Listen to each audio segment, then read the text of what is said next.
Ready? Let's go. Another beautiful day, another day to rise, another day to shine, another day to live in full power, baby.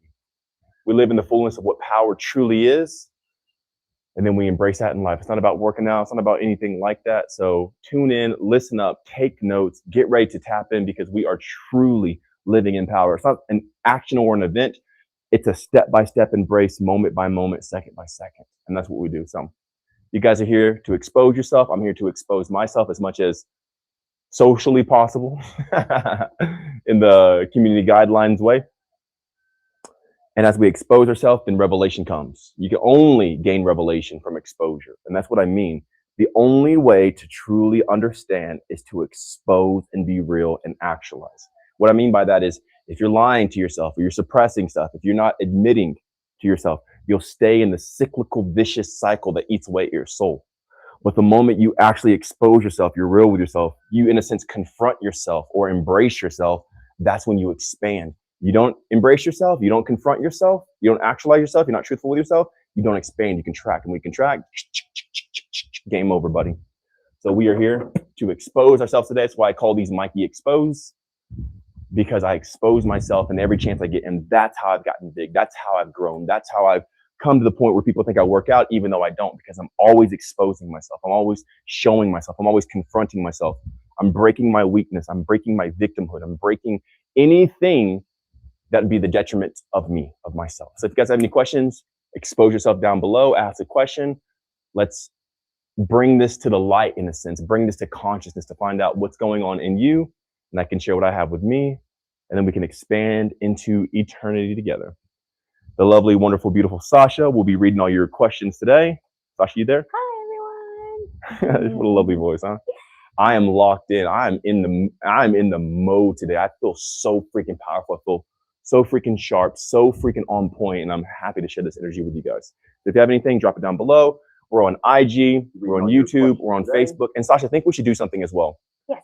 Let's always go to my personal Facebook and then share the live of the like page onto my personal, so that way people can hop in there as well. Exactly. I've grown a lot of followers here in the past month and a half, 2 months roughly, just by being me, just by being in this power, because people are attracted to stuff. Now, a lot of people want to not eat. That's a huge reason why people want to follow me. But that's stupid. Not eating is never the point. It's never the focus. It's never what we make our objective or our goal. We simply live in power. And as we live in power, we express these capabilities. But we're never trying not to eat.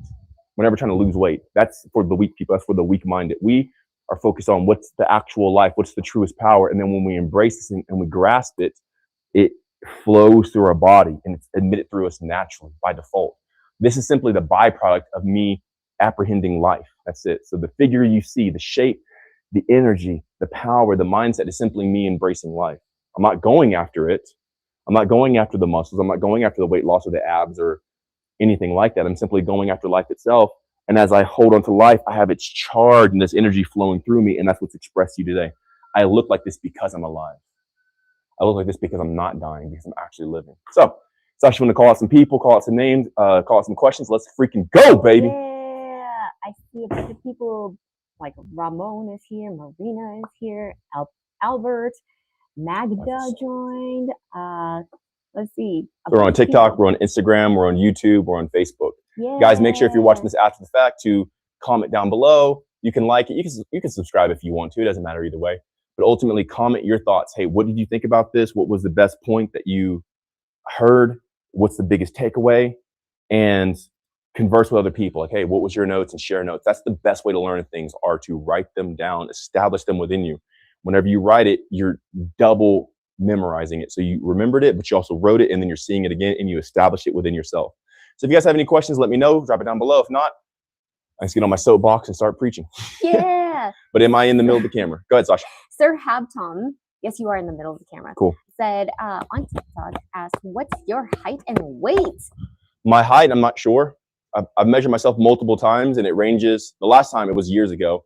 I measured myself. I was anywhere from like 6 foot to 6'2". So since those were inconsistent, I said, okay, I can't trust these. I have no idea. Like, I don't have an official height, but I'm over 6 foot. But even since then, I've grown even taller, because now my partners, my lovers, they're even shorter than me. And some people might say, like, well, the ladies might have shrunk. Well, not necessarily, because Lay grew because her back's now straightened from the guide.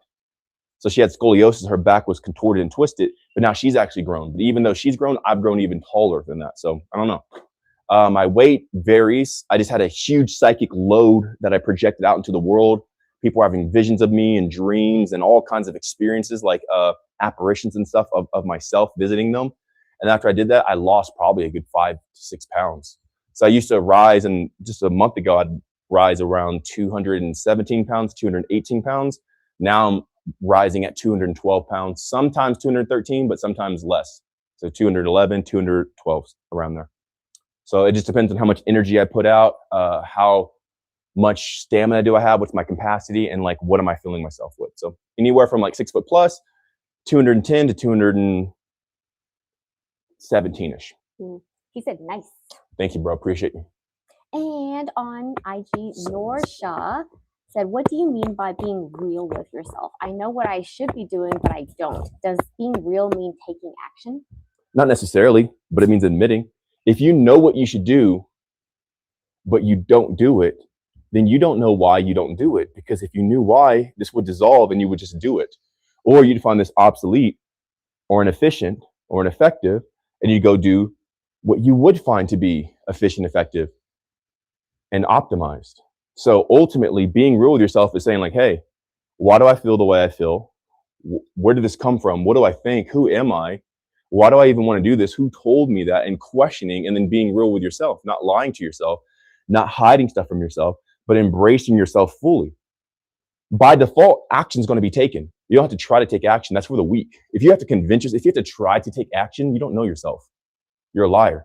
If you have to convince yourself to go and do something, then you're lying and manipulating yourself. But when you understand yourself, you just do it. There's nothing that motivates me to be here, or anything that you see me do, whether it's jumping or moving or whatever. I just want to do it, so therefore I do it. And I'm not having to convince myself.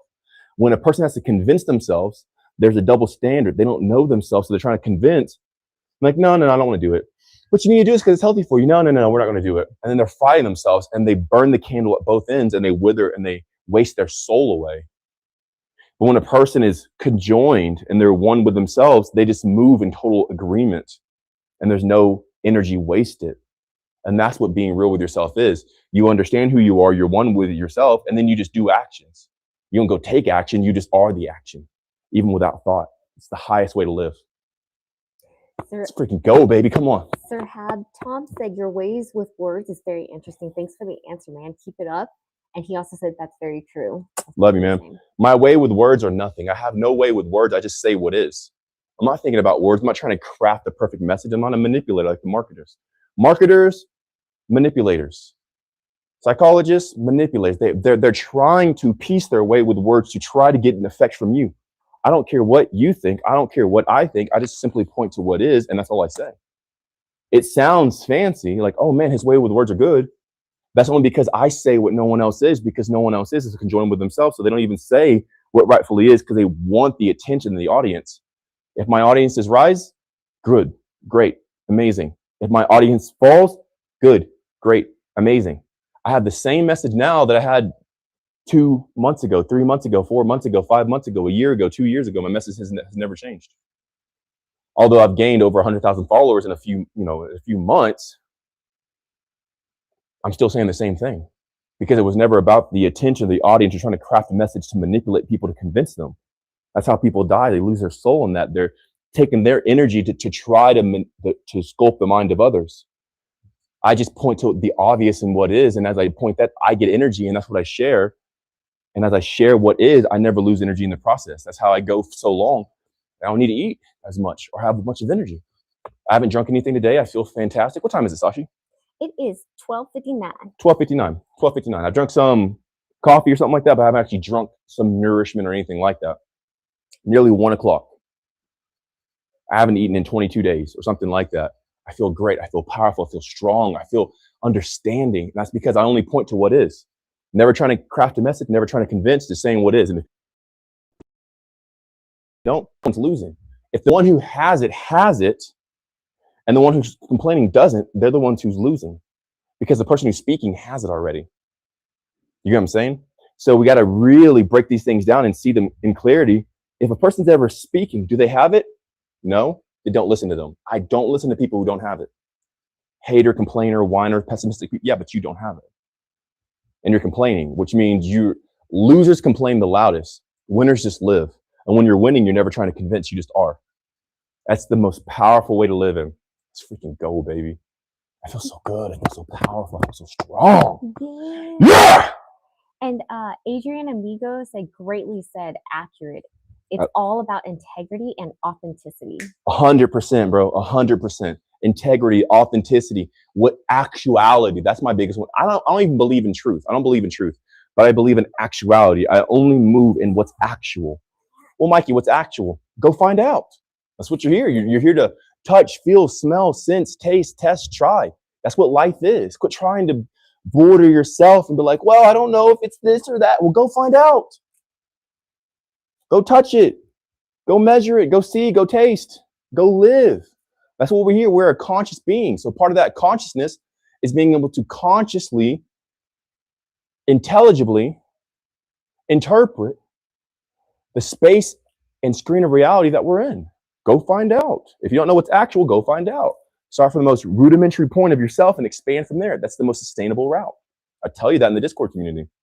Next, what we got? Come on, guys, drop it down below. Let's hit it. Let's hit it. Let's go. Vibration. Bring your consciousness. Share it with me. Bring your energy here. Type words. Say something. What's the best you have to say? What's the best you have to share? What's the best that you have to prompt and spark and initiate? Share it. Vibration Search said, hey guys, I loved the Vedic astrology video on YouTube. I love it too, man. It was so accurate and so on point. Like what she said, what Raynell said was in line. I'm all about power. I'm all about expansion, victory, passion, drive, going, trying, easy success, easy. Like winning is not hard. And if it's hard, something's wrong. If it's hard to win, something's up. Like what's going on? But everything that she said, it was right in line. And I enjoyed every moment of her. I definitely want to bring her back. I want to hear more about the different variations and boons and powers and stuff like that. But I thought that was a great introduction for you guys. If you haven't already, go to the YouTube channel, MikeyBreathes, watch the Vedic astrology video that we just put out yesterday live with Raynell. Super informative, super on point, and it just exposed a lot that, for one, you get to know who's even talking to you. I didn't prompt her. That's my first time ever meeting her. I've never seen her before. That was my first time seeing her, hearing her, or anything about that. She kind of mentioned some Vedic astrology in a different live that you guys were on, but before that, she mentioned nothing else. So everything that she said was like, hey, whenever I read your chart, this is what it says. And I'm like, bro, that's exactly how I operate, how I think. You can hear a breakdown of the guy who's speaking to you, like what I actually believe on the inside. Get to know Mikey. But you can also know yourself from it as well. Daniel on FB said, agree, that was such an amazing interview. Let's go, man. She was awesome. Yeah. She was amazing, dude. Calvin on YT asked, what are your thoughts on hypnosis? Hypnosis. Man, that's a good one, Calvin. I like that, dude. I think it's undeniable in a sense. Let's see here. Let's get a close up. How are we looking close up? Ooh, man, beautiful. Where we at, bro? I just feel hypnosis, man. I feel like it's unavoidable. That's the main thing I feel. I feel like it's unavoidable. I can't avoid hypnosis. Because she was even saying yesterday, she's talking about hypnosis, the presence and stuff like that. And I've noticed that, like, sometimes I'll walk up in public and people will just like be in a, and I literally, like, if I go to a clerk or a cashier, I'll walk up to them and I'll say something and they'll just be so like hypnotized. That's like, hello, like snap them out of it. Like, hey, can you just service me real quick? And I want to buy this or whatever. So it seems like it's unavoidable. I don't dabble in that stuff because I feel like it's weak to try to enforce hypnosis or implement it onto people. Like, why are you so weak? You got to like hypnotize people to get them to convince them or whatever. Like, to me, that's like the weak way. But if it's in your presence automatically, like mine, it just is what it is. I have to accept it. So in that position, it's unavoidable. But if I was to consciously approach a person to try to hypnotize them, it's for the weak. It's for the limp wristed. Like, I'm strong, but I don't need to hypnotize anybody. So that's how I feel about it. Like, it's a double way. If you're doing it on purpose, you're weak. If it's just in who you are, acknowledge it, understand it, and embrace it. You know, don't run from it like I have in the past. And then NVT or NVXTZE said, bro, stopped aging. I'm telling you, dude. Like, I'm nearly 40 and here I am. I look like I wish I had a picture to show you guys from my 19-year-old self. I look a little bit bigger, but almost the same as my 19-year-old self. It's crazy, like how identical I look to my 19-year-old self. Can I see your phone, Sashi? Mm-hmm. I'll pull it up for you. You're amazing. Put my face No, you're good. It worked. Life is so easy, man. Life is so good. You don't have to age. Aging is the evidence you haven't been living. That's it. It's it. Now, we all participate in a little bit of death and contraction here and there, so you might be able to not age as hard, but I believe there is a way that you can apprehend the fullness of life itself, and you're just sustained in time. And that's what you see with me now. Though I'm this old, like, dude, people think I'm in my 20s. Whenever I go out, like, they think I'm like 26, 20 something like that. Man, life is so good, man.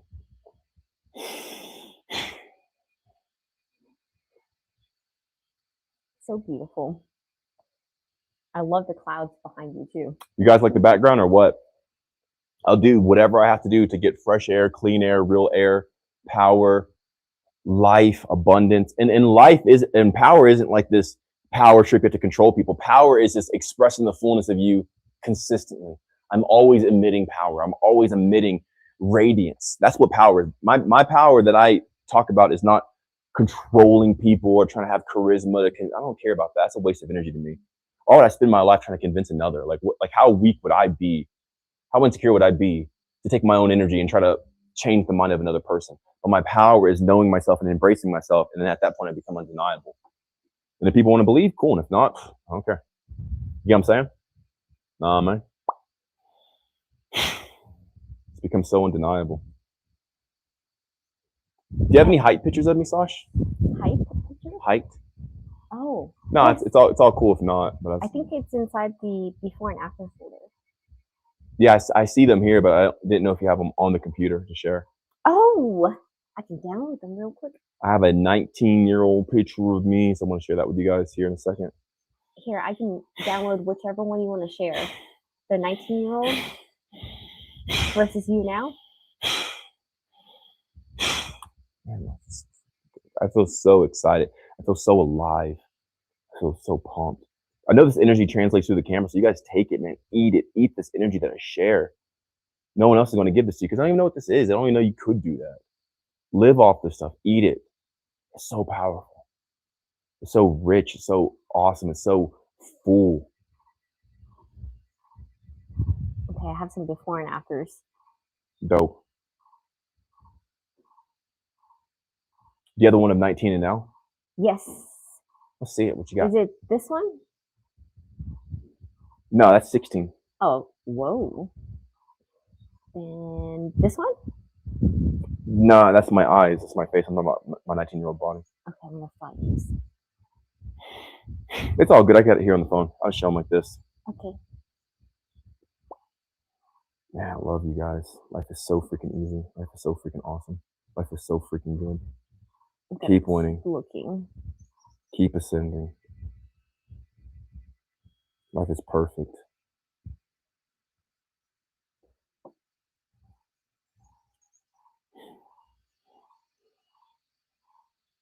All right, next question. What we got? Let's pull it up while I'm... Here we go. I found it. Can you even see this? Or is it too dark? Oh, no, you can see it.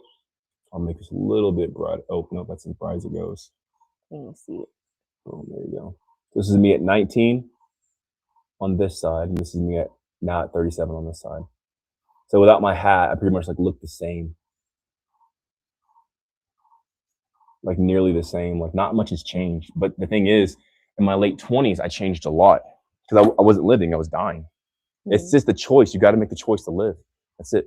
Every second, choose to live. Every second, choose life. Every second, choose the highest thing. Every second, choose what's next. And it doesn't have to be this grand, like, okay, the highest thing is for me to float off and ride on a nimbus cloud and, you know, become, what's his name? Wukong.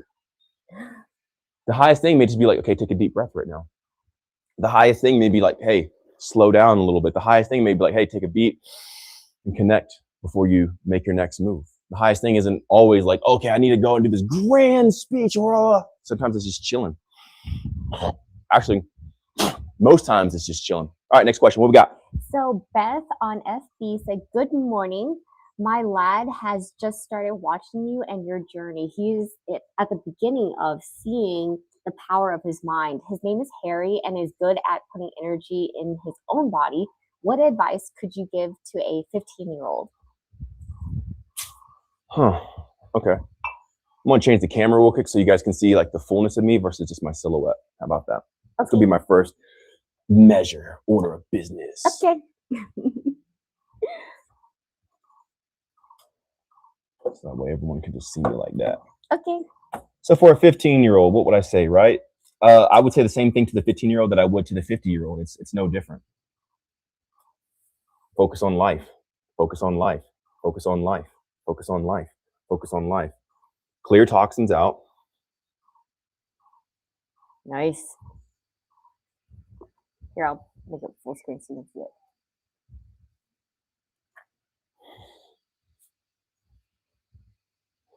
I want to be like here, and the bars there. Okay, cool. There we go. Man, I feel like, yeah. How's that? It looks good. Is it good? Yeah. How's this? Wow. It's crazy, huh? Is that insane? Yeah. I don't work out, dude. Here, That's I the need crazy. to get these words off the screen just to see. That's this. the crazy. I don't work out.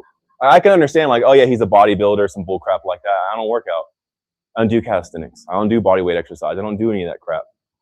I just live life. And a lot of my life is sitting down and chilling with my family. Make it full screen, Sasha. Let me see it. Uh-huh. So the guy who's here, who looks like this, does not work out. I don't take supplements. I've never roided up or anything stupid like that.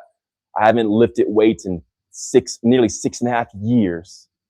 I don't diet or anything like that. I just stopped believing this falsity of what they claim life to be, and I start apprehending real life, the life of the gods. And I tapped into that power, and it surged through my body. And now I wake up like this. There's no sit up. There's no plan. There's no exercise. There's no routine. There's just simply me actually embracing life second by second, moment by moment. Extremely powerful. Mm-hmm. So for a 15-year-old, quit worrying about age. That's the first thing I would say to a 15-year-old. Forget you're 15. Who cares? You're not 15 because you're 15 and a half. You're about to be 16. Okay, you're not too far from 20. Bro, you're almost an adult. What are you doing? Hey, retirement's around the corner. That's how I think. Like, I'm not 37. I'm already 50. And I've been 50. I've been roughly 40 since I was 12. Since I was 12 years old, I've been seeing myself as like a near 40-year-old. The sun, yeah, there we go. I've been 40 since I was 12. And I already saw myself as like married with women and a life and everything. I've already so get the age out of your head. You're alive right now. What are you focusing on? What part of yourself do you not know? How long has it been since you've talked to yourself, talked with yourself, conversed with yourself, communed with yourself? Do this every day. Know yourself. Intake A through zinc like the guide says. Remove toxins like the guide says. Live as the guide says, and your life will naturally like come up. I'm going to lower this just a little bit. Okay. Can you make your screen brighter? Mm-hmm. Well, and make it full screen so I can see it? Yeah. How's this angle? I feel like it's a little tight. Come on, do that then. You want me to zoom out? Nah. Man, dude, life is freaking amazing. You just let me know. Do I need to back? I might even back up a little bit. How's that? Oh, yeah, that's good. That's good right here? Mm-hmm. Yeah. That's what I would say to a 15-year-old. Become conscious, man. The only thing that matters is your consciousness. That's the only thing that matters, because once you're conscious, everything else comes. Once you're conscious, you see how to maneuver your body. Once you're conscious, you see how to navigate through reality. But if you make muscles your goal or health your goal, you're blinded, because now you're focused on lower things like weaker stuff. When you focus on the highest, you automatically get all the weaker stuff. Like all the stuff comes. But if you're focused on these things, you have reduced yourself down to a human, and then you become weak and ineffective, and you have to struggle. So yeah, that's what I would say. And then Clouds came.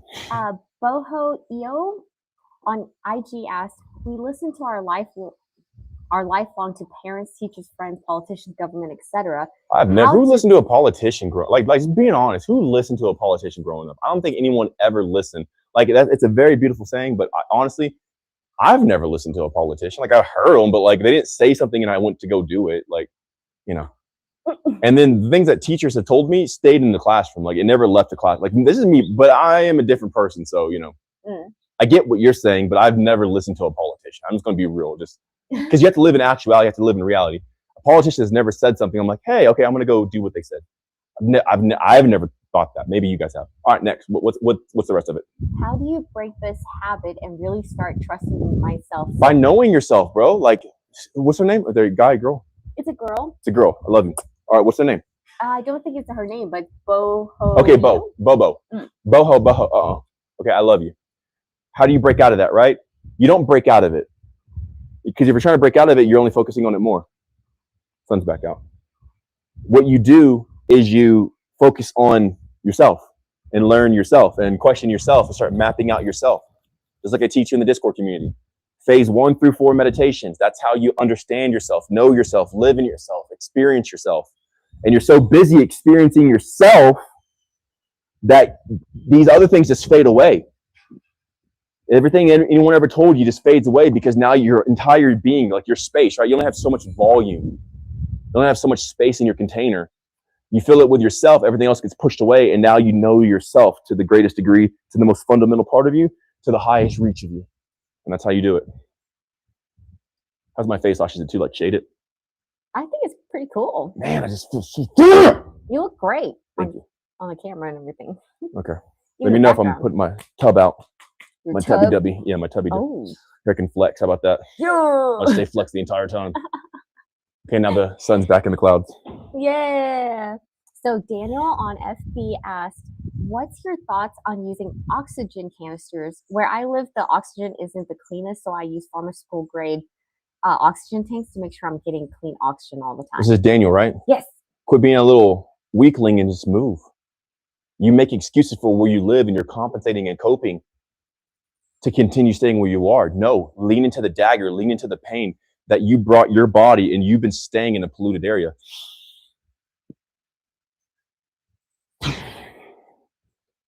And own that stuff and then get out, do something about it. Don't just say like, hey, like where I live is polluted, so I need an oxygen canister. Quit treating yourself like that. Quit compensating for the polluted air and actually get up and go to where there's fresh air. Make it happen. It may not be today or this week or even this month, but get up and make a plan. No more oxygen canisters. Quit compensating for your own lack of self-love. Get up and do something. Move. Do something about it. Find a new job. Get a new place. Use the energy of the life that you have to create a better situation for yourself. That's what I would say. Don't stunt yourself. Don't do that to you. Love you, bro. Which is really interesting on TT, which is a whole different platform. Lappy Face is asking, is the Conwave air purifier a valid choice to get for my basement? Dang, check that out. Yeah. It's funny, huh? How they always come in pairs. Synchronization.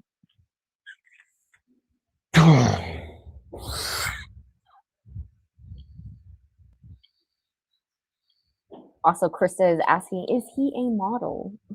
I love you. I'm a model citizen. How about that? I'm a role model. Yeah, air purifier, you can get one. I know you said oxygen tank for the basement, but what I would do if I was in the basement, right? What would I do? Well, do you live? They want the Conway air thing, right? Yeah. Like, yeah. First off, do you live in the basement, or is it just to cleanse the air out? Let's see. I would most likely, if I lived in a place that was already clean, right? So you see me, there's nature behind me. If you really heard the full scope of it, you can hear there's a parrot right there flying behind me. It's a green parrot. Wow. Right there. You just saw it. Hopefully you guys saw it. Maybe on the widescreen. There's locusts and grasshoppers and crickets and bugs, and I'm surrounded by nature and fresh air and blue skies, big fluffy clouds, right? I made this happen. I did it. I went here. I put my foot down and I'm like, bro, I'm gonna get the fresh air, dude. Even though I'm in this city, Kathmandu is one of the most polluted cities in the world. I found the fresh air in the place. Like I'm in one of the most polluted cities, and yet I still found fresh air. It's easy. You just make it happen. Okay. So if I was already in a city or in a place, excuse me, that has fresh air, and I need to have fresh air in my basement. He said, yes, I live in the basement. The first thing I would do is not live in a basement. If sunlight can't reach in there, I would not live there. I would never live in a place that sunlight can't reach, ever. That stuff grows mold and mildew and all kinds of crap. I would never live in a place that did not have good ventilation and had sunlight that could pierce through. That's so I'd get out ASAP. But if I had a basement, I was trying to cleanse it out, I would probably get a dehydrator. I would get two things. This is crazy, but I get like a mist machine, and I would get a dehydrator to like take out the moisture from the air, but also put in the air specific scents like essential oils, maybe like tea tree and like neem or something like that.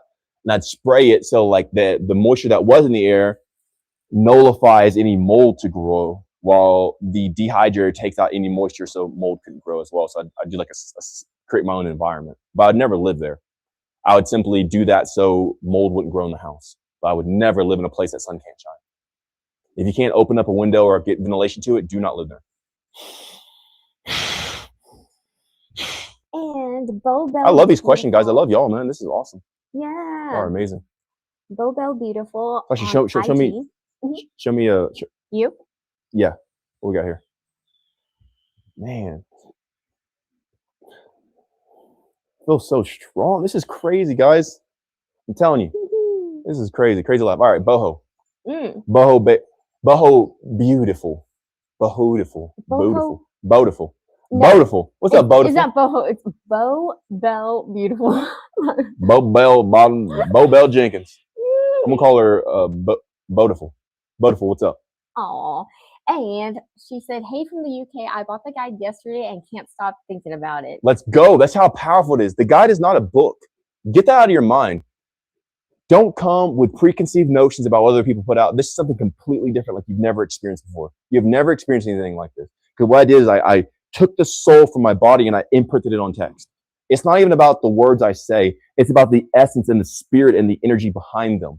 Those words, if you just put your gaze onto them, they will instantly emit energy into your life, and you'll feel charged just from holding the guide, just from reading the guide, just from having it before you even apply it.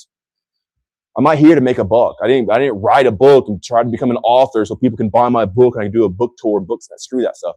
I want what I make to be life itself, that I take a piece of my soul and I imprint it on paper, that when people read it, they come alive just from having the essence and being in proxy of it, being in the proximity of it. That's what the guide is. It's the life guide. Even if you never apply it, you'll still get life from it. If you do it, you'll get more life. But if you just have it, you'll get life. That's what I want, because that lives forever. Books get old. They collect dust. Like, okay, well, that's why authors keep writing new books, because that book's dead. It was never living. But if the book was living, they could read it, then get life. They could read it again and get more life. Every time you read the guide, you're going to get more life. There's people who've been reading it over a year, and they're still finding new things and having new sensations when they read it and open it, because it's a living guide. I put my soul into it, so that way every time you read it, it hits you in a different way. It's powerful. So don't think it's an author with a book and something like that. This is soul imprinted, and that's what it is. Beautiful. And so there's quite a few questions on YT. Calvin asked, can you break down how to absorb energy from non-food items such as the sun? I can, if you already have the guide. If you don't have the guide, then no, I can't do it, because you probably still have the toxins list around you or intaking, or don't know what A through zinc is. Because screw absorbing energy from all these other sources if you still have things taking your energy from things in your environment. You can't absorb this energy if you're not willing to move. If you live in pollution and also like who cares? That's the more advanced stuff. You guys want to be advanced, but you live in pollution. Yeah, he showed me how to absorb the energy of all these non-living things, but you live in pollution, or you use soap or sprays or detergents and all this other crap. Don't put the cart before the horse. The first things first, first steps first. This is what is. This is the main thing. Once you make the main thing, then you can move to the next thing. Once you do that, you can move to the next thing. So absorbing the energy from that, that's like step 50. You got to worry about that.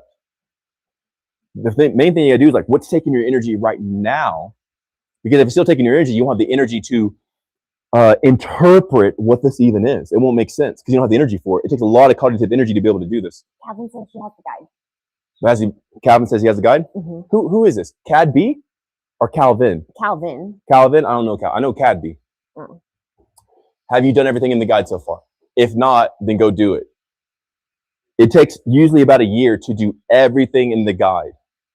Have you been taking the check-in? I haven't seen you in the Discord. I haven't seen you post your food. I haven't seen your flexes or anything like that. I haven't seen your questions about this. I haven't heard about the poop. I haven't heard about any of this stuff. So I don't know. It takes about a year to fulfill the guide. Just because you have it doesn't mean that you're ready. Oh, I have the guide. So it doesn't mean that you're ready for step 50. You still got to do step 1. Have you removed all the toxins? Have you removed all the toxins? Are there any toxins in your environment?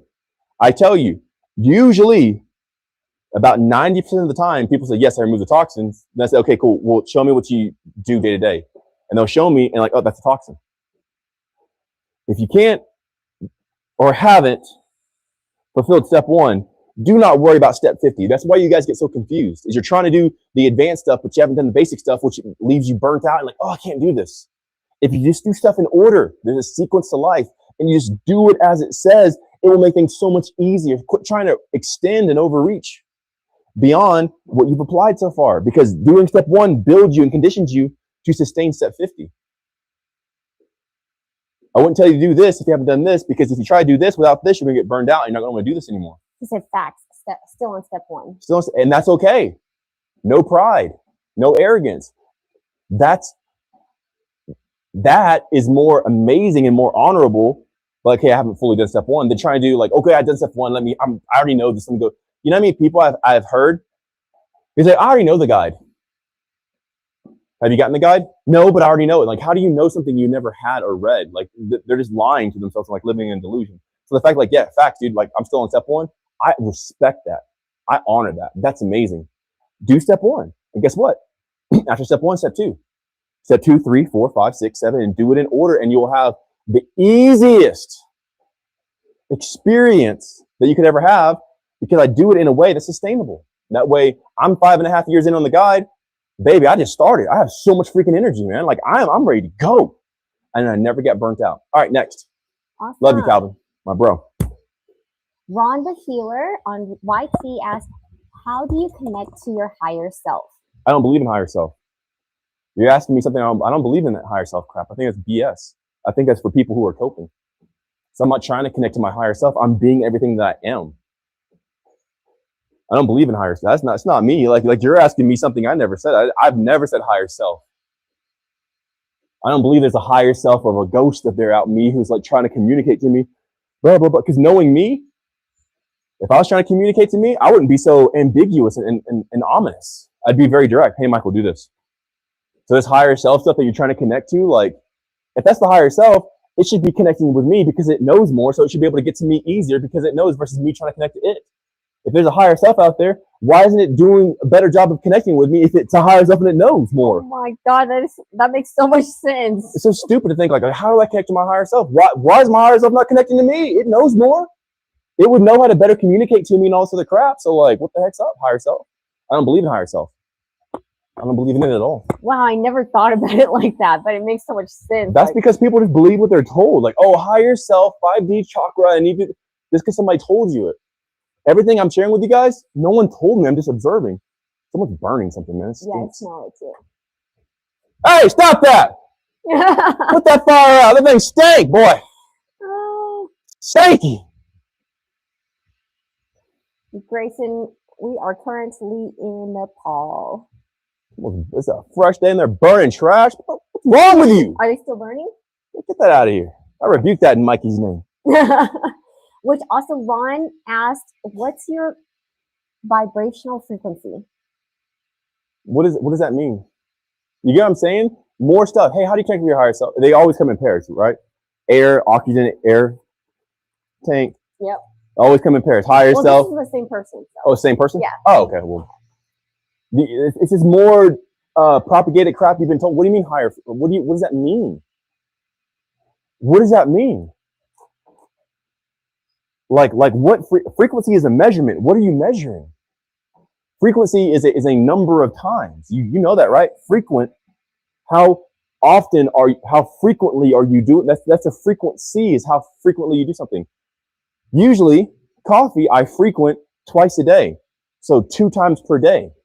Sometimes 3. So the frequency is 2. The frequency is 3. So what frequency are you talking about? This is how they manipulate you guys, because it sounds mystical. What's your frequency, brother? What's your vibrational, like what vibration? I'm a man, so I have a lower vibration than a woman because I speak with more of my chest than down here because I'm a man. Like what, you know what I'm saying? I'm calling this out because they manipulated you and they make you think this stuff. That's why those people do nothing in life. The only thing they do is try to convince you, and that's their only effect. Where's the body? Where's the results? Where's the eyes? Where's the thing? Where's the money? Where's the success? Where's the love? Their only effect is convincing you that this thing is real, and it takes your belief to believe it. It's a multi-level marketing. If you get more people to believe the same thing as you, technically it makes it exist. But I can tell you that grass is there, and the frequency of green is like around roughly like 400, 450. The frequency of the color. I can tell you the frequency of the cicadas in the back. You know? But the frequency of me, like, what are you talking about? I'm in different frequencies, like my state right now. Am I in gamma? Most likely I'm in gamma, pinging back and forth, or like a high beta. That would be my brain frequency. My heart frequency is probably like 40 beats per minute. So that's the frequency. That's a different frequency than this. Actually, 40 actually, well, that's per second. This is per minute. So yeah. So what frequency are you talking about? My vocal tonality frequency?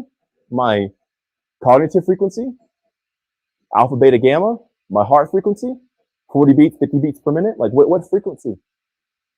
Frequency is how frequently something is occurring. That's all it is. What are you trying to measure that's occurring? That's how they manipulate you guys. Wake up. It's just spiritual nonsense. You know, like what measurement are they taking? Now, Ron, I love you. I think you're amazing, but I just want to say that to like wake you guys up. Thank you for sharing, because a lot of people believe in like higher self and frequency, and they're poor and they're broke and they struggle in life and everything's a struggle and they're a victim and they got to ward off negative energy. They're weaklings. They're weak people. They're so weak. Those are the weakest people. I'm making you guys strong. I'm rising you up. And we can't believe in that weak people stuff. Victimhood, energy vampire. Shut up, weakling. My skin's made of steel. A vampire tries to bite me, they're going to break their teeth. Energy vampire, they're going to, like an energy vampire, like a mosquito. They try to suck my energy out. I'll just flex. I'll give them so much energy, they'll hell pop. Oh, these energy. How do I protect my energy from these things? Be so dominant and so strong, they wouldn't dare cross you. Anyway, so that frequency bullcrap, higher self, what's your frequency vibration? What are they measuring, bro? You know what I'm saying? That's just nonsense. They don't even know what they're talking about. I'm not saying there's greater activities, there's higher way, there's spiritual things, stuff like that, but their terminology leaves them in the weakest position because they just talk, and their talk means nothing. It goes nowhere in their life. All right, next. Well, yeah. Thank you, Ron, for sharing. I love you, man. Beautiful. Ah! Yeah! Yeah! And then Manuel on IG asked, who is the person you love most in your life and why? Myself. The person I love the most in life, it has to be myself, because if I don't love myself, I'll die. And how can I ever love my family if I'm dead? I have to love myself. I have to be here for myself. It has to be myself, because if I'm not here, I am no good to mankind. If I don't take care of myself, if I don't prevent myself from having cancer and sickness and all this other stuff, I am no good. I'm just a burden to everybody else. I have to love myself the most. And then I can love other people. What was the rest of it? And is there anything you love more than that person? The only thing I love more than myself is myself, so I can love myself more, so I can love others more. I can't love people if I can't love myself. It's a lie. People's love that they show for other people when they don't love themselves is actually their own insecurity and the distraction from loving themselves. And it's a defense or a coping mechanism so they can justify not loving themselves. but their love is usually manipulated and distorted. So the love they try to share on another is actually their own insecurity. They end up smothering people and giving wrong advice. It's not even good. But when you love yourself, you can see clearly, and I can tell people the truth because I love myself. It hurts. It's a punch sometimes, and it's kind of hard, but nonetheless, it's way more effective than if I was to coddle a person and call that love. No, that's not love. That's insecurity, and the person's trying to fill another person with their own void. So I have to love myself first and foremost. And because of that, Sasha, do I love you? Yes, of course. How is my love? How is my love for you? So deep and beautiful. It's so pure. You sound poetic, but like, are you taken care of? Like, what's the experience? Heck yeah, I'm taken care of. All my needs are taken care of. Emotionally, I'm taken care of. Like, it's everything. Are things pointed out? Yes, you definitely like help me by like, hey, you need to do this with your skin right here, or it's gonna sag, or like. I can see so clearly. Yeah. And I can actually love Sasha in life because I'm not looking through the veil or the lens of insecurity, like, oh, I need to love her because I'm not complete without her. It's because I love myself. I'm taking care of myself. I'm like, hey, this will also take care of you too. Mm-hmm. So now she lives, Lay lives, and all the people around me. That's why the girls who are around me get more beautiful because I actually love them. I'm not here to try to make myself look better because I have more women around me. I'm here to actually love the people around me because I love myself first. And that's why the women get more beautiful. Every girlfriend I've ever had, or lover, or partner, whoever, when they come next to me, they get more beautiful. The funny thing is, when they go away from me, their beauty fades. They don't, like, I see a girl who I used to be with a year later, when they came in, they were already pretty, right? All the women are pretty. But they come in there with me, they get more beautiful. When they leave or they go, or we're no longer just in close proximity to each other, their beauty starts to fade. Even though they're young, some of the girls are like 22 and stuff like that. Like, it's crazy. But some of the girls are like 25. Like Leia, I met when she was 25, and now she's 31. We've been together for 6 years. She looks better now than when she was 25. But some of the girls come in at 22, and now that they're 24 or something like that, you can see their looks have faded. And they're not even the age that I met Leia. They're 24, and they look older than Leia now at 31 when they're only 24. It's crazy. It's energy, man. And then Inda. That's love. Yes, it is. Inda on FB said, when you were fat, Mikey, it looks like you already had your current muscle structure underneath. Is that a fair assessment? So if one's goal was to build muscle, how does your approach work if no workouts are required? Look at Patrick. Patrick was skinny and thin and very frail. He didn't have muscle. He was underweight in a sense. And then he got on the guide. He's done the guide. He's gained over 15 pounds of muscle. Yeah, right there. So Patrick, super skinny, super frail. He wanted to gain weight. He was underweight. And then from living the guide without working out or doing push-ups or something like that, he has gained over 15 pounds of muscle. It's about operating in the harmonic state, and that builds you up. It's not about, well, did you work out before? No, that crap's stupid. That's for the incompetent, the people who don't truly understand or truly know. When they don't truly understand or know, they're like, okay, I got to work out to build muscle.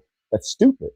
When you operate inside the harmonic state, it builds you. You're built by the field because you're operating in what life actually is. And whenever you do that, you grow by default because you're in the perfect harmony of what you need to be. Patrick, Robbie's like 6 foot something, 6 foot maybe even, and he was like 130 something pounds.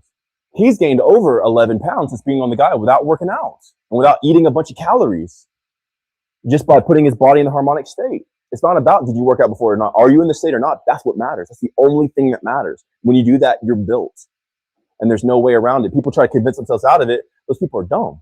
When you understand everything is the state that you're in, your genius, your intellect, your power, then you just occupy that state and you express it. And the only reason you're not expressing it because you haven't been in the state. If you're not in the state, you're not going to express it. No matter what you do, you're going to try to express it without being in the state. You're going to fail, or it's going to be extremely stressful or hard. That's why people give up. Oh, exercising is too hard. Yeah, because it's inadequate. When you just occupy the state and you get in the state, it's expressed by default. And all you got to do is be. So much easier. Yeah! Feel good, man. And Cade said, yo, what's up, Big Mike? Kate, I love you, bro. Your guide should be coming in soon, homie. I love you. And then, We've had a high demand. So we've had so many people get the guide. So like our printer is like printing like backlog because there's been so many people ordering the guide, the hardcover, the paperback. So it will get there. Let's give it some time. We've had a huge demand of the guide here recently. So stay tuned, bro. And then, in the meantime, hop in the Discord. Be there. Just come. And then ILYSHYAM said, "What's your nakshatra? What? What's your nakshatra?" My nakshatra? Yeah, the thing from Ayurveda. I mean, not Ayurveda, Vedic astrology. I mean, just watch the video yesterday. Like, there's a whole video on it. Like, go into it. She's more versed in it than I am. I'm just here. Everything she said, Rachel. Raynell. I'm sorry, Raynell. Hold on, give me a second. Yeah. My ears are like popping right now. I think I have so much energy in me. Like, my ears is popping. I have so much freaking energy, bro. Yeah, go watch the video yesterday. Everything that Raynell said is just confirming to what I am. I'm not trying to be this because my astrology says it. I am this. I live this. And as I've been living this for years, now astrology is catching up. Like, oh, yeah, this is Mikey. And like, oh, yeah, that's what I'm already living. It's just confirming who I am. It's not trying to tell me what it might be trying to tell other people who they are. But what you see is what you get. Man, this guy speaks so aggressively. There's so much passion. Well, he's always talking about winning and higher and up. I never catch him talking about down and low and like pity and victimhood. He's always this, he's always that. That's just who I am. So whatever star or planet you want to say that is, then say it because it's what I am. I'm not trying to be anything. I'm just embracing what I am. So she knows more than I do on the Vedic astrology. I don't know, man. There's a lot of Aries. There's the dragon and stuff like that. There's the moolah. So go watch the whole video. We had like almost a 2-hour conversation about it. It's on my YouTube channel, MikeyBreathes, and it's Raynell and myself. Awesome. And then Krista asked, "What's his view on seed retention for men? Is it good or bad?" What's his view? Your view. Yeah. My view. She asked me personally, or say his view? Yeah. What's his view? She's talking to me to ask you. Who are you talking to? You talking to Sasha? What's his view? Yeah, I guess so. I don't know, Sasha. What's my view? I mean, that's the way you asked. That's the way it was like positioned. That's what it says. I'm just reading. I could be a dork with you or a jerk or something like that, but like you did ask. Like you guys have to understand your syntax. The way you structure a question clearly depicts what type of answer you're gonna get. When we say what's his view, obviously you're not talking directly to me because I'm not third person. I am me. What's my view personally? I believe it's inadequate if you do it prematurely. I believe that there's way more important things in seed retention if you haven't done the first steps of the guide. So it's stupid. It's very ineffective, and it's more of a struggle. But if you've done all the first steps of the guide, you have so much energy, then you can go on to that part of life, which is the seed retention.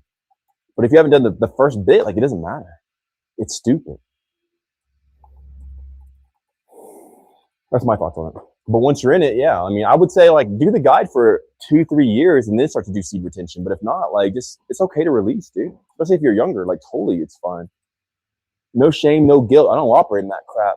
Sin's stupid. Sin's the biggest ploy of manipulation. Guilt and shame. If anything ever makes you feel shameful, it's manipulation. I'm not saying go out there and do stupid stuff and do shameful acts. But when you actually love yourself and you're open to yourself, that's not a temptation anymore. There's no temptation. There's no shame. When you say something is sin or evil or whatever, you're actually tempted more to do it. Hey, don't eat this fruit on the tree. What did Eve do? She went right forward and ate it, right? Adam did the same. Adam was right there. He knew as well, right? But if they wouldn't have said anything, they probably would never even notice the tree. You know what I'm saying? So the moment that you make something a sin or shameful or guilty or whatever, that's whenever people are actually tempted to do it. But if you never even acknowledge it, like it gives it no power. So I would say do seed retention like later in life, like do the first steps of the guide, and then like after 1.5 years, maybe 2 years, then start to even endeavor in it. It's not even that important. It's not even important. Everyone's looking to worship something. Oh, I don't spill. I hold my seed in. I'm a vegan. I'm a carnivore. Just flow with your natural energy. And if you want to spill, spill. If you want to release, release. There's no shame. It's your body. Live, bro. I'm telling you, man, I have so much power and so much energy. There's no need for me to release. like, I just can't find myself to release this because, like, logically, like, why? Like, what would I spill this for? It's there. I know it would feel good if I did, but in me, like, when I come close to it, like if I'm with a partner or something like that, or even with myself, logically, it doesn't make sense to do that. I'd rather keep the energy inside. And that's just how I am. But I'm not even trying to do retention. It just logically doesn't make any sense. All right, next. Awesome. Dude, I must tell you, man. Are you okay? My ears are popping. You want to hold your breath? I don't know if that works. This is very interesting because it came in pairs again. That's how they do. Yeah. And everything's put to rest. About the Discord community, but I helped Cade with it. I got Robbie All right, what's on up? it. So Daniel's asking, after I purchase the guide, how often or how do I become part of the community?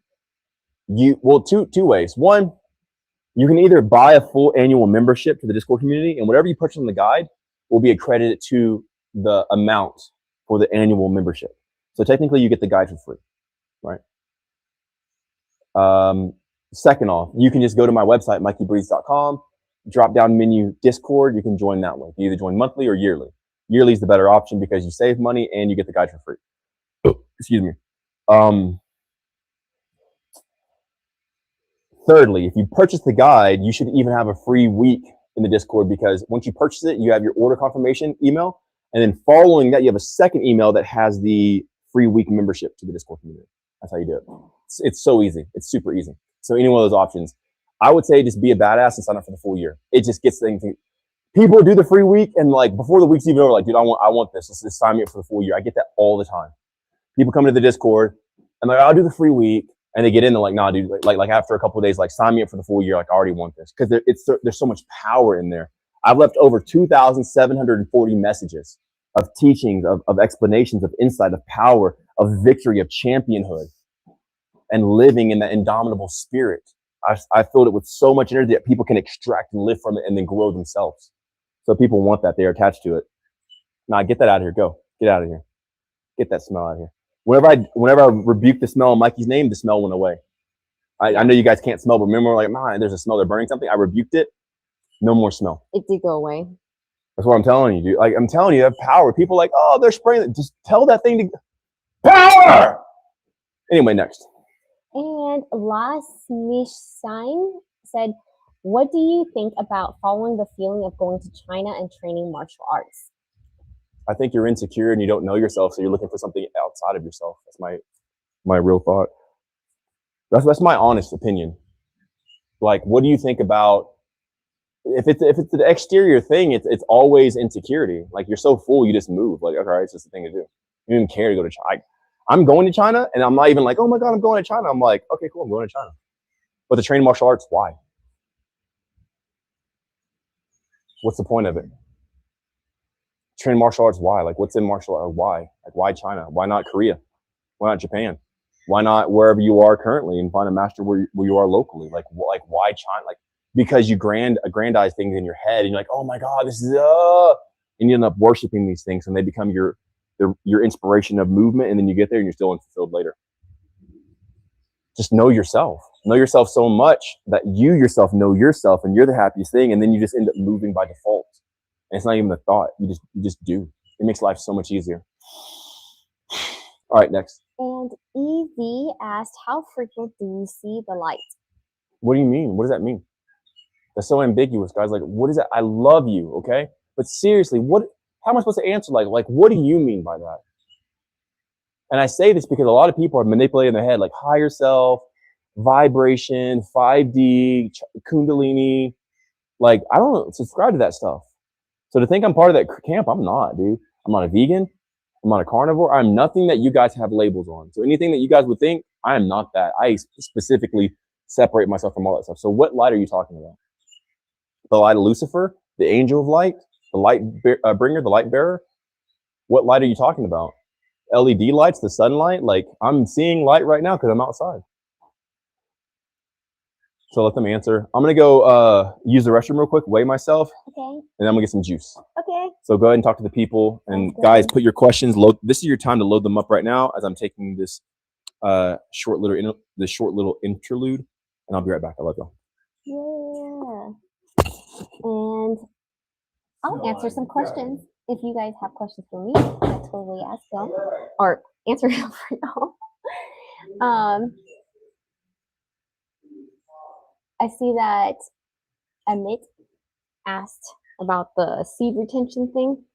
He doesn't do it just to do it like the way that most people do it, but yes, technically he is not spilling, but he's not doing it the same way as other people are. He does it for a specific purpose. And Shariash asked, did you eat something recently? If yes, then what? He did have his eating day, I think it was like 23 or 24 days ago, something like that. And that was on a live stream. So if you want to watch it, it's called 303 Days, like completing 303 days, and it was his eating day. So that's on the YouTube. Same screen, by the way. And actually, he did eat something yesterday, and he put it in his mouth. It was clovers on live too yesterday. So then, wow, Nina said, since I started the guide, I eat a third less. Is it because it's so filling, or like you're just full? A lot of people who get on the guide, once they start eating all of their vitamins and minerals, they actually start feeling full.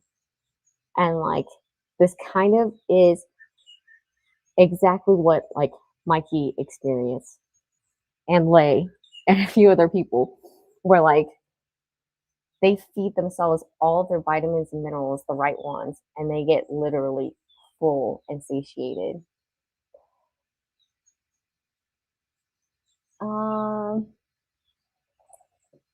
I will totally. So Ian said, I have problem when I'm about to finish my goal, I mess it up, quit, job, etc. I will ask this question for Mikey, but have you meditated on like maybe some reasons why? Because for me, when I'm hearing this, it sounds like there might be some self-sabotage inside. But if you go in deep with meditation, you can ask yourself like the reasons why, and it should reveal a lot to you. So we talk about phase 3 and phase 4 meditations, where you go in deep and you allow it to come up, and then you're able to restructure how you think about certain things and your core beliefs. So yeah, let me know, and I'll ask this question also for Mikey, and he probably has an even more powerful question or answer for you. Okay. And let's see. There's so much love. I love you guys. Hey, Daniel. And then I am Amit said, fasting, seed retention, walking, sun gazing helps me a lot. I want to know I'm getting back to the source energy. Thank you for your service, brother. I can totally tell him about that. That's beautiful that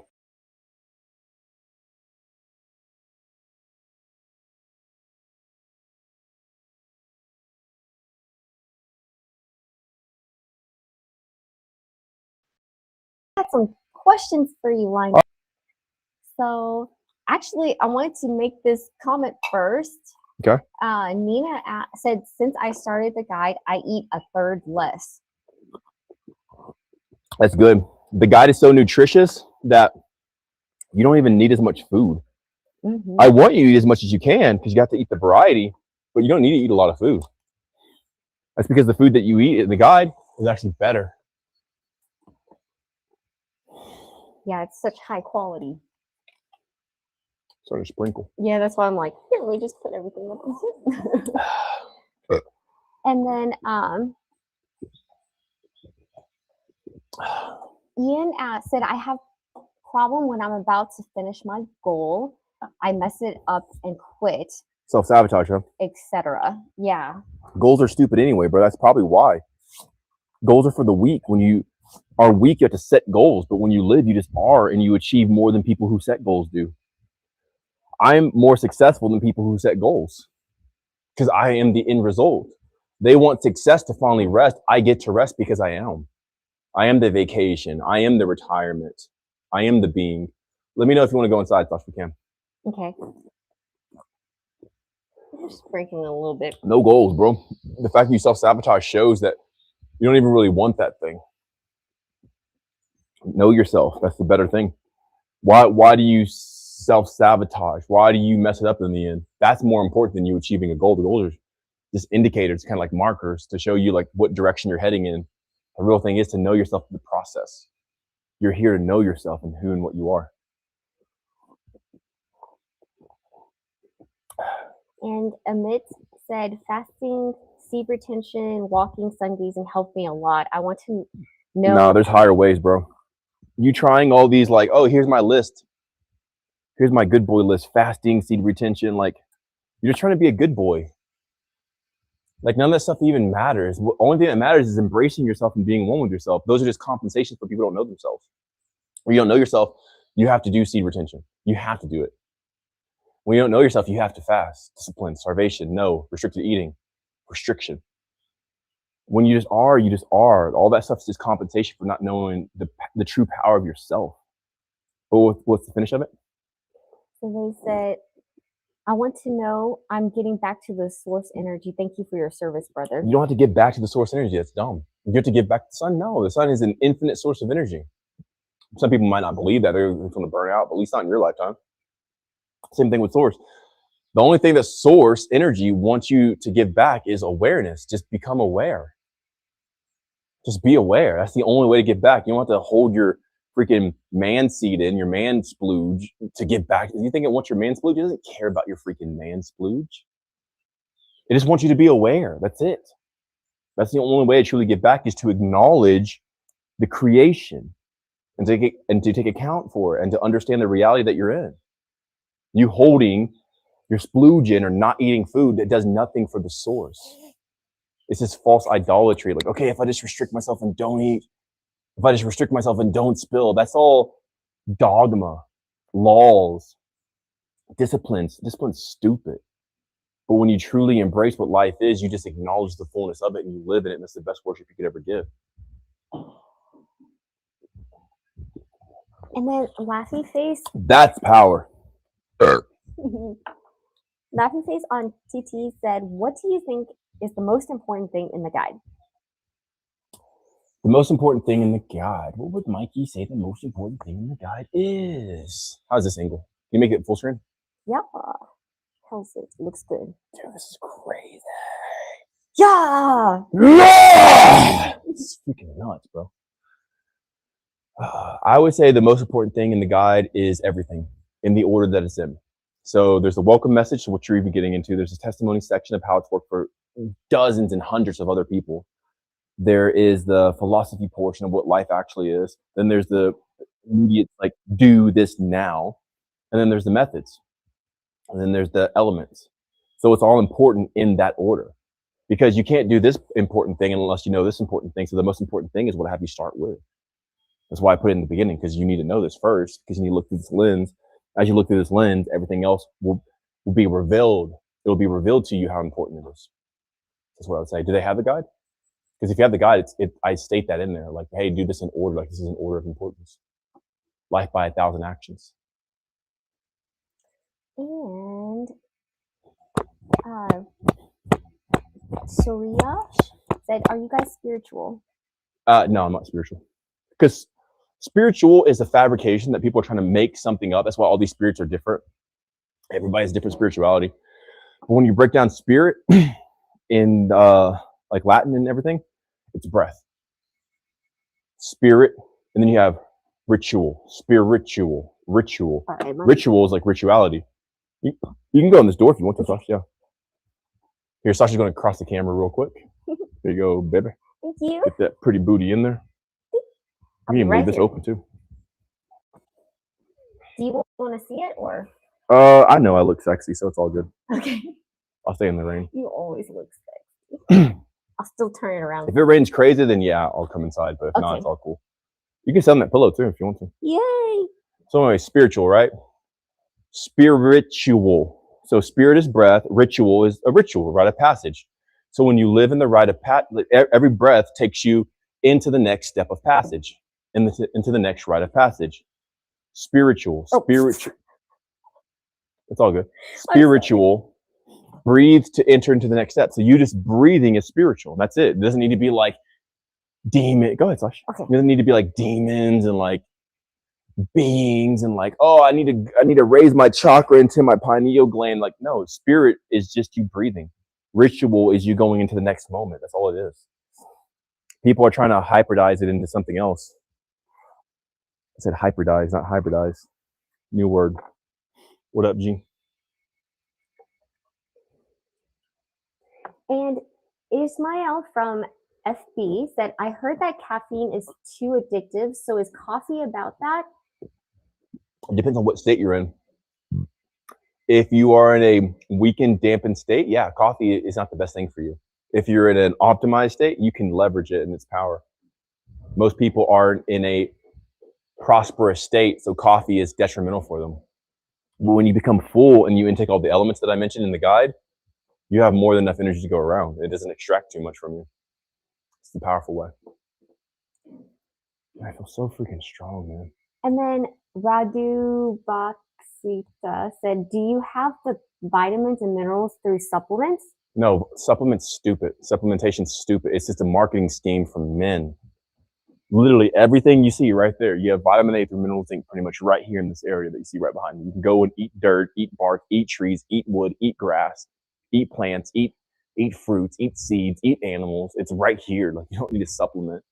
That's just their MacGyvering way, or like what their maneuver to try to get you to buy something. It literally just go into nature and intake nature, and that gives you way more than a supplement ever could. That's why I look like this. I don't supplement. I don't take supplementation, and I look greater than people who do, because there's power in the world that was given to us by the source that made it. But man wants you to deny source and live as man and eat man stuff, and those people die as men. People who supplement still die early and young and all this other stuff. And then Get out of here, fly. Free Followers said, in life, can you start from scratch going through a divorce? And I accept that. Get out of here, fly. Good stuff. Get out of here, fly. God dang it. I have to slap my...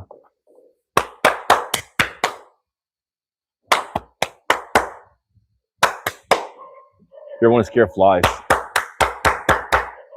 just make sound waves. Thank you.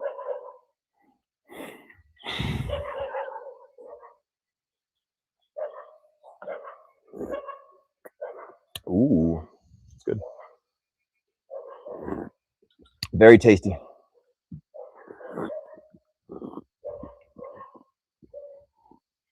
All right. What did you say, Tosh? So Free Followers said... Hey, what is it? Can you hear me? Barely, because you're like looking that way in the hallway.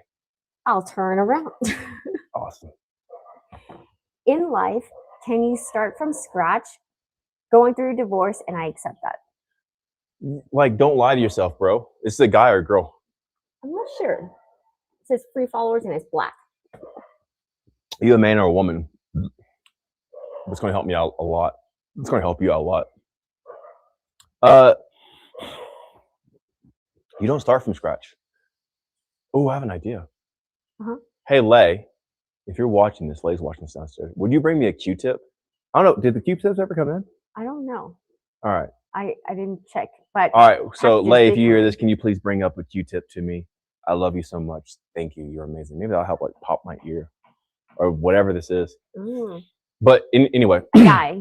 Huh? It's a guy? Yeah. You don't start from scratch, bro. That's a delusion. You pick up day by day. When you understand you're in a continuum, you could be effective. But if you think there's resets and start over, I'm going to start from scratch, you're bullcrapping yourself. It's a lie. There is no start from scratch, bro. You're 30, you're 40, you're whatever age you are. You're not starting from scratch. You're starting as a 40-year-old man. And that's what you acknowledge. When you acknowledge that, you're highly effective. But if you fail to acknowledge that, you're going to be extremely ineffective. No, you can't start from scratch at 30 or 40 or 50. You're starting at 30 years worth of knowledge, insights, connections, friends. And once you acknowledge that, you have a lot more effectivity in reality. But like, oh, I'm starting from scratch. You're bullcrapping yourself, and you're actually disabling yourself. And you're a victim. Now you're in a victim placement. Oh, I'm starting from scratch. I had to start over. No, it's a stupid decision. Divorce, and now you're starting from where you are after divorce. You're in a continuum. There is no such thing as starting from scratch. It's not real.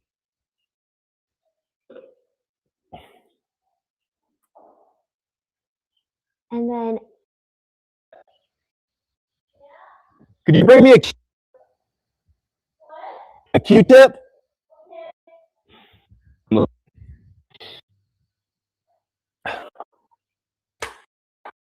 What you got? Priyanka said, you suggest your younger version. Would I suggest my younger version? Mm-hmm. I wouldn't, because it's not real. I don't live in a delusion. There's nothing I can suggest to my younger version, because I'll never meet my younger version, because right now I'm the younger version to my older version. So right now, in the moment, don't live a delusion of love, past self, a higher self. I live right now, always the most effective. I don't live in that bullcrap. That's this is weird stuff that people like. Thank you so much, beautiful. You are amazing. Do they come in? Are they new ones? Awesome. I don't waste time trying to like, what would I say to my younger? Like that's.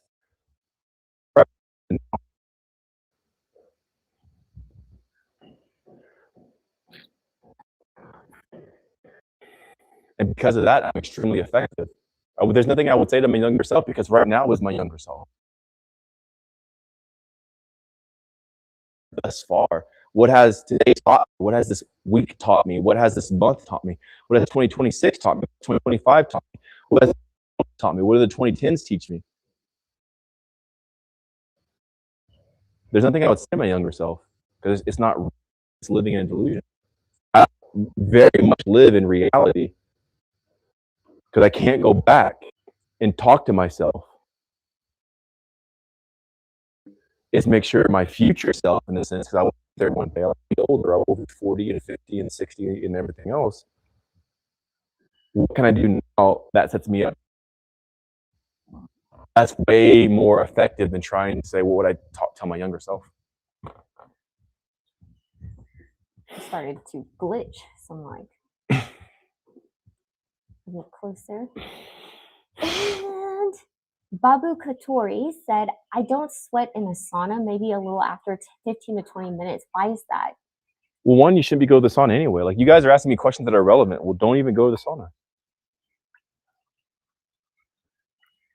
Like, I don't advise you guys to go to the sauna. So it doesn't matter if you sweat in the sauna or not, because you shouldn't be in there anyway. You don't need high heat situations just to better your health. Yeah, you can go to the sauna. You can, but like, you don't need it, and I don't recommend it. How's my position, Sash? Am I in the middle? Yep. Cool. You look great. And then Shriyansha documentary said, well, how would you describe yourself if you are conscious enough and aware of what's happening around you? What does that question mean? How would I describe myself to who? If I'm conscious enough, like, what do you mean? You get what I'm saying? Like, why would I be using my energy to describe myself to who and what? To Sasha? To you? To like what's the purpose of it? If you guys start doing things without purpose, that's why you're so tired. That's why you have no energy. You're making up hypotheticals to resolve that aren't even real, and you're wasting your energy. And at the end of the day, like, why am I so tired? When you understand a lot of these things can refute themselves, and they're like irrelevant, you stop wasting your energy on hypothetical situations, and you get to save the energy, and you can go be effective in real life versus the hypothetical world.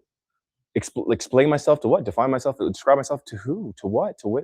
For what? What? In what way? Now, if I was meeting if I was on a date, that'd be a different way I would describe myself to. If I was on a job interview, or if I was, in the immigration office. I had to describe it, like describe myself in what way. That's way more important. The context is going to give the direction of how I need to describe myself, but there's no reason to describe myself. I would just be.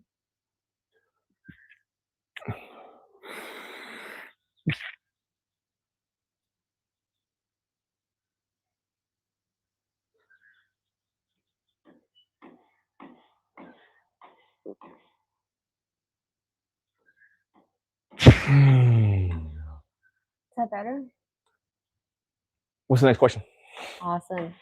So, do you eat raw eggs and meat? From Ian. I don't eat raw eggs, but I will eat raw meat whenever I eat. Yes. So free. You don't get all the nutrients if you eat the eggs raw, so it's better to cook at least the white part because it won't bind to the minerals in it. But if you don't cook the white part, it will bind, and you won't even be able to absorb all the minerals because they'll bind around certain things like biotin and stuff. And then free followers said, "Yeah, I'm 39. She's taking half my assets and kids." You're thinking like I'm gonna help you, bro. You're thinking like a loser. She's not taking half your assets. She's just taking half of the stuff. It's not yours. Who cares? Go out and get more. If you say she's taking half my victim, here, take all of it. Take it all. I'll still win. Every time, for myself at least, after a separation, a breakup, or whatever, I always get stronger and better and more powerful, more wealthy, more wise, and everything. Because I never displace myself as a victim. I don't care what happens. I don't care what a girl does or a partnership or anything like that. I will always come out stronger every single time. Because I never use wording like she's taking half mine. No, she's taking half of y'all's, okay? I don't know how long y'all have been together, but if you had kids, she carried the kid, bro. You didn't. It sounds like kids, so there's more of them, right? So there's 2, at least 3 kids. I have no idea, but she carried them. Each one's 9 months apiece. Gave birth to them, breastfed them, gave them milk. So like taking half, like look at the half my stuff. How selfish. Who cares? Give it all to her, bro. Here, you have it. I'll go make something better without you. Be a winner. Be a champion. Don't be so weak that these words. Really, honestly, if you guys were out of y'all's pride, y'all wouldn't even divorce in the first place. Like, for some reason, you're refusing to love each other and beef with one another and meld and like, yo, let's do this together because we can win together a lot easier than separating. But for whatever reason, y'all's pride won't allow y'all to come to that agreement. And now you're being selfish, let's say, she's taking half my stuff, my assets.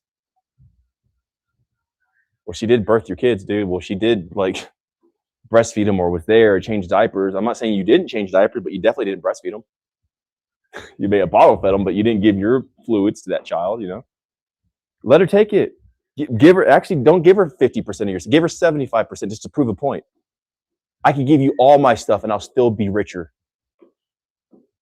Let that motivate you. Let that inspire you. Let that raise you up to a higher degree. Like, I'm going to go out and win. Don't talk like a loser.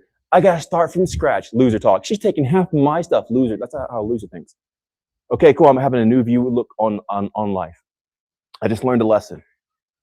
Okay, now I have things, because like you still have half your stuff, right? She's taking half, but you still have half, or at least 25 if you're going to take my challenge. You're not starting from scratch.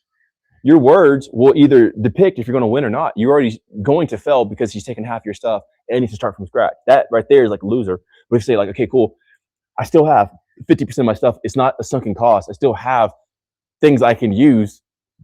There's still hope for me. Then use that. I still have stuff. I still have something. I still have money. I still have friends and partnerships and everything else. Speak as a winner. You could take everything away from me and I'd still win.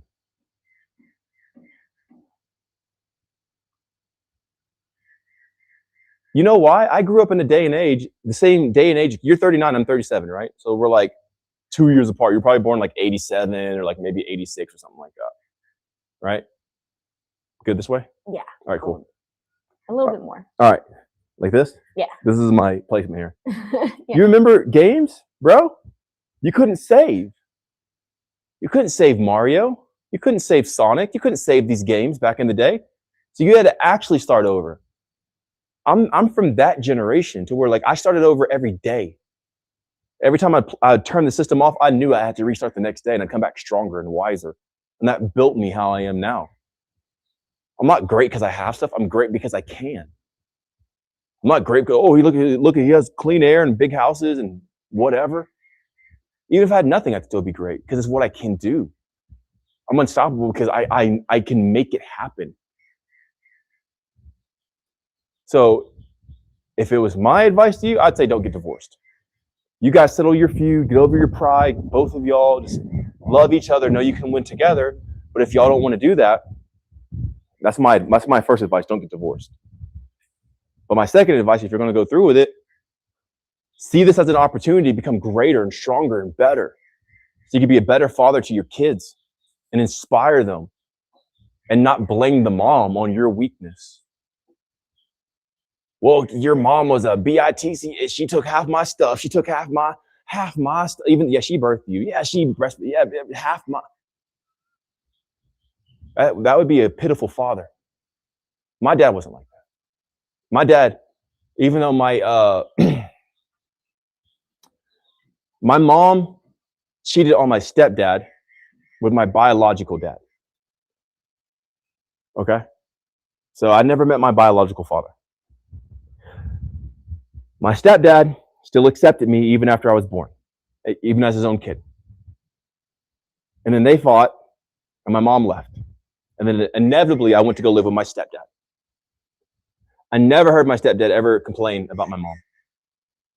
Never whine, never cry, never bitch about her. He was just on his business. He did his stuff, and he stayed focused. The dude worked, made money, made it happen. I never heard him complain about my mom, ever. Ever. Because the man was on his mission.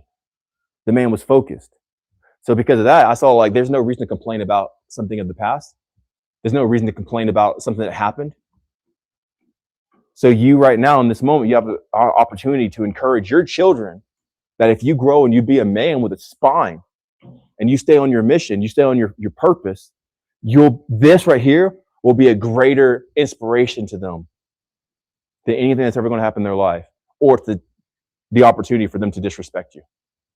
Right now is a critical point. They could either say like, dude, my dad, he made it work even though they got divorced, or man, that was the day my dad lost all respect from me. And it's in the words that you're saying.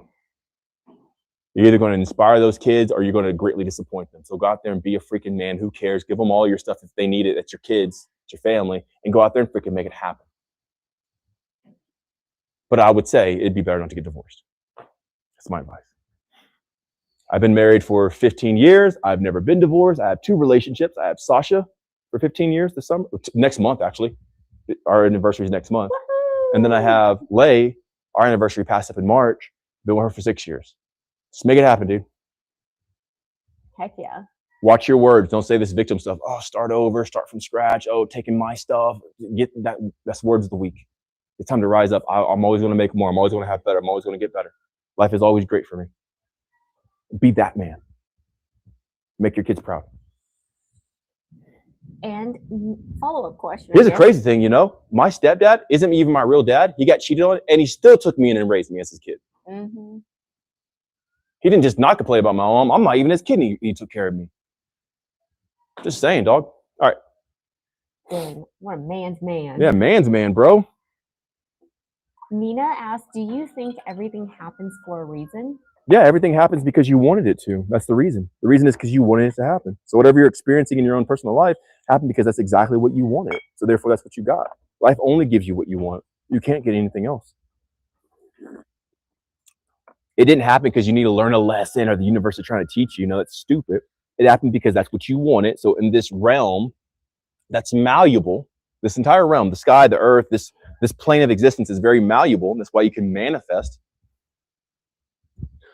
Bless you.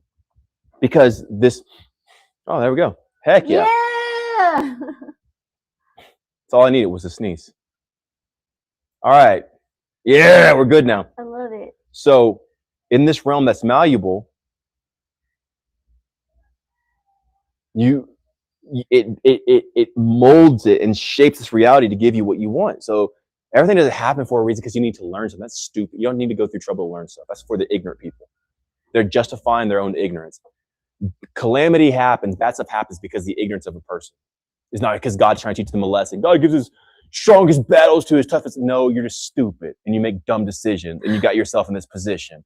God's not trying to test you. You're just trying to cope because you made stupid decisions in your past. Everything happened because that's what the person wanted. And when you actually see that's what you wanted, then you can actually take from it and get better from your life. So everything only happens because deep inside, whether you believe it or not, that's what you actually wanted. You wanted that thing to happen. The car wreck, the accident, the breakup, the divorce, whatever. You want that in your heart. You want to come in or?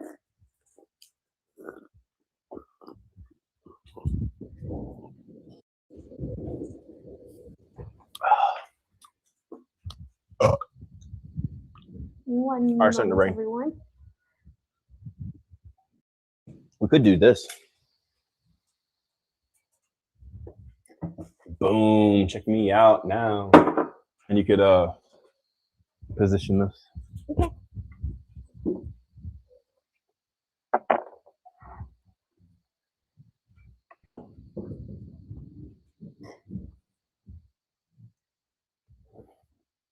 You want to still stand out? No, I actually might stand inside. Okay. And that way, I feel like every live, we're always going to move or like adjust. Hey, it's kind of cool. Keeps it alive. I guess so. We can even unplug it. Like this. Facing. Here, toss me the speaker. By toss, I mean just gently hand me. All right. Okay. How am I looking now, Sasha? Let's see. I'm gonna come in here. Just right here. I swear this is not. It's all abs. It's all abs. I can Yeah. make it higher if I need to. I'll make it full screen for you to see. You guys want to see my elevator? I have an elevator in the house. Oh yeah, you could face that way. In the elevator? Or facing with this door open with the light and the elevator's background. Maybe. I'll show them the elevator. I can even zoom out. I have it really that's cool. zoomed in at like 2 point. I have an elevator in my house. What's up? Let's go, guys. Love you. It's Mikey. MikeyBreathes. Yo. Yeah. I think it's cool. I like it. Okay, cool. The rain's coming down. It smells great. It smells like a fresh summer rain. All right, cool. How about that? All right, how's this, Sasha? I'll back up. You look amazing. Dude, my body looks like metallic. Shimmery. Look at this. Holy crap, dude. Yeah. I feel like Iron Man, like the real Iron Man. Like my body's like metal, like a metal alloy even. Dang. A combination of multiple metals. Looks really cool because you have like a backlit, but then also a front lit or side lit. Now you're in the dark. Okay, yeah. It's kind of cool. Yo. It's cool. All right, what we got, Tosh? Okay. I see this here. Let's ask some questions. Come on, Okay, Tosh. Babu Kotori said, you wrote in the guide that we should get rid of colors and chemicals. I am an artist, oil colors and stuff. What should I do?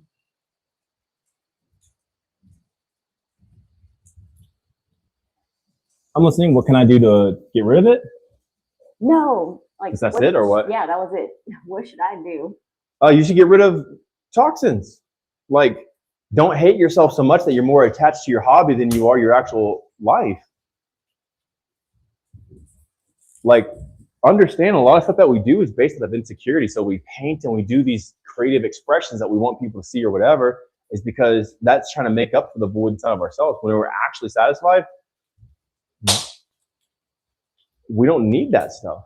Remember, you have a mic on, Sasha, so you can just, get out of here, fly. like I'm right there with you, bro. I used to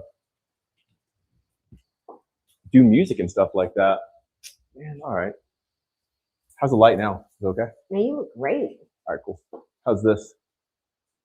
All right, cool. That's better. Can turn your head to the side? There you go.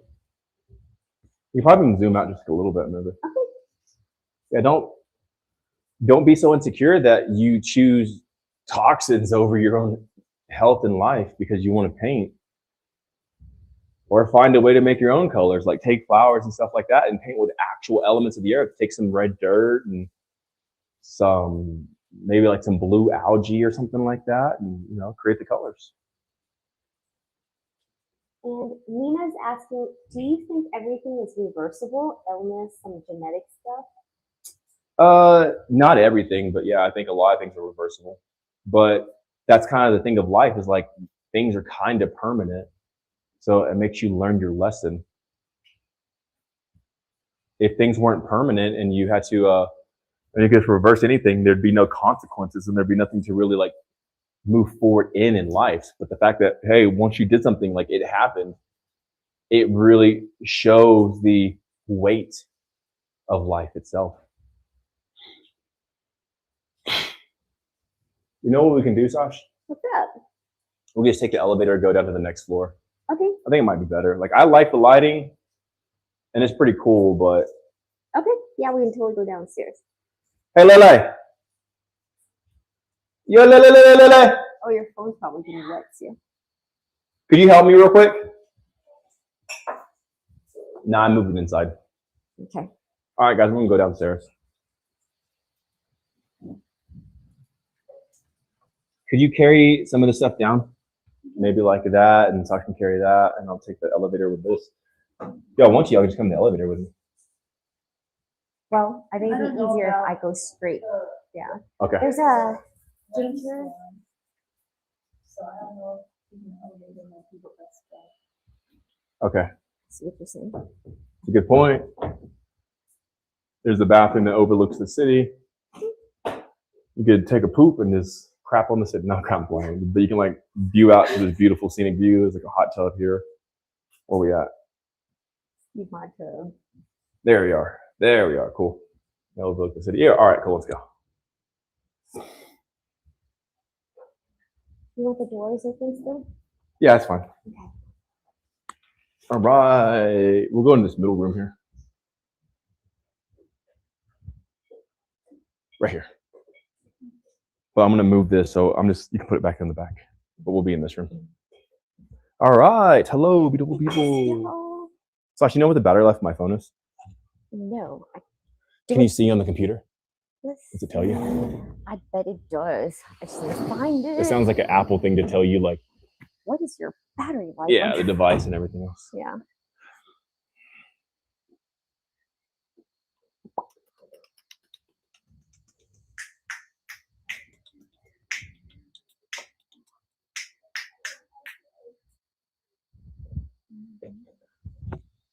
Yeah, sure. I'll send one of those.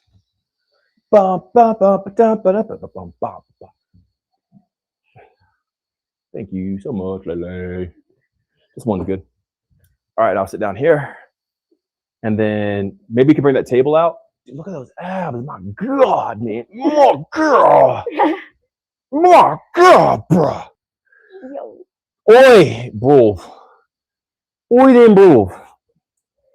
It's a good day eating it, Godna. Oi, laddie. Okay, I can G-Wagon, G-Wagon. Dang, your abs be popping. I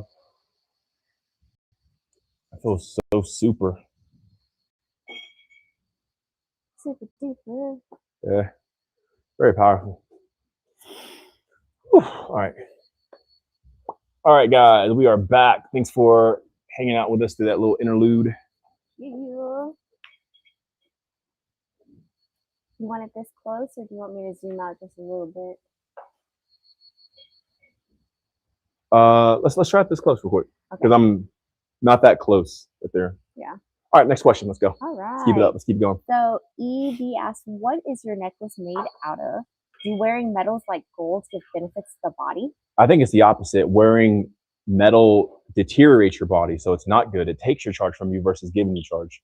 So I only wear the necklace whenever I'm live, and then the necklace is made of like stainless steel. And I don't wear the necklace because it's a fashion statement. I wear it because it holds my mic. It doesn't break. I tried yarn and cotton, but it's just so itchy. So the most non-itchiest one is this here. And which, by the way, Splendidly Intrepid said it's really good to hear someone giving advice like this about sticking and staying in a relationship. That's it, Michael. Oh, thank you. I appreciate that. Because I'm a man. I'm not a little BSECH. Like you're in a relationship to be there with one another. You know what I'm saying? Like you're not there just to give up. Like I'm just not a quitter, dude. Like quitting's not what I do. It's just not. It's not in my blood. I'm not a quitter. I'm not a loser. I'm not a quitter. I've never given up. Again, I've been with Lay for 6 years.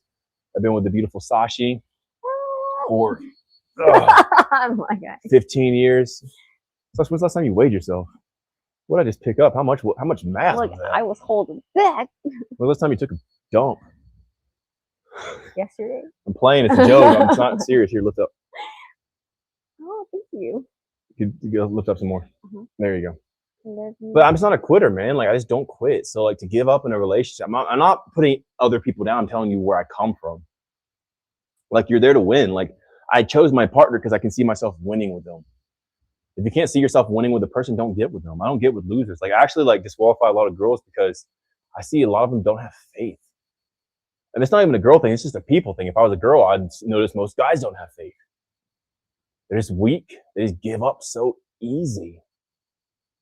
So for me, like if I'm going to be with somebody, I'm going to be with somebody, dude. I don't give up. I'm long lasting. I think Sonic the Hedgehog taught me that, video games, not being able to save and just keep trying and, stuff like that. It's not who I am. So I say, if you're going to be in a relationship, like just see it out to the end, but especially if you got kids together, like we're going to go back out into the dating market and be like, a single dad, like just come on, bro. Or a single mom. Like I'm not saying stay in an abusive relationship, but what I am saying is like use your power to make that relationship good. You want to be a god or a goddess or like a queen, then use your what's the thing that queens have? Like divine rulership or like the authority, whatever they call it, to reconstruct the situation that you're in to make it better. You want to be a god or a goddess, okay, use that power to make the relationship work. You want to call yourself a queen or a king, then use your dominion, that's what it is, to restructure the relationship and make it work. If you don't, then quit calling yourself a king. Can't even make a relationship work. Were you the king over? Or a queen? Can't even make a relationship work. Were you the queen over? You ain't queen over nothing. If you're a real queen or a real king, you can use your dominion to build something that lasts, a dynasty. That's what kings and queens do. They build dynasties, which means it lasts longer than 5 years. It lasts longer than 10 years. The kingship and the dynasty, the emperors made things that last a lot longer than one generation. It's generational. If you're not making something that lasts generational, you're not royalty. You're not a king, you're not a queen, you're not a goddess, you're not a god. Because you chose to be human. Because what God makes last. I'm not saying, again, you have to stay in a relationship or whatever, but like, what are you making that lasts beyond you? Because some people call it legacy, I call it dynasty. So that's where I speak from. That's the only way I operate. I don't see myself losing. But anyway, we'll go off the topic. But actually, no, we can stay on the topic because I don't think most people even will say that because they're so scared. Because like, what if they get divorced? What if they said that and then like they get divorced tomorrow? They don't even hold themselves accountable, so they won't even say it in the first place. So I'll say it. Like if you're not making something that lasts and that's passed down from generation to generation, you're not a king or a queen. You're a fool, and you're only because you're fooling yourself.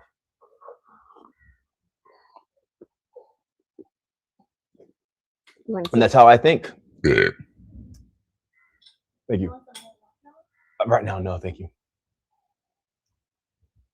What's that? Did you want to stay on that topic or? What's the next one? What we got? Okay, so Look at my muscles here. Some of my nips. What up? Nips. Krista. Hey, Lay. Way up. All right, what's up? Krista asked, "What's your view on seed retention and tantric energy for relationships?" Man, them women, dude. It's always the women. I don't know. Come find out. Dude, I'm telling you, it's always the women who ask about this stuff. What's my thing on seed retention, right? Why? Do you have a boyfriend who does it? Or like where are these coming from? This was the same person earlier too that asked that. Yeah, okay. Where's this coming from? Like, do you have a boyfriend who does it? Like, where's the curiosity? Because you obviously don't have seed in you. You have the egg. Where's this coming from? Please answer that now. I will answer your question, but just want to know, like, where is this even coming from? Mm. You have a boyfriend who does it? Like, why are you interested? Like, what does it matter to you? Because it's not that big of a deal to me. Like, it's like people blow this stuff up like it's seed retention. Like, it's not that big of a deal. Oh my God, he held in his G's. You know, like, whatever, dude. Like, who cares what you do with your jolly juice? All right. She's saying that next. Okay. Lainey said, "I've just stumbled onto your page. Thank you, Higher Self. I'm curious, has your guide..." Higher Self, huh? Yeah. Oh, yeah. You just now stumbled because you weren't here like an hour ago. Yeah. 30 minutes, 40. I'm curious, has your guide assisted people heal an autoimmune condition? Yes, a bunch of autoimmune disorders have been resolved, not healed. I don't believe in healing. I don't believe in curing. I don't believe in any of that crap. You regenerate yourself out of that state because you occupy a different state. But yeah, the guide has helped with a lot of those. MS and tons of them. Hers is RA. Huh? I don't know what that is. RA. What? The autoimmune condition. Okay, cool. Yeah, whatever. It doesn't matter. These are just names for your body deforming and malfunctioning. That's what everything is. When your body can't produce the right amount of hormones, or your organs can't function right, or your nervous system is like overstimulated, like it's the same stuff, just in a different manifestation. Oh, this is a liver issue. Oh, this is a bacterial infection. Oh, this is a viral infection. Oh, this is a brain deterioration. Like, it's the same thing. Your body not being able to function. When you bring your life into the harmonic state, everything functions to its highest degree. And when it functions to the highest degree, you regenerate yourself out of the problem or the issue. It's the same thing every single time. As long as you have all your organs, you can do this. But if you have amputations, then it makes it a little bit harder. Actually, I'll keep it forward. Actually, I'm going to keep it off for now. Okay. I'm a little mohawk going on. But yeah. And then Splendidly Intrepid said, "Please share with us about some of your experiences with the non-physical world." My experience with the non-physical world, I had intimacy with stars. I've seen ghosts like the other month. I have had visions and stuff like that. So, I mean, I don't really like glorify it too much. It's cool because everything wants to be where I am. So I don't like ever, because if you start to,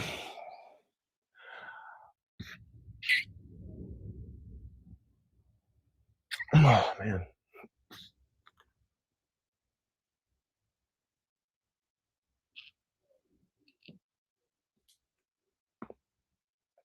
If you start to worship the intangible or the non-physical, you start to partake in escapism, and it makes you ineffective in reality. So I don't spend too much time in the non-physical because all those things would die to be where I am. They want to be physical, the celestial bodies, the spirits, the angels, the demons. So since I understand that, I'm not trying to get out of this. Like, this is the heaven. Like, you guys want to go to a fairyland, right? Where there's fairies and mythical creatures. Go into the woods. You have moths and grasshoppers. You have vines that stretch all the way on top of the trees. There's redwood trees that like shoot up into the sky. Like, we're living in it, but you guys are just dull to it. We live in the fairy tale right now. You guys would want to go to some like mystical place. Take me to Narnia and all this other stuff. Like, dude, you're in your own version of Narnia and you're not even taking advantage of it. You still go to work and just turn on TV and you stay bored and all this other stuff. Like, you're living in the fantasy right now and you're still not doing anything. So if you got Narnia, you still wouldn't do anything because you don't even like walking. In Narnia, there's no cars. So you have to like walk everywhere or like ride Azeroth or whatever the thing's called. I've never seen the movie, but you know, get the idea, right? Like, There's no cars. I don't think there's no cars in Narnia, right? Have you seen the movie? I don't remember it. So what I'm saying is you probably have to walk everywhere and this and that, but you live in the mystical right now because you have futuristic cars, flying things, devices called planes and stuff like that. You also have the woods and the jungles. It's still like there's still tribes out there who haven't really made contact with the modern world, and you just stay at home all day. So I don't really endeavor too much into the intangible because everything's fighting to get to the tangible. They want to possess you so they can live this reality, but you are trying to do escapism and like out of body experiences just to get away from this when everything's trying to get to this. So it's really a slap in the source's face whenever people are trying to astral project and stuff like that. It's like, how about you just go outside into the woods and look at nature and touch trees? That's magic, dude. Right now, so how I'm currently rereading the Chronicles of Narnia, and no, there are no cars in Narnia. You see, Raynell's here, and like the other day, like yesterday, it was a confirmation. Now I'm telling you guys, I've never said Narnia in my life. I've never even said that word before, ever. But yet here we are, because these are confirmations to you guys. Like, hey, is this guy real? And then the moment you think that, like, some sort of confirmation will come out to confirm, like, oh, the synchronicities, the serendipitous moment that like confirms whatever you were thinking. That I have no idea. I'm not looking over Raynell's shoulder like, hey, you have some Narnia books over there? I have no idea. But these things happen to confirm with you guys. Go outside. This is Narnia. This is the magic. Go outside. Go into the woods. Look at trees. Climb trees. Look at sunsets. Like, look at the bark. Look how everything has so much detail. And embrace that. This is the magical place. But everyone's trying to escape here. Everyone's trying to escape here to go somewhere else. When this is it. This is heaven. This is the beautiful place. This is the ones where demons and angels want to possess you so they can experience the stuff. We're experiencing it and we still want to leave. Well, give me my psychic vision. Let me have my out of body because it's blah, blah, blah, blah, blah. You're just not even appreciating what the source made. And that's like a slap to the face. That's so much disrespect. So anyway, let's go. Next. And Lainey said, thank you. You're the real deal. One of the few. Thanks for the transmission. Hey, I love you so much. Lenny? Lainey. Laney. I like that. It's a cool name. And then The real deal. The real deal. Noah asked, what's your viewpoint on practicing gratitude? I don't feel like Trump for a second. I'm like, he does those gestures. Yeah, why did I do that? It's funny actually. It's silly to practice gratitude. Those are for the people who are ignorant of what this life is. Just be gracious, be grateful, show grace. You don't have to practice. Like, look how far we are as humans that we have to practice gratitude. Just be a grateful person. It's not something you got to practice or try. Okay, have my moment of gratitude. Let me go and do my own. No, just always be grateful. Like, okay, Raynell's here, right? Like, whenever she came on yesterday, I was so thankful to have her on, and I've shown her so much gratitude. Not because I'm practicing gratitude, because I'm just a grateful person. It's embodied gratefulness, thankfulness, appreciation. So don't practice gratitude. Just authentically be grateful for what you're experiencing. And guess what? If you don't like what you're experiencing, then go experience something else until you are grateful. You get what I'm saying? But if you're having to practice gratitude, you're disassociating yourself with life because now you're trying to do a practice, you're trying to do something and you're trying to turn it on. It's like, no, just embody it. It's so much more sustainable and efficient. Know what I mean? All right, what's next? And then David on YT asked, how did you overcome addiction to pills? By saying you overcome addictions to like how pills. Does somebody overcome addiction to pills? I've never been addicted to pills, so I've never had to overcome that. I always thought pills were stupid, even since a kid. Like, I had one of my teeth, I had a root canal on one of my tooth. On my tooth when I was like 16 or 17 or something. I think I was probably like 17. And even halfway through, like they gave me pain pills because, like, they did the whole extraction or whatever they do for a root canal. So they gave me these pain pills so it wouldn't hurt as much. And even halfway through, I just stopped taking them. I'm like, I don't want to take this crap because, like, it made me weird. I'm like, oh, I don't like it. Makes me not me. So I said, screw it, I'll just go with the pain. I don't want to take this stuff. So like even as a kid, I thought pills were stupid all my life. They disassociate you because it's pharmaceuticals, right? So it overtakes your brain and your consciousness and how you operate and who you are. And it makes you into a different person because it rewires you. I've never wanted to be not me. I've never not wanted to be me. So whenever I took that stuff, it's like, oh, like this is not me. So if you are having trouble with addiction to something like that, it's because you don't like you and you don't appreciate you and you don't value you and you don't want to be you. So you take something to be not you. And that's why you embrace that. That's why you keep doing it. The moment you just sit down with you and love you and see you for who you are, you won't want anything that makes you not you. You know what I'm saying?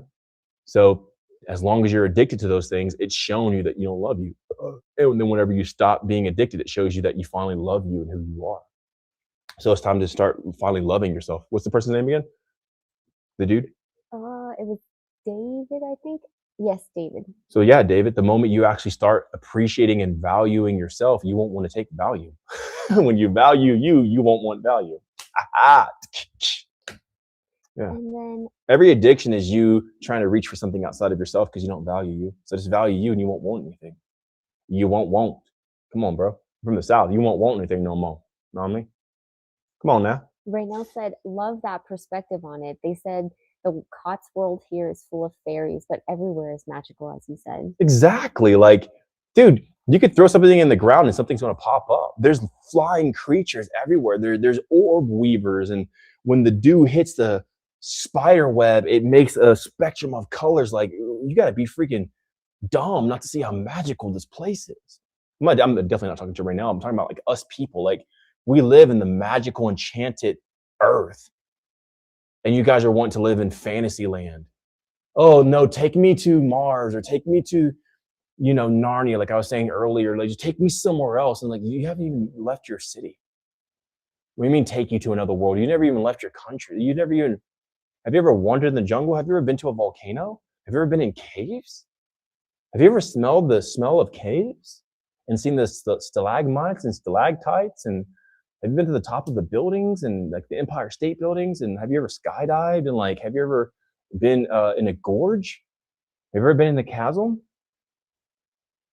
I had intimacy on the side of the Grand Canyon, like on the edge of a cliff, having a menage a trois. That's a magical experience, bro. Overlooking the whole canyon there with like, I'm telling you, man, go live. You won't want to leave when you're actually living. I promise you that. I guarantee. Mon ami. All right, what's up? And then Splendidly Intrepid said, a couple of days ago, you shared that you have been doing a new intense meditation and that you found you had to recalibrate your energy because you aged a bit. Somebody pays attention. I like, who's this person? Splendidly Intrepid. I like the people who actually pay attention. Like, yeah, gold star for you. I like you. Mm-hmm. Okay, so she asked, could you tell us a bit more about that? Yeah, I could. I like you. I just got the chills a little. Like I got a little mini. I got the pre chills. I have like I had the pre like my biggest like love language is like appreciation and value, like being shown appreciation and like dignity.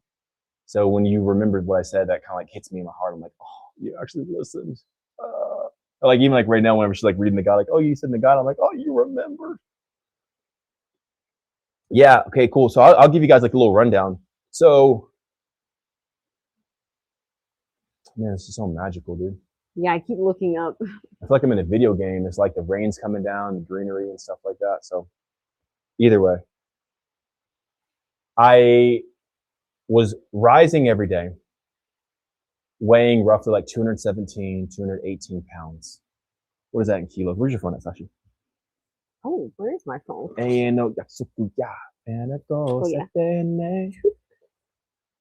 Thanks. Oh, I didn't catch it. That's all cool. What is 218 pounds into kilograms? That would be 98.88 kilograms. 98.88, right? So I was rising about 98 kilograms, 98.8 kilograms a day. And then I went through this big head thing where all this energy was in my head. It wasn't even a meditation. So like, it wasn't even me meditating. I was doing something. This just came, like, it looked like a new upgrade. All this energy came to my head, and it was so like, I had to stay engaged, or like it would just drain me. I had all this energy in my head, and I had to like siphon it and direct it, and if not, my head would start pounding. But it wouldn't be a headache. It wouldn't hurt. Like I would feel the heartbeat in my head, like throbbing, but there was no pain. But there was just a lot of energy. So I had to stay in a constant state of like diluting and directing the energy and stuff like that for like almost like 5 to 6 days. And it aged me hard because like there was so much energy in my head and so much like work in a sense I had to do because there was just so much energy there. And if I didn't do anything, it would just pound like bop, bop. Again, it wouldn't hurt. I would just notice it. So I spent a lot of time pushing the energy out, pushing it through my body, actualizing what it is, what's going on, why is this here? Is there some sort of gift that goes with it? And during that time, I noticed my face aging a lot more because I was putting out so much energy. Now, I'm on the other side of it. Pretty much the beginning of this week, like, well, today's Monday, right, Sash? Or what's today? Tuesday. Today's Tuesday. So this past Monday, pretty much like a week ago, is when it stopped. So it started on the Thursday, Friday before, and then it kind of stopped on like Tuesday. So like for that like 5 days or whatever, I was just like meditating and going in, trying to like that dispersing and stuff like that. And through that time, I did some lives, and I could see how aged my face is, and I'm still overcoming it, not overcoming it, but regenerating from it. Now my face, like if you see my face today, like right now, I look a lot better than I did a week ago. You see my face a week ago, I'm like, dude, I notice it, you know, but that's the energy I was putting out. But because I know how to recoup my energy and everything else, now I'm back to my normal state. I'm looking more vibrant and youthful again. There we go. That's pretty much what happened. I mean, I could try to go into more detail, but it just depends on what you want. That was a new experience for me, but already Nepal has been a primary head region of where the energy goes. So Goa in India was the stomach. Sri Lanka was like the groin area, like the reproductive organs. And being in Nepal, it's constantly being in my head. Like there's so much energy in my head. So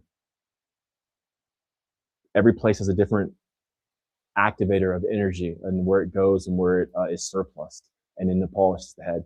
And this is the only country except for the Philippines that we stayed for 4 months. Like we're staying here for 4 months. We've never stayed in the country for 4 months. Like India, we stayed 1 month. Sri Lanka was 1 month. Pakistan was 2 months. Uzbekistan was 1 month. Kyrgyzstan was a month. Kazakhstan was a month. Mongolia was 3 months. Korea was a month and a half. Laos was a month. Vietnam was 2 months. You know what I'm saying, right? Cambodia was a month. Thailand was pretty much like 3 months. And so on and so forth. But like we haven't stayed at a place since the Philippines, which was the beginning of 2024. We stayed December, January, February into March of 2024. So yeah, I guess because like I'm staying here an extra month, that energy's here, and like it really did the next. I just had so much energy. I guess it just overloaded or something like that, and it was wild. It really boosts my psychic abilities. Like undoubtedly. Like I'm not saying I'm psychic to read people's minds, but like when my mind goes somewhere, it starts warping reality into that. And I just went into a deeper level of that. People are having dreams of me and visions, and like I'm going into the sky and people are seeing my face in the clouds, like some crazy stuff, some wild stuff, man. But I mean, that's the role I was born to step into, so it's not even that big of a deal. So yeah, whatever. Can I see the phone? Yep. Next question. And LOLYIV asked Mikey, in your older video, you said you had your prayers answered for school tests. How did that? No, I never said I had my prayers answered for school tests, but I have my prayers answered. Yeah, to be the most. I never cared about school. I didn't care about school. The question is, how does that work? I never had my prayers answered for school tests. I have never prayed for school. I never cared about school tests. I would waste a prayer on a school test. Like school is easy, dude. School is so. School like school was so easy. I didn't need to pray for it. But I will say this: Actually, no, I won't say that. But school was never something I would waste a prayer on because it was so like school was like you just listen to what they said and just write it down, like beat it. They're telling you what they want, just give it back to them. That's it. That's all school ever was. So I never had to pray for school, but whenever I was a kid, I'd pray and then I'd have my answered prayer. So like I had my prayers answered. My answers prayer. I've been speaking for a minute now, but I have my prayers answered. So if you have a specific question about that, yeah, I could totally answer it for you. But I never prayed for school because it was always so easy. Like I got straight A's when I wanted to, and school was so easy. I didn't care. So I wouldn't even try because I know I'd win anyway. Because like at a certain point, like I started getting all my prayers answered like roughly around like I was really locked in like at 15, somewhere in there. So I wasn't scared of anything. I'm like, whatever, dude. Like I just pray and change stuff. And then Paul on FB said, I definitely want to travel like you, bro. Do you imagine all your travels in life before it becomes reality? This is Paul, right? Yes. You're coming from your understanding. I'm not traveling to travel because I want to travel. Like my travel, I'm on a mission. I'm actually doing something. I'm not traveling I don't care to travel. I think traveling's stupid. It's a waste of time, and I don't like traveling. Traveling is not something I care about doing. I care about going to a specific region and activating that portion of me. So whether it's the groin area or the stomach or the brain or whatever, I'm not traveling. I don't care to hop on a plane and go sightsee. So I don't travel to travel. So yeah. So I'm not trying to see myself and have things answered like okay, I'm gonna go see myself here and there and all that other stuff. So it's not me. But instead, I'm going there for a specific reason, for a specific mission to activate certain parts of my psyche and my life. And I'll go there and I'll activate these things and then they'll be imparted into me. And that's what you see here. That's the only reason I travel. I do not care to travel. I don't like traveling. I don't like traveling at all. It's not something I care about. If I could just teleport and arrive, I'm happier with that. And even as I'm here, I stay in the house a lot of times. Even my neighbors like, man, like, bro, you're always in your house because I don't want to try. I've been traveling for like almost 6 years straight, like 6 years actually. I've been traveling for 6 years nonstop. And Lady on IG asked, what's your take on the great solar flash? It doesn't matter. People will say stuff, but I didn't see it. Like everybody wants there to be a great event, the Kali Yuga or the Great Solar Flash or like the Age of Aquarius, but people are still in the same positions that they've always been in or a weaker position. As long as we're waiting for this great event to happen, we're not taking responsibility for our day-by-day actions. So when you finally just take initiative and acknowledgement and responsibility for what you're doing every second and every moment, you're not going to get anywhere in life. You got to start taking accountability for every second, and that's when you get further. But if you're waiting for the great solar flash or this or that, and like, okay, when's the next eclipse, or like, am I going to go into like this next harvest moon, blood moon, wolf moon, strawberry moon, solar flash, solar eclipse, all this other stuff, you just wait around and then it happens, and then like you weren't even prepared, so like nothing even really transpired.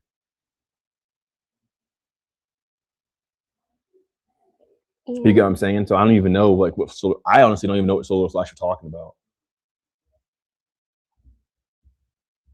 And Splendidly Intrepid said, if you pay attention, you'll realize that school was designed to train humans to be factory workers, employees, etc. I mean, that to me, like that's what losers say. I honestly think that, because like social media can get anybody's idea into your head. Everybody who says that to me is like, and I'm not saying that you are that. I'm saying whoever started that says that because I can speak coherent English. I am, not the perfect grammatically, but nonetheless, like I have a high rate of literacy and accuracy. I can do. Mic is off now. Whoever started that says that because either way. So I have I can do formulatic equations. I can do math very easy. I can point to a map and know where a lot of countries are. I can read a map. I know what longitude and latitude is. I know what the XY axis is and the Z. I can do equations. I can plug in, I can do integers and stuff like that. So like if a person thinks that school is just for factory workers, that's because that person's most likely stupid or dumb and they're not creative enough to garner what school taught them and go apply it in the real world. School taught me social skills. It taught me how to be to places on time. It showed me how to prepare beforehand, get my supplies ready. But if a person was an idiot, they probably always were missing their, I don't know, their graph for the day or like their calculator for math class. And they would always like, whatever, I don't know. They'd always have some sort of excuse of why they weren't succeeding in school. I'm saying school to me was so easy. So I wouldn't waste a prayer on school. I'd probably pray to have, I don't know, something else, you know, like my body healthy. I've always wanted a healthy body, even as a kid. But school was amazing. School was awesome. I love school. I actually had early release as a high school student. And I didn't want to leave school. So I'd like make up reasons to stay after school, even though I had early release like midday, because I liked school so much because it was such a social gathering. Look at those cheeks. Oh, you're gonna run back now, aren't you? I'm gonna glorify that booty. But yeah, school taught me like social skills. It taught me how to converse and it even taught me capitalism, how to price things. I started my first business in school. It taught me how to like collaborate with my elders, like the teachers, and like form deals. Like, hey, if I get this done on time, can you do? You know, it taught me great. It taught me a great deal of stuff. So anybody who didn't take advantage of school or say that school is just to teach people how to do factory workers, they're too dumb to see what it really was, and they couldn't extract the most out of it because you can make a lot of great connections in school. School was awesome. I love school. Most likely because I was an only child, and it was either go to school or go home and be by myself all day because there was nothing else for me. Like I had no parents, I had no like siblings. So school, I got to see how valuable school actually was. I think school was amazing. I don't put it down. Could it be better? Of course, yeah. But it still taught, like I can speak English, bro. You know, I was in Pakistan, and I think Pakistan was one of the most hospitable places. Am I saying that correctly? Like it was it had the greatest hospitality. The people there were so nice, so caring, so loving, so gratuitous. These people were amazing. I love Pakistan. It blew my mind, and it countered all biases and preconceived notions that I had going into the country. Like it blew all those away because the people were gracious and loving and caring, and Pakistan was awesome. But the security guard who I had in front of my house, I couldn't really speak to him, especially through a translator, because he couldn't read. This man was like 50 or 60 or somewhere in there. And this man was never taught how to read. He couldn't even read his own language. When I would show him Urdu, which is what they spoke in that region, this man didn't know how to read his own language. People are like, well, school's for factory workers. Can you read? Can you look at a sign and know what it says? Can you read text on the paper? Dude, school have taught you that. There's other countries that they literally still to this day, 2026, 2027, 2028, don't know how to read their own language. So it was so difficult to talk to this man because I couldn't speak Urdu. I couldn't use my translator to talk to him, and he couldn't understand barely the translator app if it would translate from English to Urdu because the accent and the way they would say stuff wouldn't be correct. So it was very hard to talk to my security guard to get him to do anything because he didn't have proper schooling. So the fact that you can read, you can write, you can do basic math, you know where things are on a map, dude, like consider that a gift instead of saying it's just to make factory workers. Because if you truly understand the advancement that you have and like you have a step up above a lot of people around the world, you'll stop saying that and you'll start seeing how much of a blessing it is, and you can use that for your advantage. Because I can read, I can speak coherently, and now I can formulate all this stuff to create success for my own life. So yeah, that's what I would say. I like school. School is cool to me. I have nothing against school. Could it be better? Of course, yeah, but like it's what you make of it. A lot of kids are stupid and they're not making the most of it. Me, I hired my first employees from school. So whenever I was like 16, I hired other kids in my school to work for me. So anyway, moving on. Next. Okay. So, and Paul asked, do you know which places have what type of energy? I haven't been to all the places in the world, but I just told you some. So here in Nepal, it's head energy. Again, in Goa was stomach energy. In Sri Lanka was reproductive organs. In Pakistan was heat energy. In Uzbekistan was cosmic energy. In Kyrgyzstan, it was natural flow energy, like skimming energy. In Kazakhstan, it was the plus energy. So like your energy beyond energy plus. In Mongolia, it was electrical energy. In Korea, it was psychic energy. In Laos, it was internal embodiment of energy. In Vietnam, it was no shame energy. In Cambodia, it was a loading zone. It was just a lot of copy paste. It was a loading zone. In Thailand, it was the substance energy that could get you beyond. So like in Thailand, like you can have to go beyond your natural measure. In Indonesia, it was the echo energy, and so on and so forth. That was some of the countries I've been to. But yeah, totally. I've been to 31 countries so far. So yeah, I've embraced and imparted a lot of energy, which is why I'm like super now. Because like every country I go to, I keep getting bigger and better and stronger and more powerful. Okay, I keep going to these places and on taking these different types of energy on purpose. I'm not here to travel. I'm not here to be a traveler. I'm not a tourist. But I'm here to get specific types of energy so I can become this powerhouse that I am. You know, because not by power, like physical power, not by might, not by physical force, but by the energy, by the spirit. And I'm making my spirit more indomitable by understanding it, by operating in certain types of energy. All right, what we got, guys? I'll be on for a few more questions or something like that. Maybe like, you know, a good time, but we're gonna start wrapping it up here soon. What you got? Okay. Talk to me, baby. So EV asked, for someone who can't be in nature, is consuming cannabis a good way? That's a lie. That's a lie. That's a lie that you imprison yourself with. Everybody can be in nature. You can find a way. I don't care if you're allergic to freaking dirt. You can find a way to be in nature.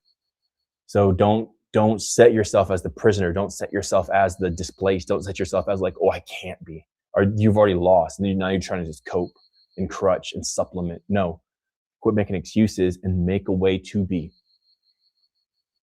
Cannabis is not a substitute for you not being able to be in nature. That's for the addicted, who are addicted to those substances. They're addicted and they have no power. If you can't be in nature, you have no power. And you're willingly giving up your power. Hey, Lele, will you give me some now, please? Right now said, haha, if you guys love hospitality, come to Trinidad. You know what's funny? I'm actually not a fan of islands. I don't like islands. I am not an islander. I'm sure Trinidad's going to be beautiful and amazing, but I'm not a fan of islands. Even Sri Lanka, dude, Japan, like those are just giant islands. I'm just not a fan of islands. Like, I don't know what it is. I think because I'm an earth dragon. So like in the Chinese zodiac and stuff like that, I'm an earth dragon. I like big land mass. I like property, like owning. Like I don't like tiny little apartments, and this is just separate from islands, right? But like ultimately, I don't like tiny little apartments or studios or high rises. I like big expanses of land, dry land.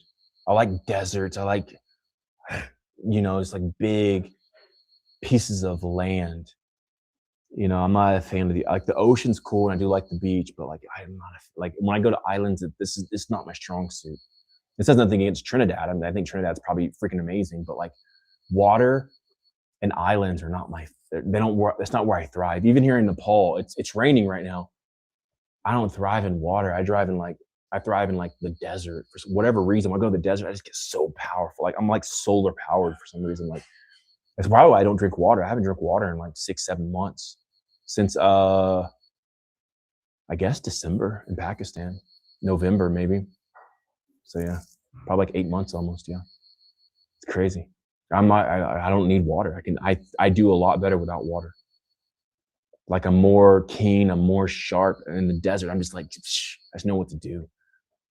Even here right now, it's rainy season in Nepal, and like I could feel my psyche being like muffled and diluted. I'm like, ugh, it's too much water.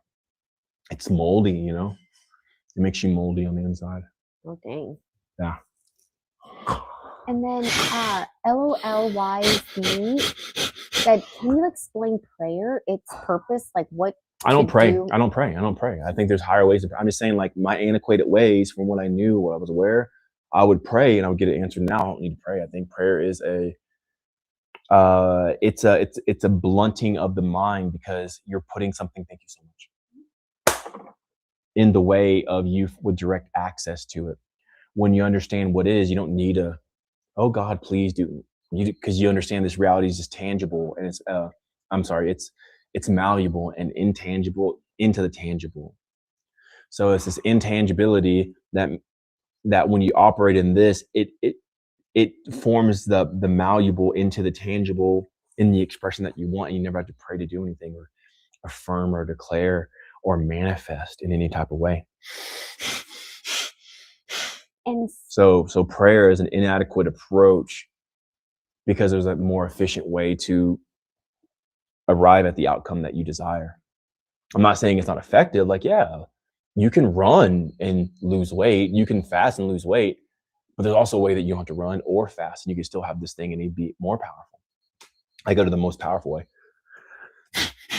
And Splendidly Intrepid said, yes, there's a lot of benefits to the school system for early education. Totally. And even later education, right? Like, I don't know how to build a freaking bridge, but I can go to school to learn the physics and the engineering of how to make a bridge that won't fall, you know, because people are clocked out on what life actually is. They let the school system lead them. Okay, well, here's this 101. Okay, class, your basics. Now you're going to go to this, this, and this. Because they're going, what do I do? But you could go in with the focus in mind. I want to be able to do this. I want to know how to do this. And then even if you don't have a major, you can just take all the classes that coincide with that specific attribute. And then you make the curriculum yourself. And then you can go and learn that skill. And that's university, man. Like, I think college is amazing. I think it's great. I have nothing against college or school or anything like that. I have nothing against it.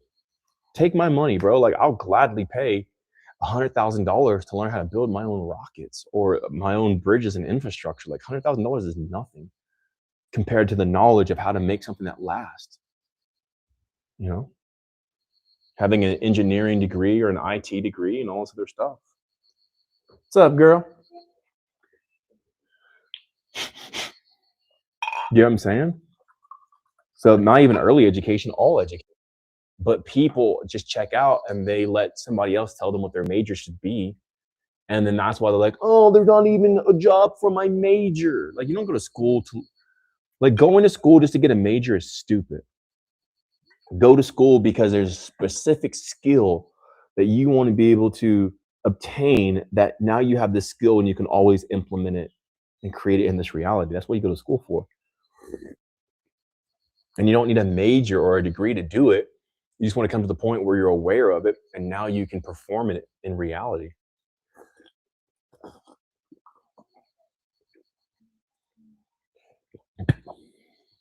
Boom. See? No, a piece of watermelon. Oh. And you ready for the next one? Or? I'm always ready, Sasha. All right. I was born for this. Aliens Are Real No Cap said, how do I bounce back from a bad day? You hear, you guys imprison yourself with your own terminology. How do I bounce back? What are you, basketball? Bouncing back is a reaction. You're reactionary. You don't bounce back, you embrace. You dig in. Your day was bad because you were ignorant of what energy the day was. So therefore you weren't compatible with it. So it ate away at you, or you were misaligned. Look at the day at what it is and embrace and assimilate to the energy of that specific day, because the sun's in a specific place and so is the moon. and the stars and the atmosphere and everything else, assimilate yourself to what that day is. And then you coincide with it, and then you flow with it, and it becomes so easy. Don't be reactionary. Be analytical, be actualizing, and then embrace it in what the day is and become that. You're not a basketball, bro. You don't bounce back. That's for the ignorant. Why were you even down in the first place? Well, because you weren't aware of what the energy of the day was. Not me. And then Splendidly Intrepid says, dovetailing from the previous question about prayer, she said, so if we're hearing you correctly, you connect to source using No, I your don't. own I self don't. No, as I a don't connect. portal? It has nothing to do with sword. Nothing. No. What was the last part about the portal? Yeah, like No source. No. I'm not saying. I'm not even your saying own that. self as the portal. I'm not the own self as the portal. I'm not. It's not source. It's none of that. I just like kind of like this last person. I just see what the energy of the day is, and when you actually see what this energy is, you can combine your energy with it, and you start creating that day with it. You start dancing with the energy of the day. You start dancing with the energy of the moment, and you create yourself in it. I'm blowing my nose. Actually, my pants are all hiked up. Can you get that for me? I breathe so much, I think it makes my nose hairs bigger. Wow. I have a lot of like thick nose hairs. And they always itch. Oh yeah, for sure. Good. Only thing I didn't like about the desert was my nose would bleed a lot because it was so dry.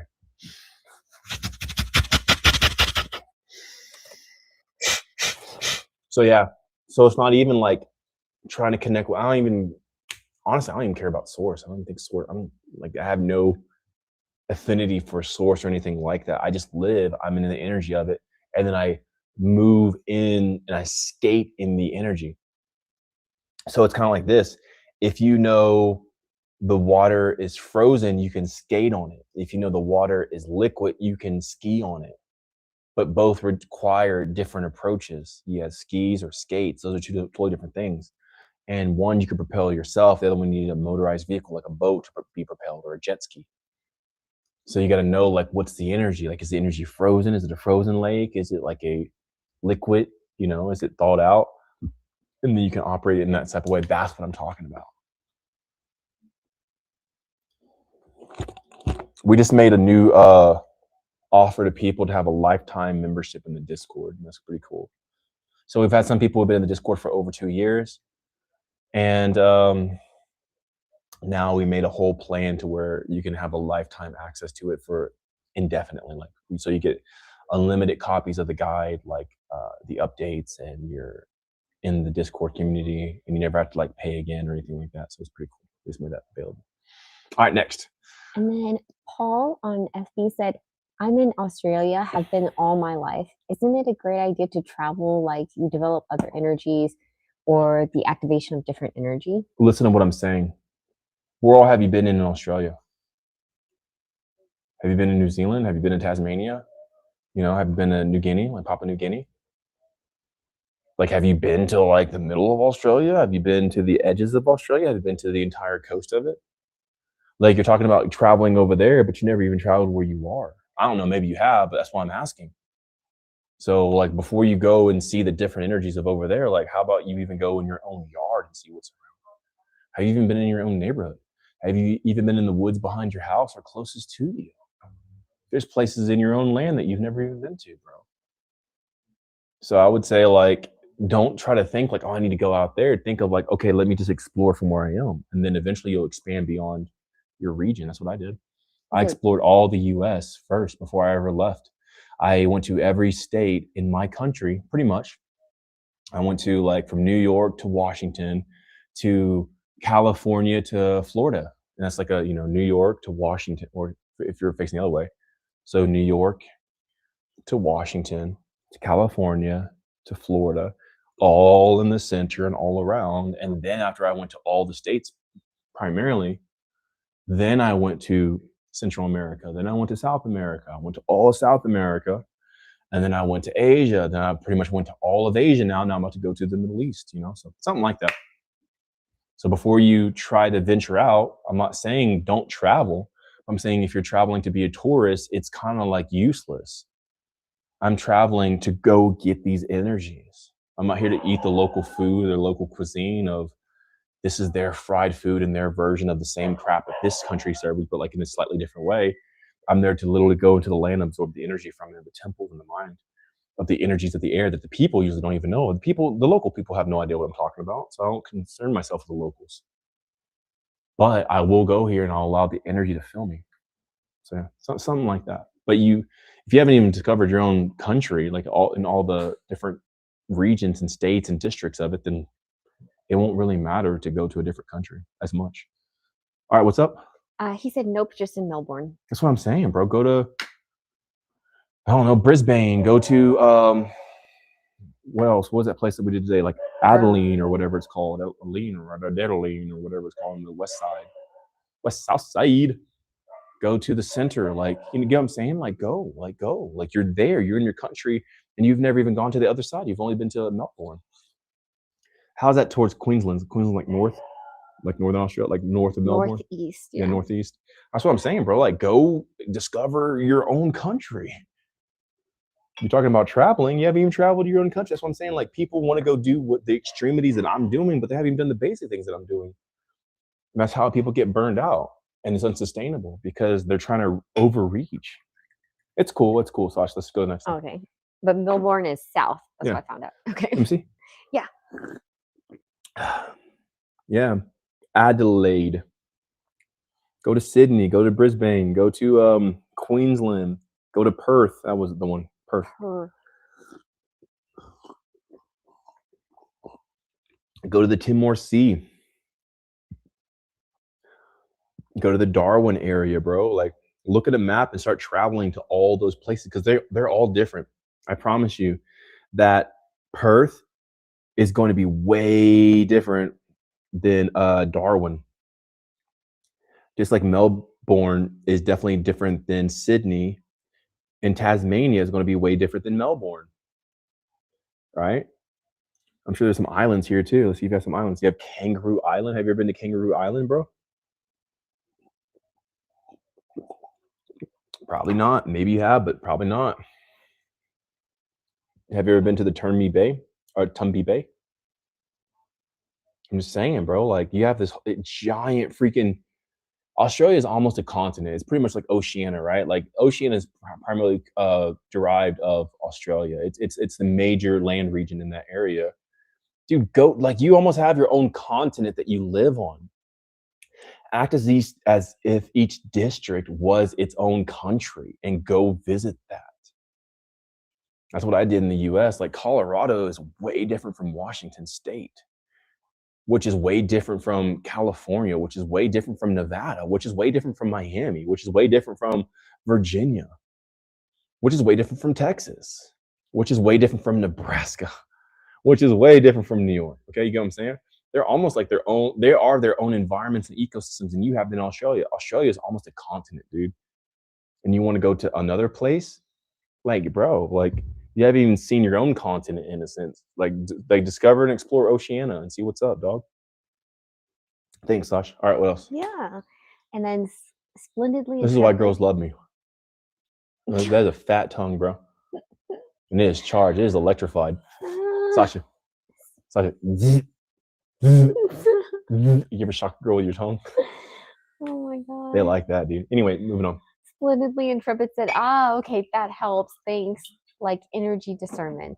Yeah, totally. This is like the whole prayers thing, right? Yeah. Yeah. There's no pray to source or anything. Like, I don't even ever talk to source. Like, I don't even care. I'm not concerned with source or anything like that because the greatest thing I could do for source is to just acknowledge what I'm even in. Like, it made all this stuff, and I'm not here to ignore the earth. I'm here to embrace all of it.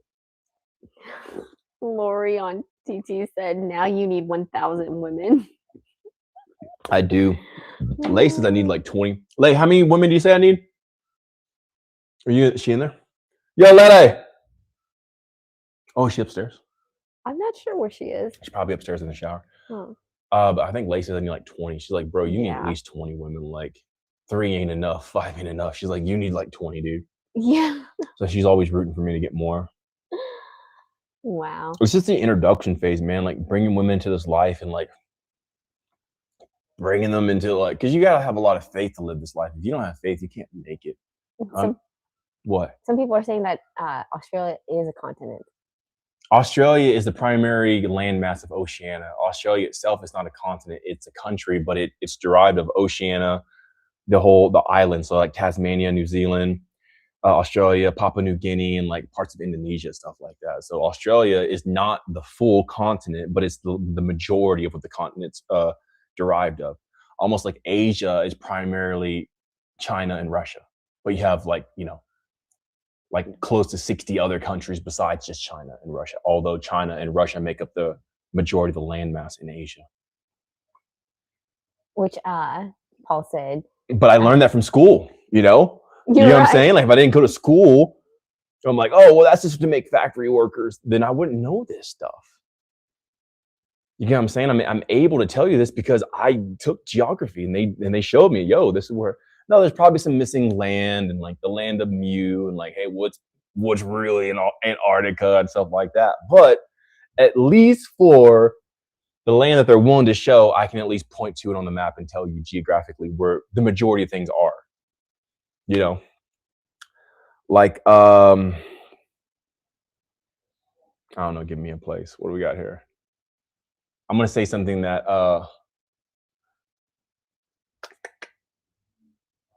man, there's actually one I want to say, but for some reason right now the name is escaping me. Of course, people who live in Asia would know this, but like Sri Lanka, where's Sri Lanka at? Where's Bora Bora? Where are the Galapagos? You know, where is Maldives? Yeah, Maldives, exactly. Where's the Maldives at? You've seen pictures, but where are they? Where could you find them? Could you find them on a map? You know? But there's one, man, I've gone there. I don't want to like look at the map to try to tell them, but like, where is Kundenseg? What is this? God dang it. The Borneo? island. Borneo. That's exactly it, Borneo. Like where's Borneo? Where's Kundenseg? Kundenseg you wouldn't know because it's a specific town, but Brunei. Yeah, where's Brunei? You know where Brunei is? Bhutan. Bhutan. You know the difference in Brunei and Bhutan? Oh my God, Bhutan? Bhutan? Do you know the difference?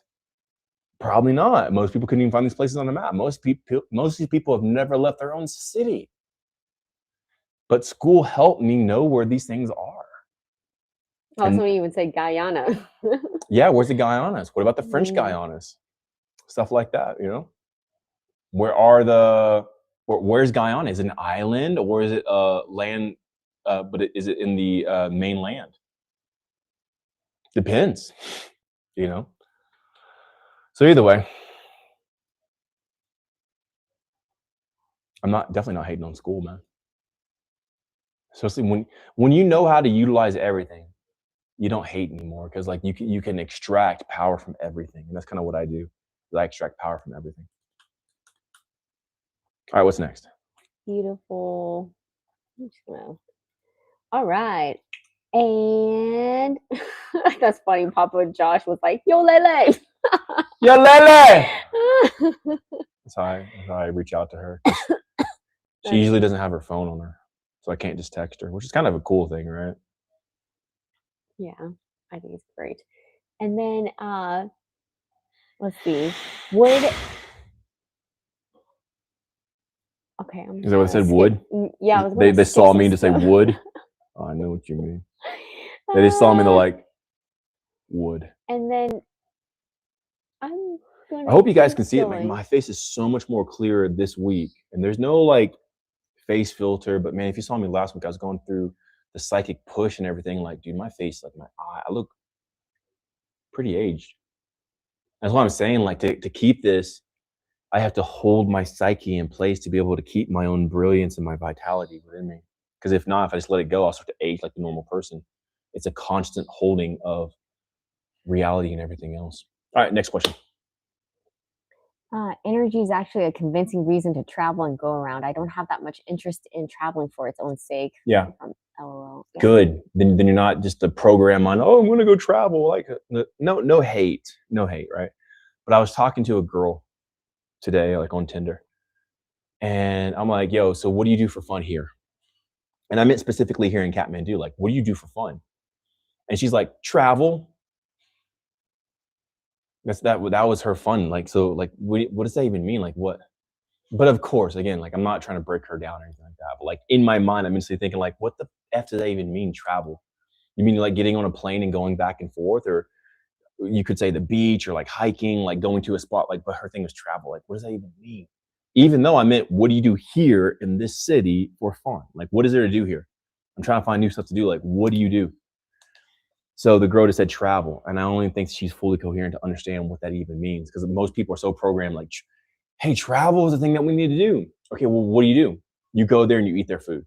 That's boring AF. You go there and you see their grass. That's boring AF. You go in there and you see their temples. That's kind of cool. To see their artwork and their history and their structure they're building, that's actually kind of cool. But to travel just to go eat some food and drink alcohol in a different location, like that's so uncreative. But when you travel to go impart into you the energy of that specific land and evolve and develop, that's powerful. And that's why I travel. That's the only reason I travel. If there wasn't energy or power, I wouldn't waste my time going to places. I'm only here to gain power and grow in power. All right. And Ramsey asked, are you the dude who eats raw meat? I'm not the dude who eats raw meat, but I am a guy and I will eat raw meat, and I have before, but it's not like my brand or my thing. I'm the dude who lives. I'm the guy who doesn't work out but has big muscles and teaches you to do the same. And I'm the guy who usually doesn't eat for like hundreds of days and then still grows in muscles. I'm the guy who says very obvious things, but yet powerful that no one else was thinking. I'm that guy. And Jay asked, a lot of people don't even know that Guyana is mostly French people. I think there's like 5 different countries actually around that region that are all French. And yeah, the French Guianas and stuff like that. Aha! And then Sheena's Gotcha. on IG asked, have you been to Kerala, the state in southern end of India?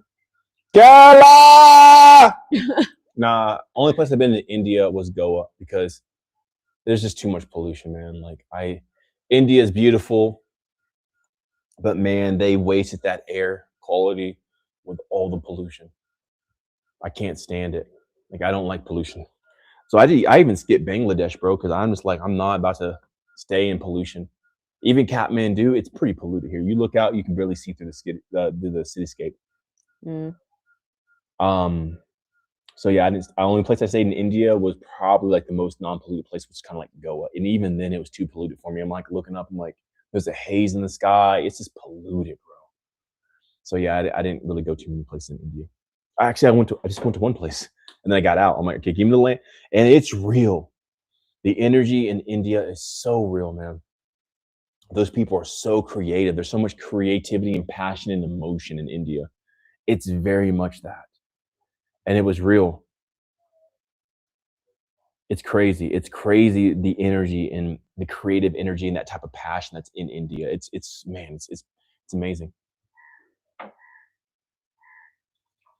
But man, is it trashy and polluted. There's just trash on the side of the road and like rubble, and it's just a mess, dude. Pollution in the air. I don't even care so much about the trash on the side of the road as much as I care about the air quality. If the air quality ain't there, like, dude, like, how can you live? You can't. It's going to give you cancer. You're going to get cancer just by living there, just by breathing the air. It's crazy. Yeah, Jay said it's terrible smog all in that area and region. All in that area? You mean the country? The entire country? The entire country? The entire country. And Pakistan, too. Pakistan's. Yeah, I'm looking at we're at 70 today. Go to India. Oh my God. IQ Air. What we have here? Yo. Probably make it big. Use 2 fingers. I bet you would like me to use 2 fingers, wouldn't you? Yeah. So red's polluted, right? And green is good. So this is India. So the red is India. The air quality is bad, very bad. And I don't need the app to tell me this. I can just go outside in India and see like it's bad. Actually, I'll show you. Do you still have the before and after picture I made of the air quality in India? Or you delete that one? Oh, I didn't delete it, but I don't know where it is. But I just read this. Good. Oh, cool. Yeah, good. Jay said, I think Beijing is the most polluted city in the world, if I'm not mistaken, because of the factories. Fun fact, they have to shut down all the factories for an entire week before they do their parade so that the sky clears out. This is Jay? Yeah. Jay, where are you from, Jay? Tell me that. It's going to tell me a lot. Because, no, Indonesia is the most polluted place in the world, and Jakarta is the most polluted city. Jakarta was pretty bad. Yeah, it's definitely not Beijing. Like, have you ever been to Beijing? I've been to Jakarta, bro. Jakarta is like, it's messed up.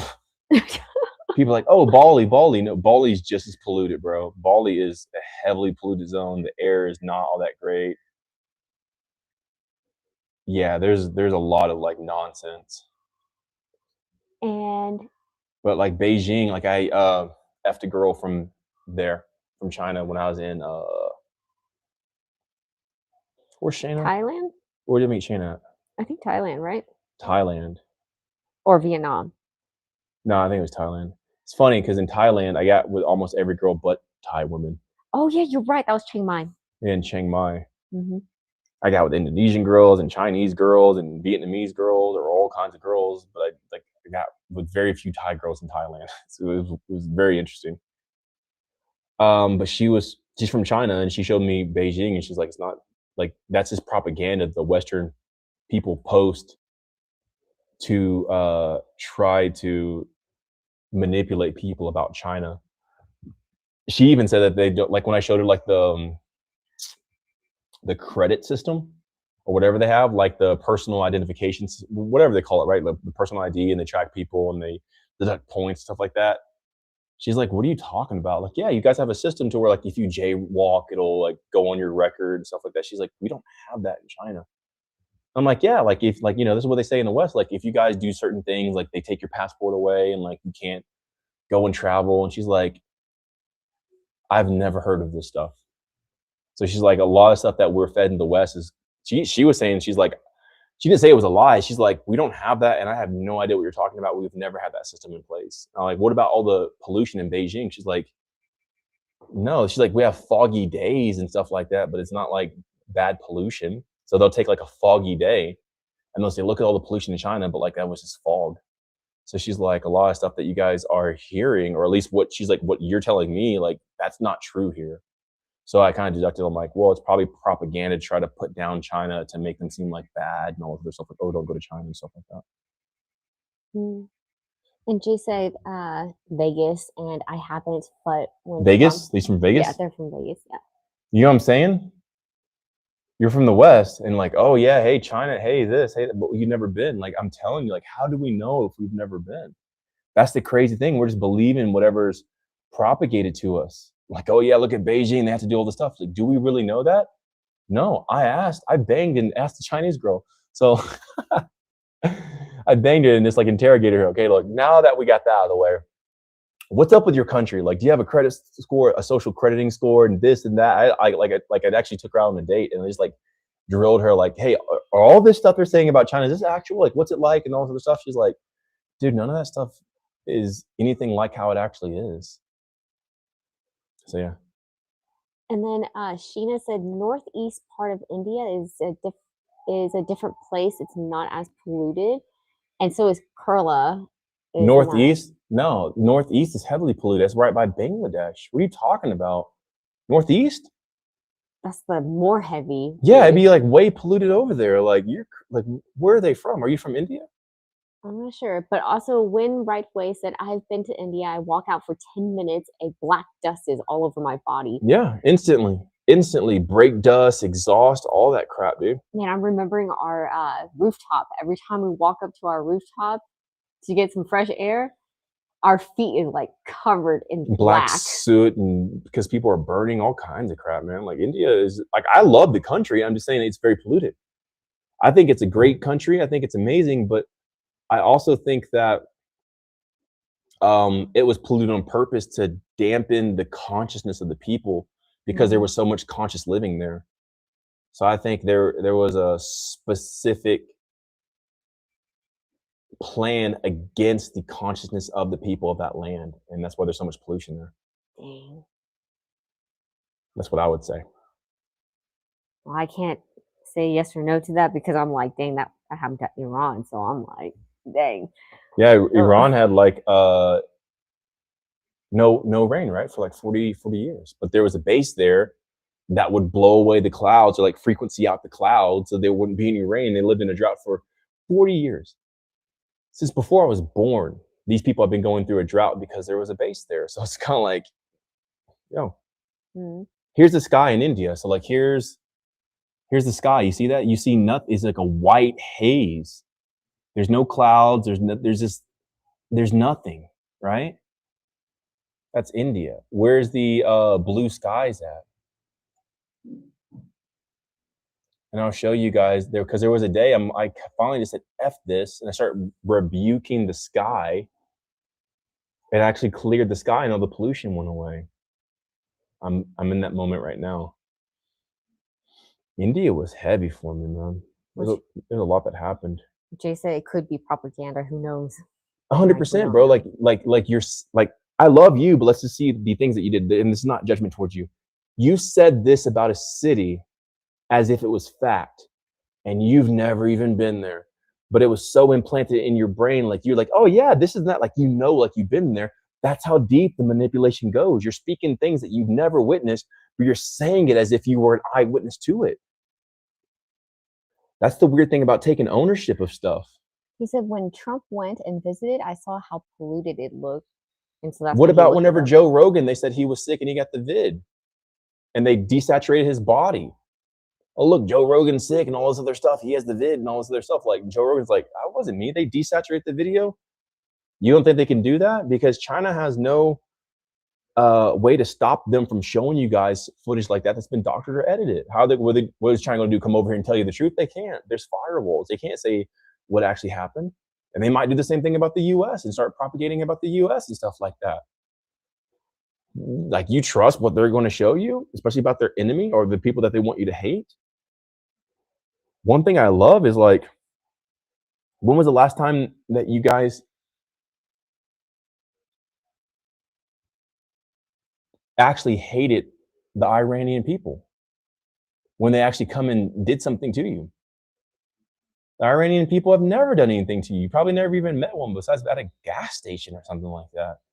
But they trigger you to hate people. People from Iraq and Afghanistan and like, these people never did anything to you, but like, especially like, 2001 and stuff like that, there was this big hate towards all these people in this specific people group.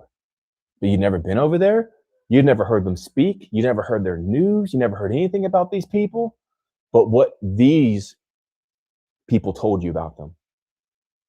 Oh yeah, hate them, hate this group of people, hate because they're evil, they're animals, they're all this other stuff. It's like, what? You've never been there. You've never witnessed them. You've never even talked to a person from that region.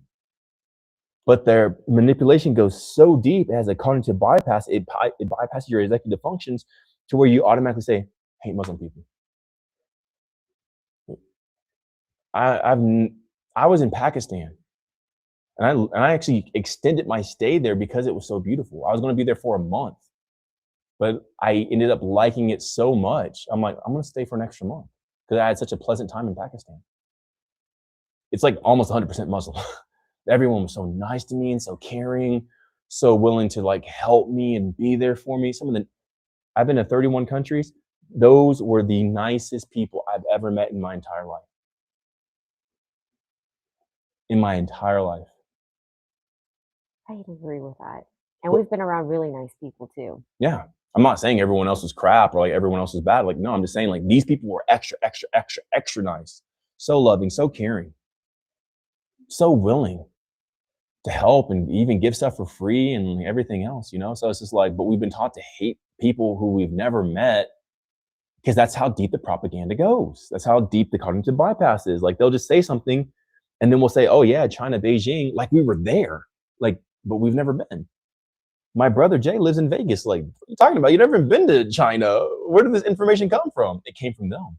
They told you that. But you already know they're holding files from you. You already know they'll lie to you about this. You already know that they'll lie to you about how these specific 2 buildings fell. So why would you believe them when they tell you about another country that you haven't been to? What's the reason to believe that? You get what I'm saying? He said, interesting. Very interesting. In Pakistan, I was treated like a king. Yeah, These people didn't hate Americans. These Muslim people didn't hate down with Americans, but the Muslim people were the nicest people, not just in Pakistan, in Indonesia. Oh, yeah. In Indonesia, there's a large group of Muslims there as well. And I went there and they actually said, hey, look, we want you, like, they're trying to like say, hey, look, we're Muslim, but we don't hate you guys. They humbled themselves to me. Like when we first got there, like, hey, look, we want to let you know, like, we're Muslim. We don't hate Americans. And they literally took the time to tell us that. And I'm like, why? I'm like, I didn't think you hated me, but like, there's been so much propaganda that's told to you guys who stay in your country, who don't even leave your house, you don't even leave your town, you don't even leave your yard, you don't even trust your own neighbor in America. That's why you get these home systems and these rings and stuff like that. So you just stay a good little boy and stay where you are, a good little girl, and like, hey, watch out, there's danger out there. That when you actually go to these places, they're like, hey, look, we don't hate you guys. That's what they told me in Indonesia. That's what because I would rent houses and stuff like that. The place I rent, they're like, hey, look, we want to let you guys know, like, we don't hate you. We love you. And we just want to spread love and peace. And, you know, assalamu alaikum, peace be upon you. That's all we want. And they were the nicest people.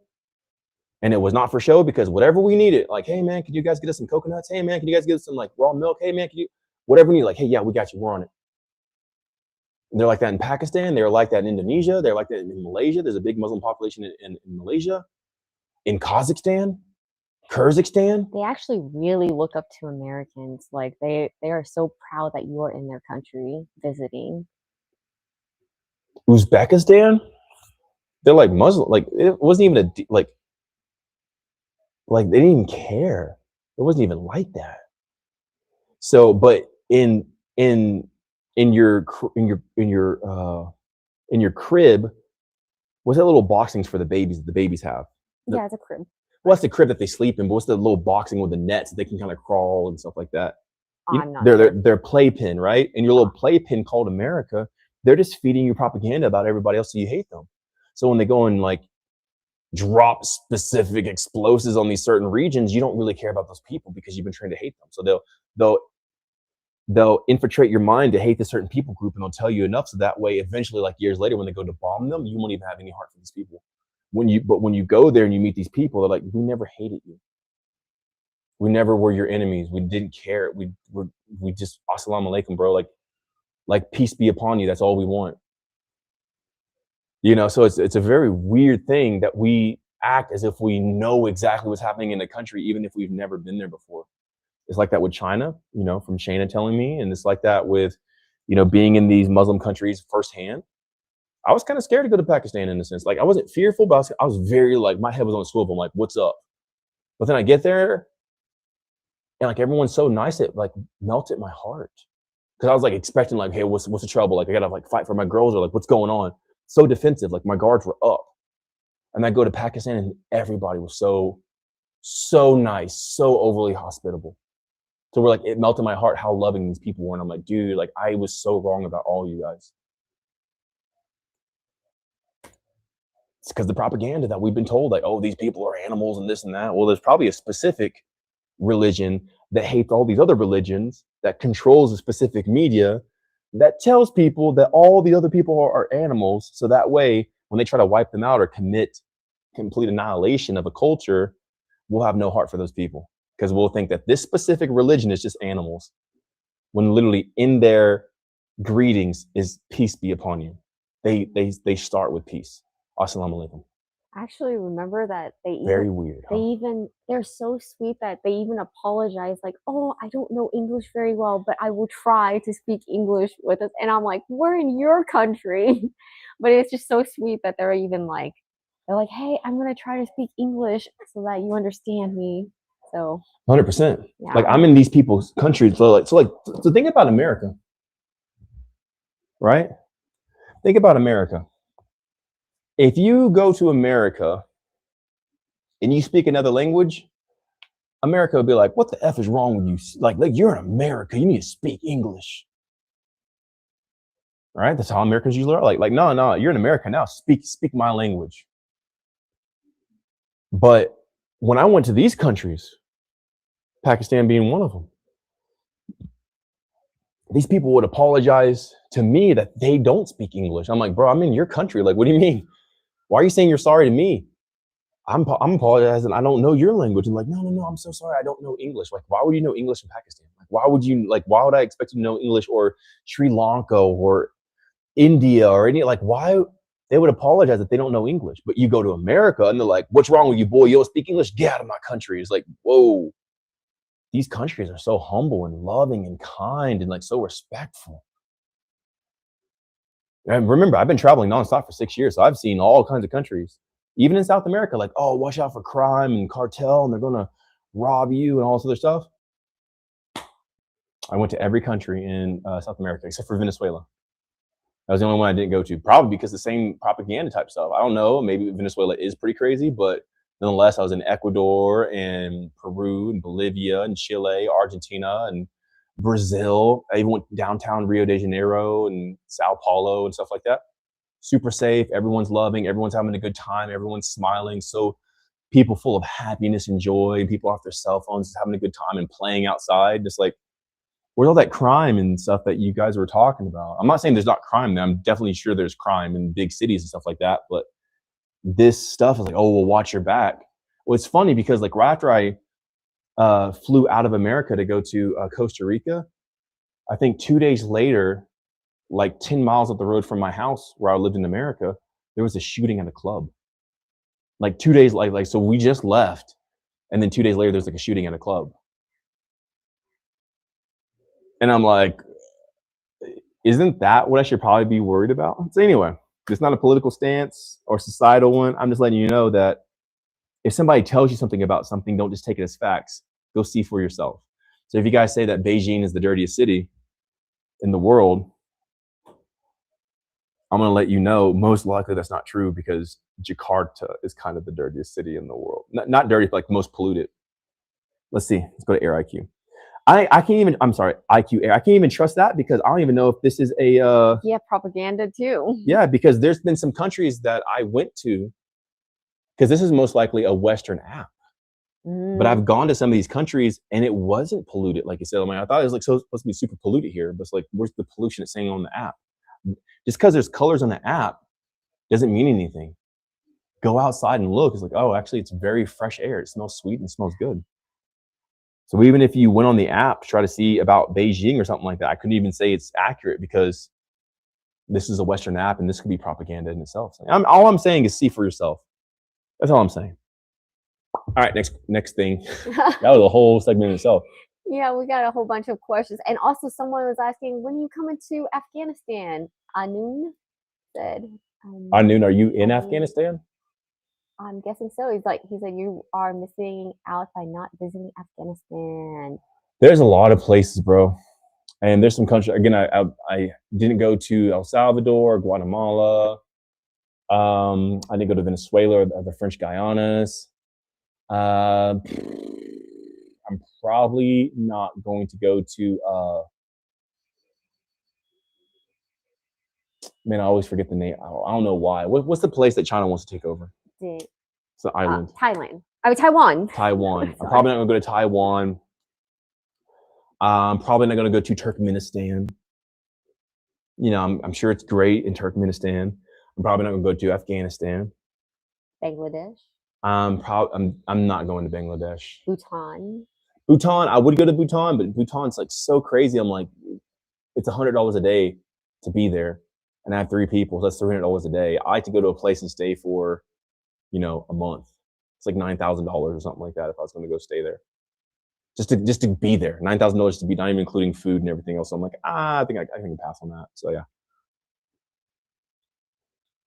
Or Brunei, whatever you say it. Anyway, cool.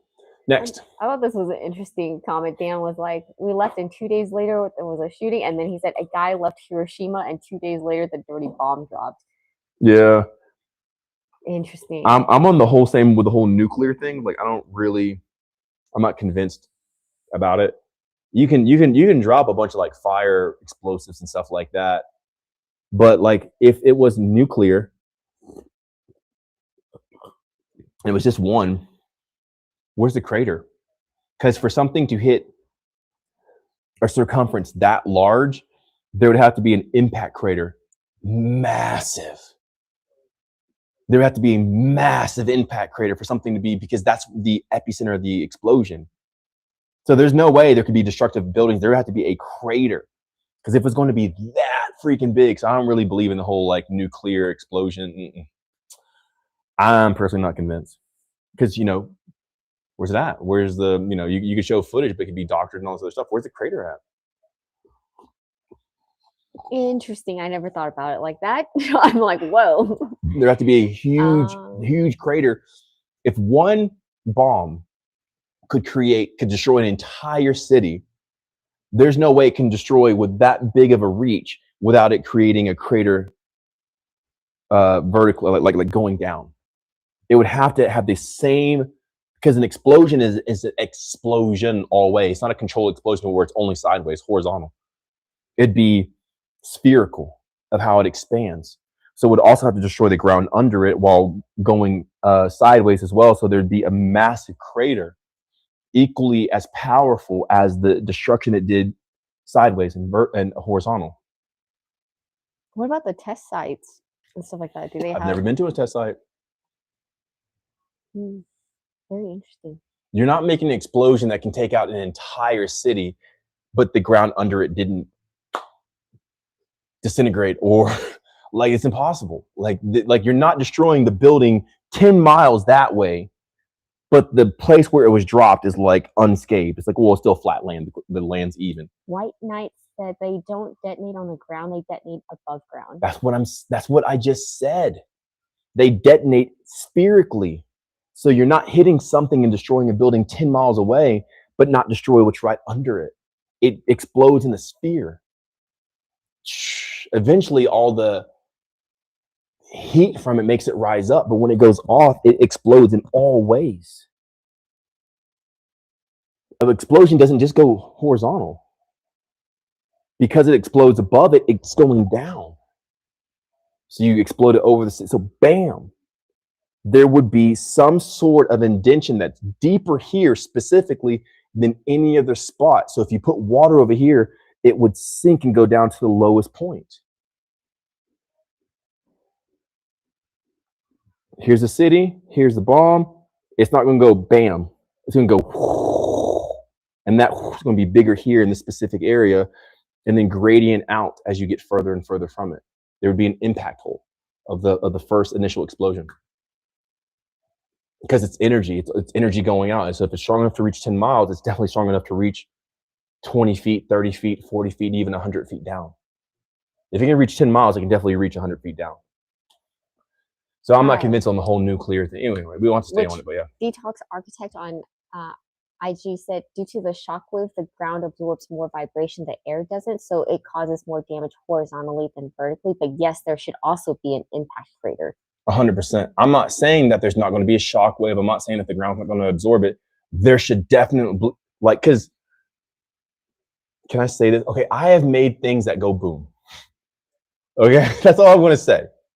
I think all kids have. I don't know. In the countryside. There's these things called pipe, BOMBS, okay? And you can make these things. They're not hard. And I've made my fair share of them. I don't care how you make something that goes boom, there's always some sort of detriment under it that impresses in, unless it's like way above the sky. So if you make something and it explodes, there's going to be some sort of destruction under it. There wouldn't be a bunch of like little craters here and there and stuff like that. There'd be an epicenter of where the strongest force of it happened. And that should be a crater. That's kind of what it is. So Anyway, Dan's asking, so do you think it's not a nuclear? no, I think it was a bunch of small ones. I think it's propaganda, just like the false flag in the Vietnam War. And like, okay, they can set this up. I think in the same way that was set up as well. There's a documentary called Wag the Dog 2. I would say go check that out. Which Jay said, you know what's funny? I never even thought to go down that rabbit hole. Wow, WTF. That's what I'm saying. People are like, oh yeah, Beijing air. Have you been? Whoa, never thought that. Whoa, Iran, Iraq. Have you ever had a problem with the Iranian? No. I'm just telling you, like, just think about what's being told to you, man. That's all I'm saying. I'm not even a theorist. I'm just saying, like, I've been to Japan. Where's the crater? Where's the, if it can do 20 miles of damage, if it can take out an entire civilization, there should at least be a hole. No bomb is horizontal only. It's spherical. It's everything in the blast radius. You can throw a grenade and the grenade's still going to leave a hole. Unless a nuclear, I'm just saying, dude, like it's, what? That's all I'm saying. That's all I'm saying. Well, Kiara said, what do you think why it's been communicated as a nuclear explosion? Fear. If I said I have a galaxy ray that can blast from space and snipe out any world leader any moment, you wouldn't even dare attempt anything. Control. And Dan is asking, did it actually? The people? Hmm. Yeah, I'm sure people did, stop. Because like an explosion is still an explosion. So it's going to disintegrate people because like the sheer force of it. But it wasn't one big one. It was probably like multiple ones. It's probably like a lot of them. That's why there was no nuclear residue afterwards. All the people who lived in that specific region, they didn't develop cancer or tumors or all the stuff that they predicted they would because there's no nuclear fallout after.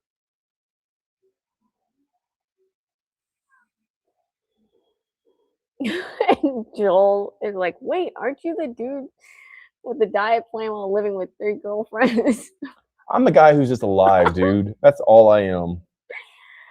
I'm the guy who's alive. I'm the guy who's alive. But yes, I have multiple lovers. I don't eat that often. And I'm a real dude who's conscious. That's it. I'm trying to find this website for you guys. And Inner Energy said, what you're saying is so cutting edge. Oh man. And maybe it's .net. I appreciate that. Like really, guys, I really do appreciate that. You son of a gun. What is it? They might have taken it down. Oh, dang.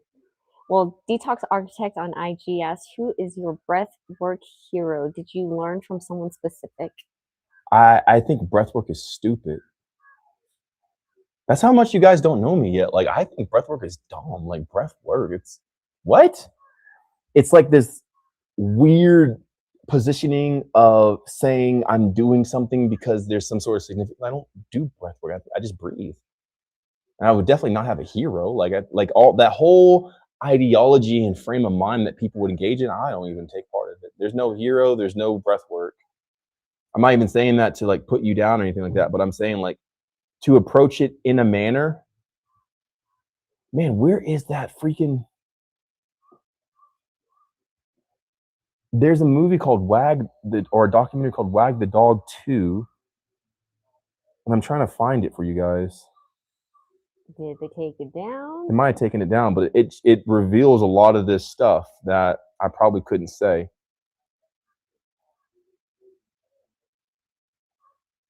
But anyway, but I don't believe in breathwork. I think breathwork is a silly position to take for people who need some sort of validation. on just basic things that we normally do, like breathing. Dang, man. I really want to find this for y'all. Do you know, like, Yeah, it's Not Us Foods documentary. It talks about the timeline and all kinds of stuff. It was a good one. Last Battle was a good one too. So have you ever seen like that one? It's on the library, the internet library. What is it called? Might even be on BitChute, something like that. But yeah, it's called The Last Battle. Europa first, and then you would have the subtitle. What's up, Lele?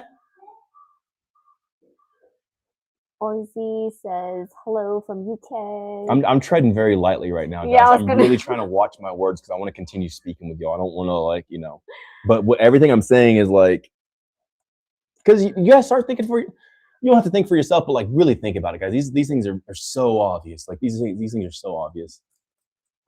These things are so obvious. Like, and no one taught me that. It's like, where's the impact crater, or some sort of crater, or some sort of epicenter of where something that large that could do that much damage would be, dropped at. I'm just saying. Because there'd be everything in the closest proximity of it would be disintegrated, but it's equal rubble all the way through. When you look at Hiroshima.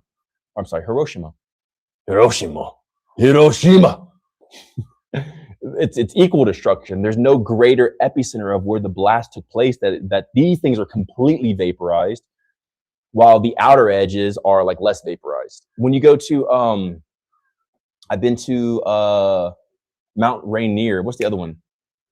What's the other volcano that we went to that actually erupted? Mount St. Helens. The blast radius was obvious. Like when that thing blew up, there was nothing there. And then there were some trees that start to show, and they were all tilted outwards. And then like the more you go, the more trees there are, and they're like slightly tilted. And the further you go out, they're not as tilted. And that was like 20 years ago or something like that, or something like 17 years ago or longer. This is a volcano, right?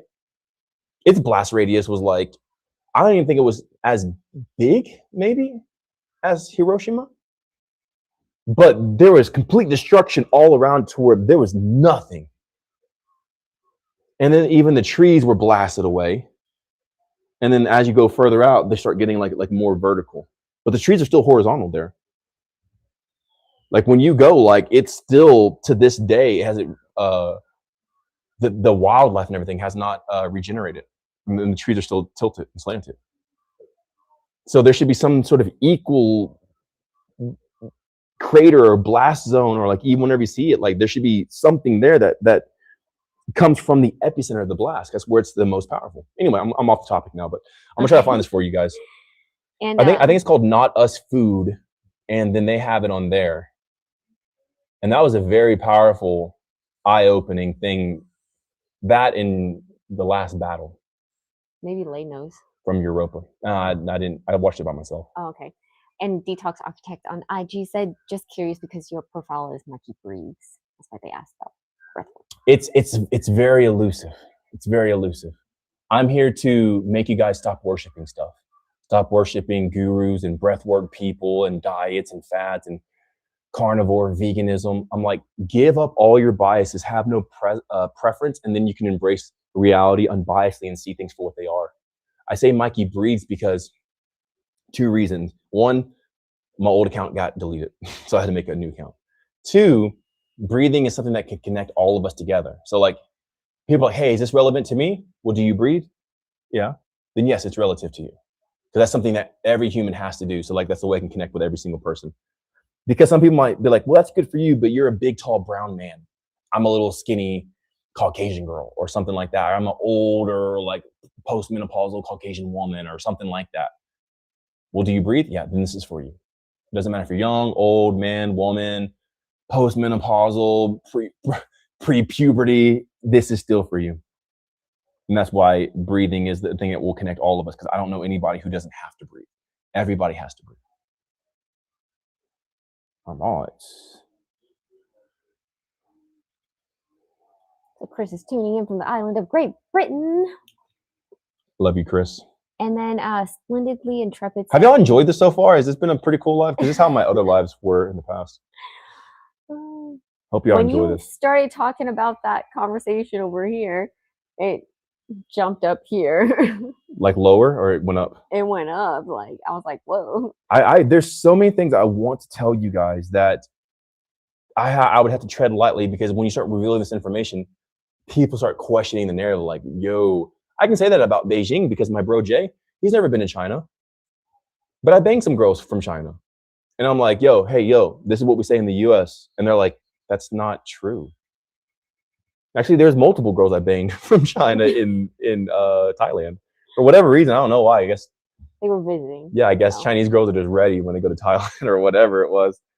But yeah, like multiple, like that's not how we live. It's not crediting system. Because you know, like Chinese, they say that there's a Chinese credit score, and if you do this, you whatever, right? You've heard it, I'm sure, because that's what the main narrative. When you talk to Chinese people, like, we don't have a credit score. We just live normally. If you get a ticket for doing illegal stuff, then you have to pay the price, like lawfully, but we don't have a credit score. We don't do that stuff. There's not all these like monitors and surveillance stuff like that. Like they have cameras for their own like CCTV, but it's not some sort of crediting score that's tracking you with an ID number and stuff like that. Like she's able to travel. She has her passport. She's able to go to other countries and all this other stuff. So yeah. All right, cool. How do I see who I'm following? Because I'm going to find this for them. How do I see my subscribing pages? I actually don't know. Subscriptions. I don't use YouTube like that. I don't either. I got it. Okay. All right. It's called Not Us. Holy crap. Man, I'm about to turn you guys. Dude, I'm about to give y'all the, what do the kids say nowadays? I'm about to give y'all the, I don't know. You know that thing that they say about to turn you on or give you the whatever. You're probably asking the wrong person. I know I'm asking the wrong person, but I just want to say it because I know the audience will know what I'm talking about. Okay, I'll be right back. I need to. Well, read one more to me. Okay, Detox Architect said, and since becoming more awake, how do you find being in environments which is less pure and clean? And Nathan said, hey. What's up, Nate? I don't subscribe to the whole idea of awake because I believe everyone's awake. So like this thing, the way that we phrase stuff and title stuff will directly correlate to the effect that we have in reality. So I never say like, okay, like not awake or anything like that. I just say like, I'm just more aware. Because as a kid, I was at a certain degree of awareness. And now as I'm an adult, I'm in greater depths of awareness, but I never stopped being aware. I never wasn't awake. I'm just now more aware. So coming from that point, and in a person who's like not in as a pure of an environment, just get into a pure environment. That's it. Like quit staying and tolerating a not pure environment and just go into a pure environment. Like just move. Like it's that easy. It really is that easy. Like move.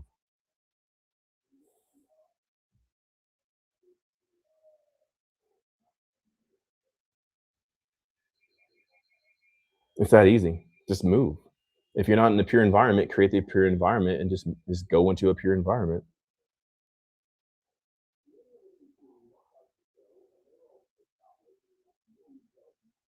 I'm gonna find this for you. Cool, Not Us foods. Okay, I think it's the real Not Us is the page. This is a great page to go follow. The real Not Us. The real Not Us. And I think in their thing, they have this here. I don't know if I can say it, but that word. You go in there, and the end of it, they talk about the wag the dog too. Ooh, here's one right there on the topic that we were talking about. These things not being real. Now, I'm not taking my information from them. I don't know what they say about that exactly. I'm just saying, like, I've been in Japan. Where's all these craters at? You can't make something that explodes in a spherical direction and not leave some sort of blast impact beneath it. Some impact that creates depth. And it wouldn't have an equal destruction of all things, kind of like Mount St. Helens. Like there'd be critical destruction here, like vaporization, and there would be a spectrum of destruction as you go further out. So like less destruction out here, more destruction in, complete vaporization in the center, the epicenter of it. So yeah, go follow them. I think they're amazing. And I think on their website they talk about it's WAG. Oh, I found it. Wag the Dog Theory. About to turn you guys on to some heat, man. We're about to cook, bro. Okay. Watch that. WAG, W-A-G, the dog theory.com. And then that's going to turn you guys on. That's all I got to say. That's all I can say. I feel like I just gave people some keys, man. So yeah. Right there. Wag the Dog Theory. Wag the Dog Theory. Man, dude, this. Ooh. Man, watch that. And then another one would be the Internet Library. Is that what it's called, or something like that? And called The Last Battle. And then, but the first word would be Europa. I probably can't say it because reasons, but I just said it there. So yeah. All right, next. Wild stuff. Yeah. Okay. Those two things alone will completely change the way that you look at the world. It's like, oh my God. So Nathan on IG said, speaking of environment, I am moving out of the home soon and making my environment safe and clean and pure. Cool. Proud of you, man. And then Jay said, yeah, that's why I like listening to both sides of the aisle, because at the end of the day, you have to know your enemy or your foe. And even if they are an enemy or a foe, got to look at all angles. 100%. Yeah, for sure. I don't consider anything my enemy. I don't think that, man, how do I say this? I don't even think that lies are my enemy, the people who lie. I just think that if I let them get away with it, I'm responsible for it. I'm not saying that they're my enemy, they lied and all this other stuff. I'm saying if I allow it to be, then I'm taking the heat from that interaction and that thing. That's all I'm saying there. So yeah, that's what I would say. So I'm with you. I don't think I have any enemies, but as I look out, if I see something that's not aligned and I allow it or don't address it or whatever, then it's on me at that point. Wag the dog theory, man. Europa. And dot. You know what I'm saying? Sheena's is asking, is it on YouTube? No, you probably have to go to the Internet Library. What's it called? Let me look it up. Maybe BitChute or something like that. I'm not sure. Again, I am not against any sort of people group or anything like that. This is just history and paper, and they're showing documents of stuff that happened. You know, that's all it is. I have friends from every religion and every ethnicity. I'm not against any of them, but I'm saying here is some documentation from specific events in life of the past that kind of clear up narratives and things that were said. I think it's called the Internet Library. And Detox Architect on IG asked, what do you think about karma? Do you think karma and the frequency we carry are connected? I don't believe in karma at all. I think karma will show up as a person believes. So if you believe in karma, that's how it's going to happen for you specifically. I don't believe in karma. And Final Boss Arc said how to regrow teeth or grow new ones. Oh, it has its own website now.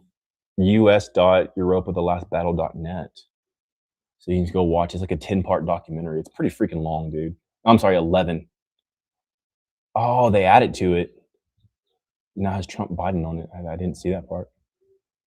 But anyway, yeah. So wild stuff. Yeah, Europa: The Last Battle. Just go check it out. Again, I'm not against any people group, and this is no discrimination. This is simply articles that predate specific events that kind of nullify the narrative of these events because these articles predate them before it even happens. So like, how can you write a paper about something before it happened with exact numbers? That makes no sense whatsoever. So anyway, yeah, it's crazy stuff. remember, I have friends in every culture, religion, ethnicity, and stuff like that. And I do not discriminate against any people group. I'm just saying, like, check the narratives. All right, cool. What's the next one? How to regrow teeth or grow new ones? If you have a tooth removed, I don't know about growing a whole new tooth. It's not really my thing. But if you have cracks and cavities and stuff like that, by following the guide, there have been people who have filled back in their cavities and their cracks and stuff like that. Like Sasha, she's one of them. Yeah. So, yeah. Marciano said, "Oi, bom dia." Oh, bom dia. And then Obrigado. Well Lad on TT said, "What do you think of GLPs like Monjaro?" I think it's dumb. I think it's stupid. I think it's people not knowing themselves, wanting to induce themselves with the next scientific discovery of a molecule or a thing, so that way they can try to become better when they want to be better because they don't know themselves, they don't like themselves. The moment you just like yourself and embrace yourself, you have better results than people who do specific maneuvers of GLP or some sort of protein or amino acid to try to get a better result. You automatically initiate and emit this stuff from your being. Oh yeah, those are all the questions. No way. Are you serious? We all want to talk about explosions again, like the nuclear ones? Is that what you guys are here? Anybody else? All right. I'm just saying. I think there might be some awe and shock. Probably so. I'm just telling you, man. Like when you think about it, I think the whole thing with China and Beijing, like when people, like, remember, you guys are told stuff and have not experienced this for yourself. So you actually have no idea of what you've been told. You can't verify it unless you've been there. Even if you have video footages, right? Like, oh yeah, well, China has to, turn down all the factories for at least 2 weeks before they do you don't know that. You don't know that. Like, you're saying that, but you don't. Have you been to China? No. Have you seen what factories? What specific factories are they shutting down for 2 weeks? And where's the diminishment of those factories not in operations for 2 weeks? You know what I'm saying? So you got to start like asking yourself, like, what are these things? I'm telling you, the world's not. That's how I'm able to grow muscles without working out, because everything they're telling you always suppresses you in this box. And I'm not saying that there's an evil agenda or like they're trying to take your power. I don't know. I don't really care. I'm just saying thinking that way suppresses your power and you don't get power from it. You don't get power. You don't get power from thinking that. Verify it for yourself. Go to China yourself or bring your own Chinese girl and like let her tell you yourself. I was a spy. I was a 007. I took one for my country. And I got intel from the Chinese by banging a couple of Chinese girls while I was in Thailand. And I got the full scoop. They showed me videos and everything. I went through her phone and they showed me their version of TikTok and everything else. I was just like, yeah, it's not like that. Like, what are you talking about? I didn't say directly like, hey, US told me this, blah, blah, blah, blah, blah, blah. She's like, oh no, we don't do that. I'm like, I just asked her, started like probing around, like, so what do you guys do if you like blah, blah, blah, blah, blah. She's like, what do you mean? She's like nothing happens. Like, you just live like, is there any like sort of like social crediting system? Like, you couldn't leave your country if you like jaywalk too many times or something like that? She's like, no. What about cameras? Are there kind of cameras everywhere? She's like, it's like normal, like any city. I'm like, yeah, but like, will they take your passport if you do? She's like, dude, what are you talking about? So I kind of like just, pulled it out and stuff like that. And like in a total normal conversation, it was nothing like what we've been told, in the Western civilizations. But of course, it's propaganda to hate your enemy. So whenever this country goes to invade it or do anything on it, then you already don't like those people who you've never met. I've never met an Iranian person who was mean to me. I've met some pretty racist Chinese. I've met some pretty racist Asians. I can say that for sure. Probably those Asians' moms didn't want me to get with their daughters. Like, they're pretty racist, but I did it anyway. But either way, like, there is no, like, when I met people from China for the first time, like, for real, actually my prom date was from China. She's from Hong Kong though, but like, they've always been cool with me, So like if a person can lie to you to hate a specific people group, you won't want that people group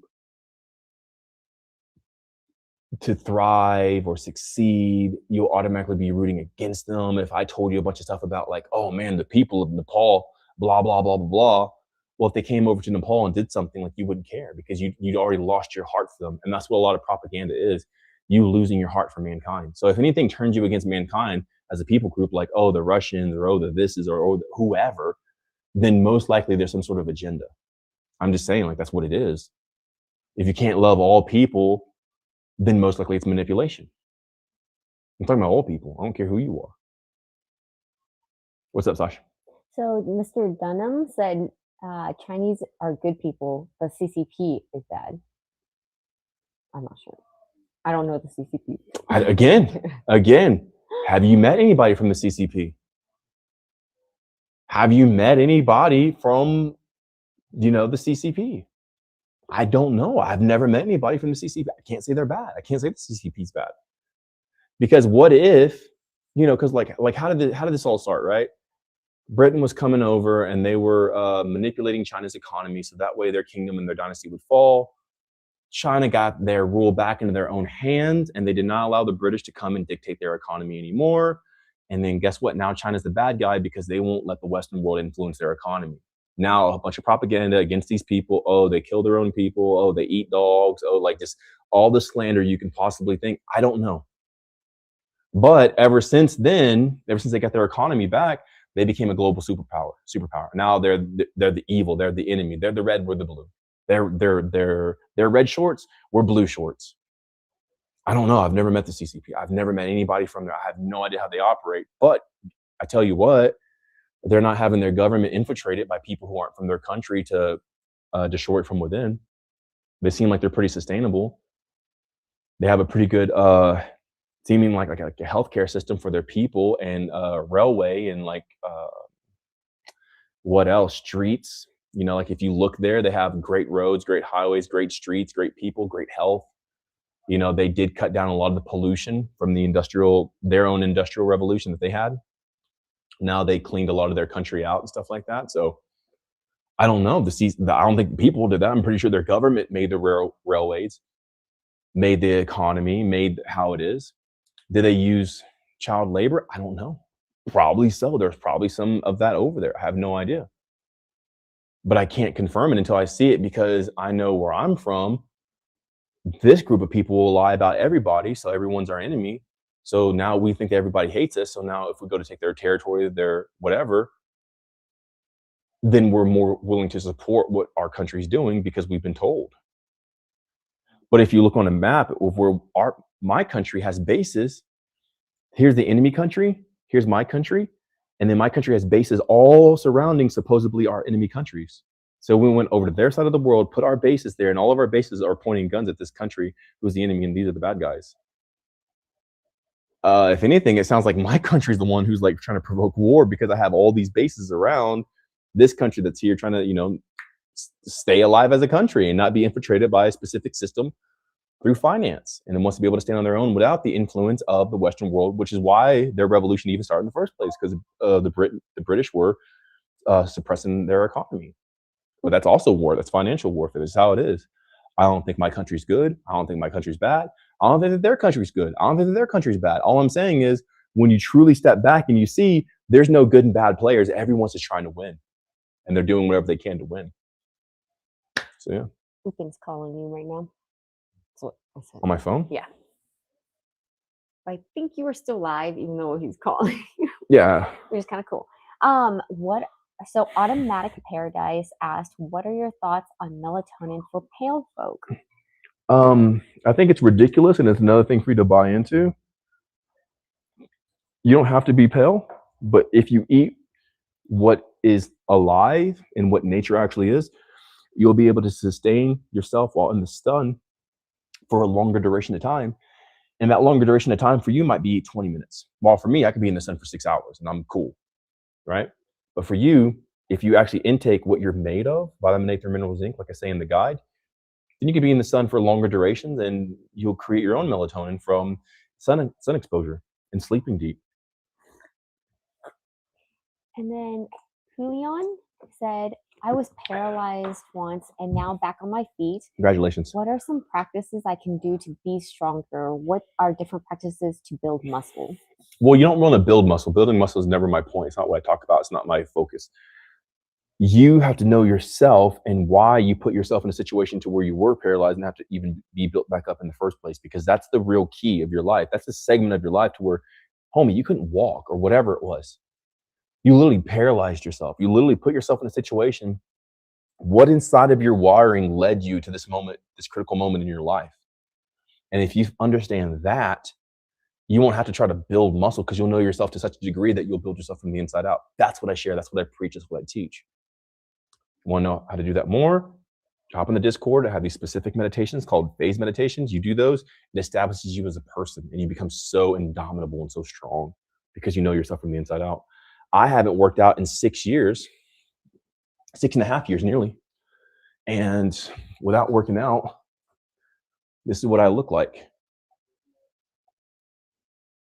You know what I'm saying? Like, I don't work out and my biceps are as big as some of my girls' waist.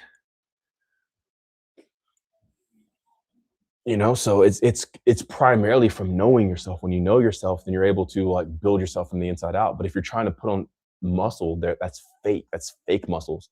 The moment you stop working out, they'll dissipate. They'll go away. Once you know yourself from the inside out, you become established and solidified. And once you're solidified, bam, you're in. That's the real way to do it. And Detox Architect said, you talk about not working out, but what if you love working out and desire to work out? You desire to work out because you don't know yourself. Yeah, dude, but what if I just like, taking substances that are very detrimental, called CRACK? Yeah, but I really like CRACK. Yeah, I mean, I like it so, but Mikey, what if I really like, you reach for these things externally because you don't know yourself internally. Once you know yourself, you're like, it's kind of like useless to work out, because you're trying to do that to replace something that you're supposed to be fulfilling in yourself. And that's the indicator. That's why you want to go do that. That's the sign that you're escaping and running away from yourself. I don't care if you work out here and there, but like, if you love working out, that's a clear indicator that you're running from something. You gotta know what you're running from. And what you're running from is always yourself. Mm. And Kiara on IG asked, why are you using Tinder/dating apps to meet women? Efficiency? ? I use everything. I go out in public. I pick up girls like in public. I pick up women around me. And you know me, like a lot of times I don't leave the house. So I think Instagram is one of the best ways. It's cool because like sometimes women will find out I'm coming to their country and they'll just automatically submit themselves in the inbox. Hey, you're in my country. Hey, let's meet up, stuff like that. But besides just going out and picking up women like that, I'll also put myself out there on these dating apps and stuff like that, because it's another way to connect with people. Because even if there's multifaceted way. It's not just for hooking up. It's not just for the boink boink. Sometimes these women just truly become my friends, which is what I want in the first place. And guess what? They help me speak the language, and they help me like extend my visas if I need to. Like, they become actual friends to me, and they help me live in this specific area. So I just try to make as many friends as possible. Like the girl who I met when I first got here, right? She actually flew out to me to come meet me here in Kathmandu. She hit me up on Instagram. She's like, hey, you're hot. And I'm like, okay, cool. She's like, where you at? I'm like, I'm here. I'm in this place. She's like, okay, cool. I'll come fly to you. And I'm like, what? She's like, yeah, I'll come fly to you. And I'm like, so she came out and she flew, and I met her here, but I was from Instagram.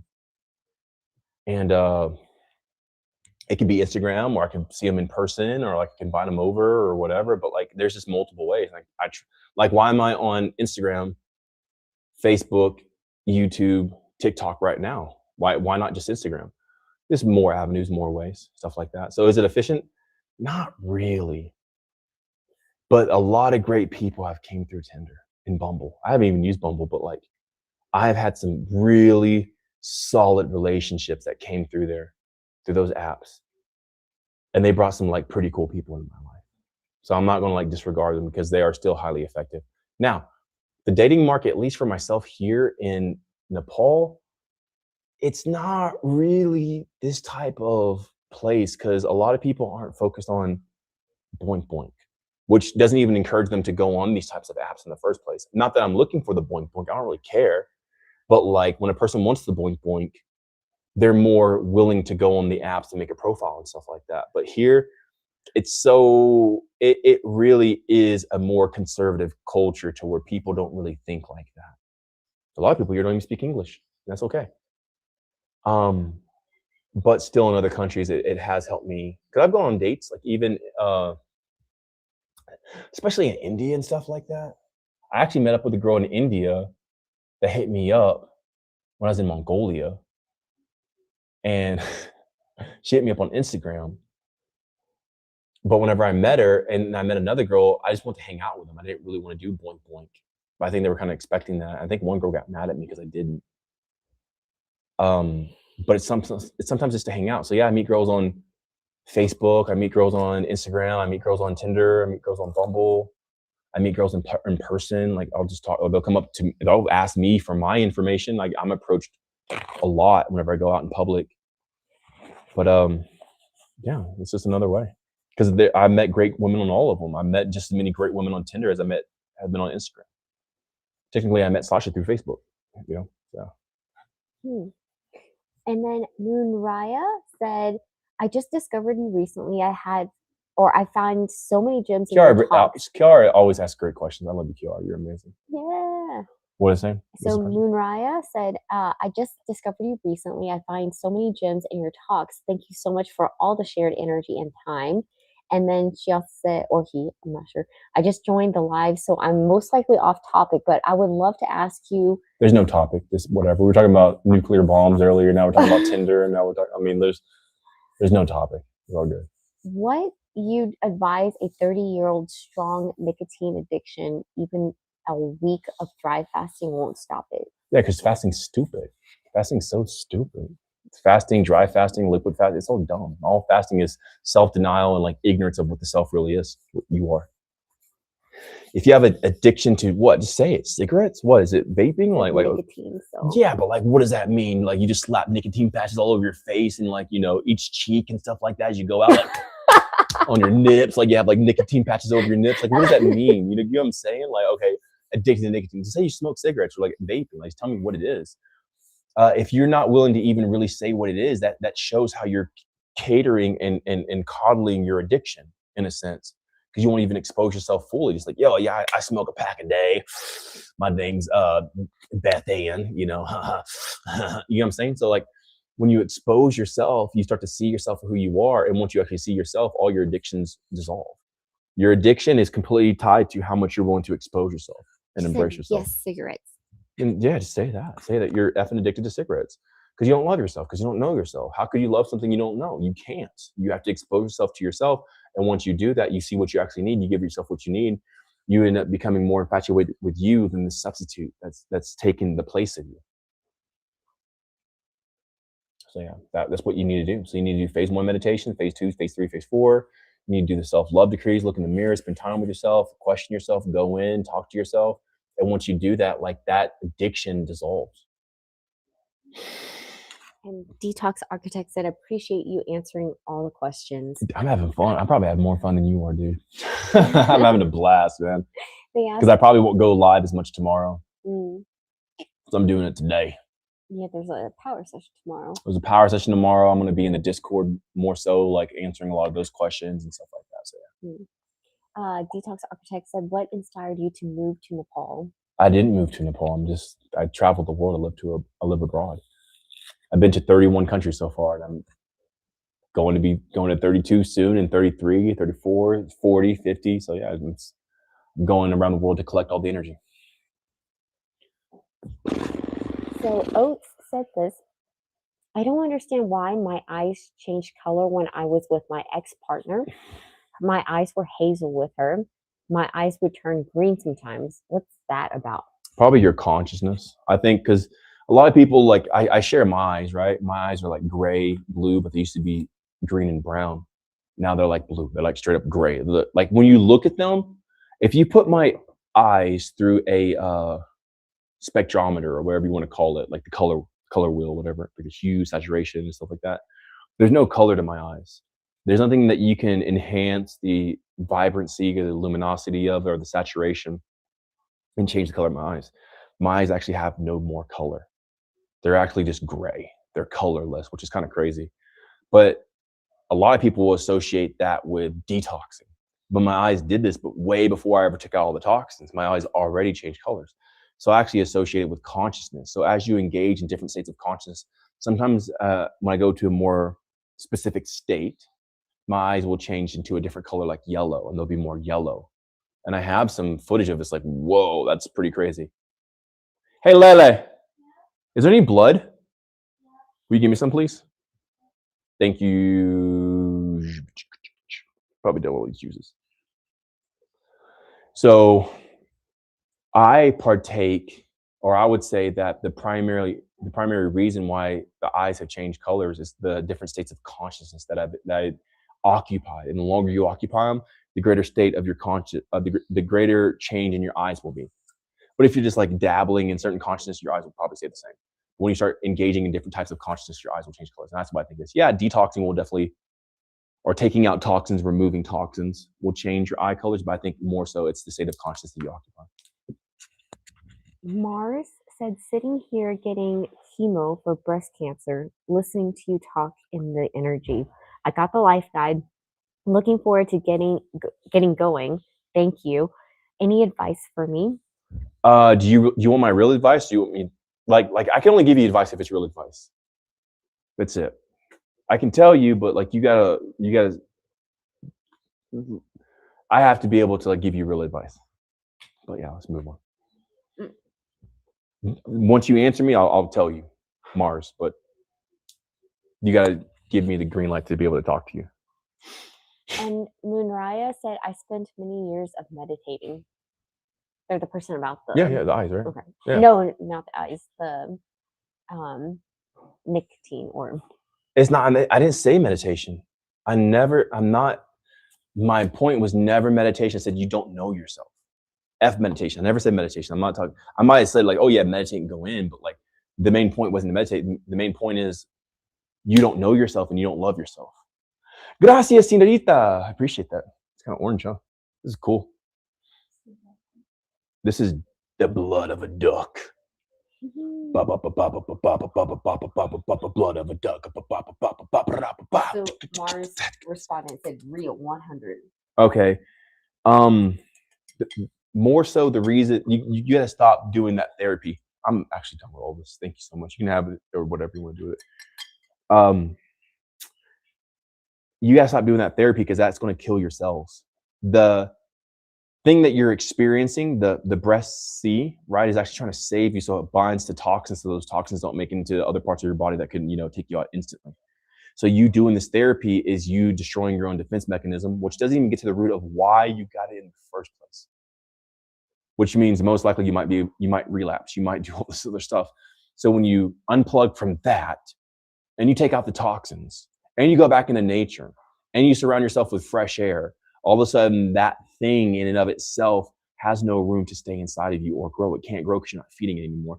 Not that you're even feeding it, but it's only absorbing the detrimental things that you're putting inside of you,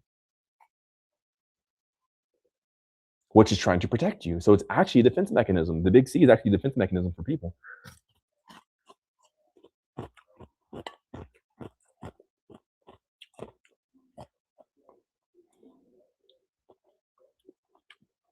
So you have to stop wearing bras for one. You got to stop putting deodorant on for one. You got to stop dyeing your hair, putting chemicals on your body, because that's only feeding it more. And if you keep blasting yourself with a specific therapy, it's going to end up really damaging your body. So you got to make sure that you come to the point where you only do what's the best for you. Fresh air, earthing, going into nature, forest bathing, deep breaths, massaging yourself, no more bras, no more polyester, no more tight clothes, and only eating vitamin A through mineral zinc and getting as much life as you possibly can. Yeah.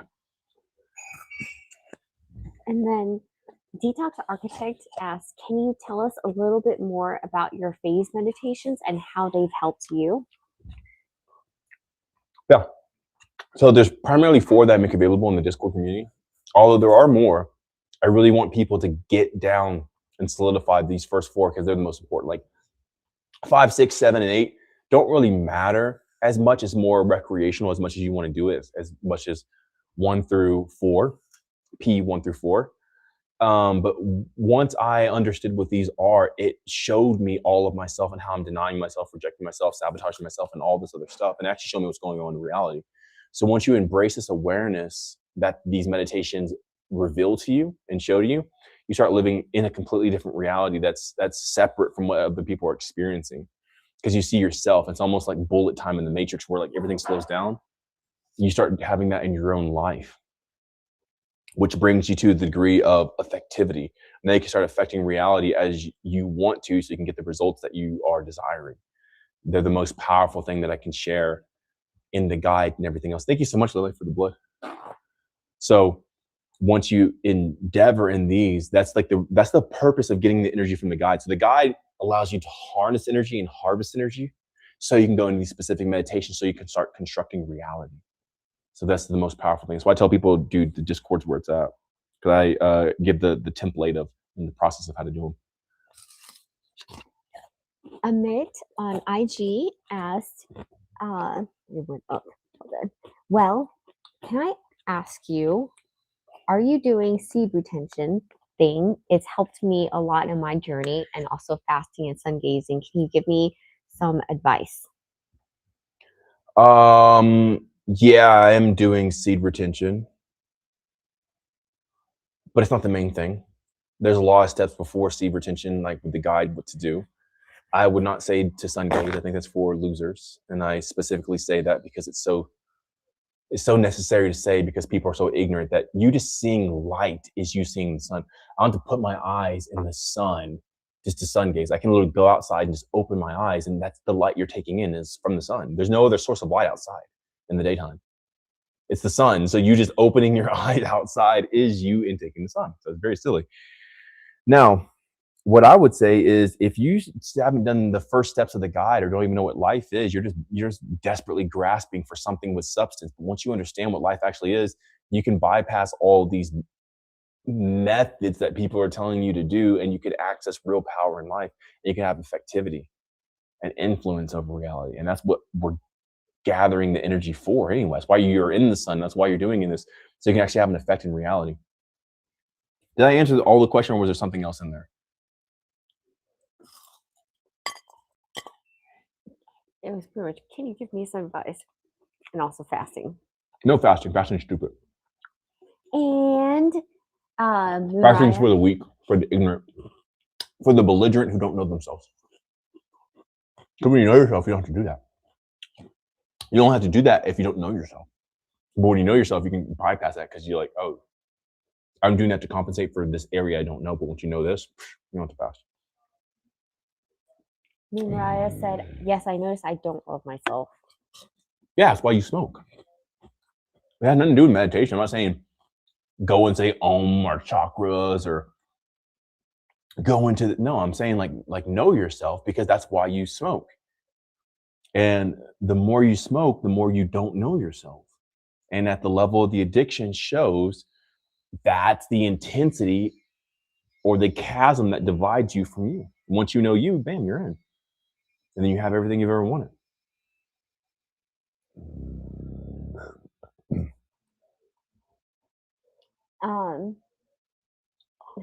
It's cool that on YouTube people are talking back and forth. Are you still talking about the nuclear stuff? I'm playing. They're on a similar topic. They said, Mateo asked, what do you think of con theories? Go ahead. Go ahead. What do you think of immigration ruining some European countries? And Brandon had a spoke back to him, and let's talk about that. Let's talk about that. Let's talk about back and forth.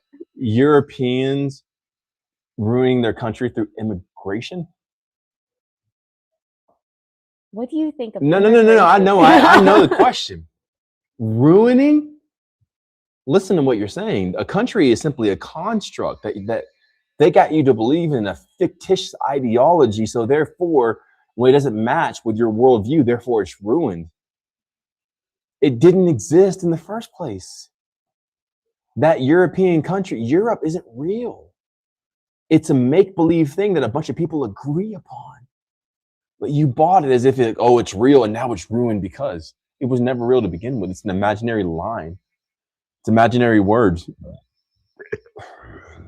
It's a fairy tale. And you believe it. You believe it. Europe's a new thing, bro, sis. It doesn't exist. But it takes your imagination and your belief to support it. Immigration. Look at the true Polynesian people. Look at the people who lived in Europe before the Europeans. Look at the Inuit people who lived in like Norway and Sweden. They weren't the Swedes that you know, the true French people. Every Aborigine or indigenous person who lived in any land does not look like the modern day locals, even those of China. It's crazy. When you see the true inhabitants of China, they had skin darker than mine. China, these are the people who are like very light skinned Asian people and stuff like that. Same thing for the French in France. Same thing for the Inuits in like Sweden and Norway. Those are the immigrants. But because all of their stuff is play stuff and made up stuff and fairy tale stuff, it can only last for so long before it's destroyed, because you can only tell a story for so long before it comes crumbling down. Those aren't the original people of that land in Europe.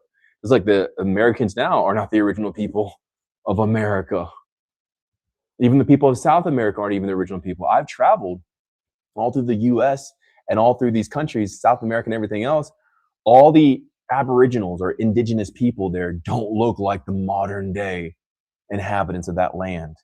So if anything, those are the immigrants. So then you guys tell yourself like, dang, this is immigrant squared. Now they're taking in people from this country to put them here, but these people here weren't even the original people. So you see like it's playing on itself. History is repeating, like things are happening. What's actually going on? And why would you inside of your mind believe in a fairy tale construct called Europe that can be ruined? What's ruined about it? It was never real. Why are we believing in fairy tales now as if they existed? They don't. It's not real. Europe's not real. America's not real. And it takes your belief to believe in it. Look at that blood clot. For some reason, it looks like it got. Maybe it's me. Froze? I can refresh this, but then I lose all the questions. It's all good. It's okay? Yeah, we'll go. What about TT? Oh, you're not live anymore. On IG? This is on TT on IG. Can we do the stream key again? Let's see. Oh my God. Maybe I hit some sticks. Oh shoot. Well, that's the most like non-offensive thing to say.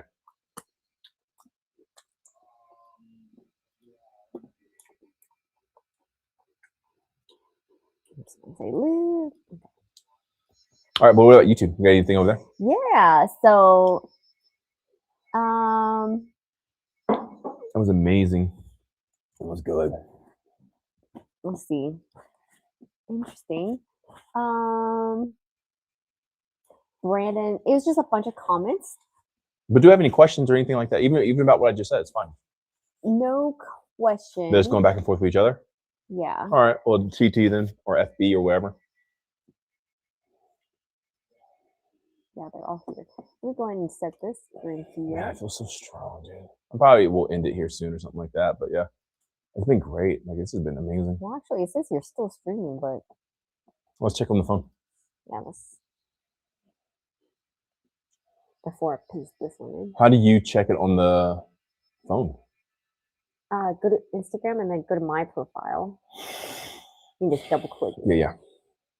And then go to you, This is live. which you are not. That's what it's saying. Okay, I'm gonna. Today's power. I'll do this.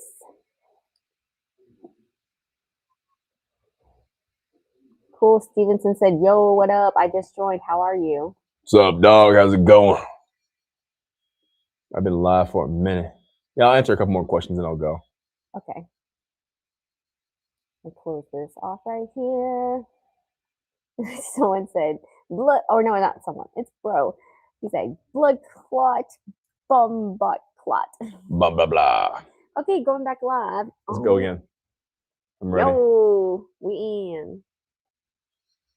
Man, life is so freaking amazing, dude. Stevenson just asked, what did you just eat/drink? Blood. Oh yeah, the people did ask, like, what blood is that? That one specifically was duck blood. Blood of a fowl. But No. it didn't taste foul. It tasted great. It was awesome. Yo, we're back on. You guys are already popping back in. All right, cool. Hey, we're going to answer a couple more questions and then we're going to go. Thanks, guys, for being here. I love each and every one of you. You're freaking amazing. Yeah. Let's do this, man. So, you guys, any questions, drop them down below. There's, I ain't going to talk about that. But anyway, I love you guys. Any questions so far? Slash wave on TT or anything like that? How is TT? TikTok, you okay? TT is. How you been? Is all right. It's here. Okay, it's not too wild. This is here. Yeah.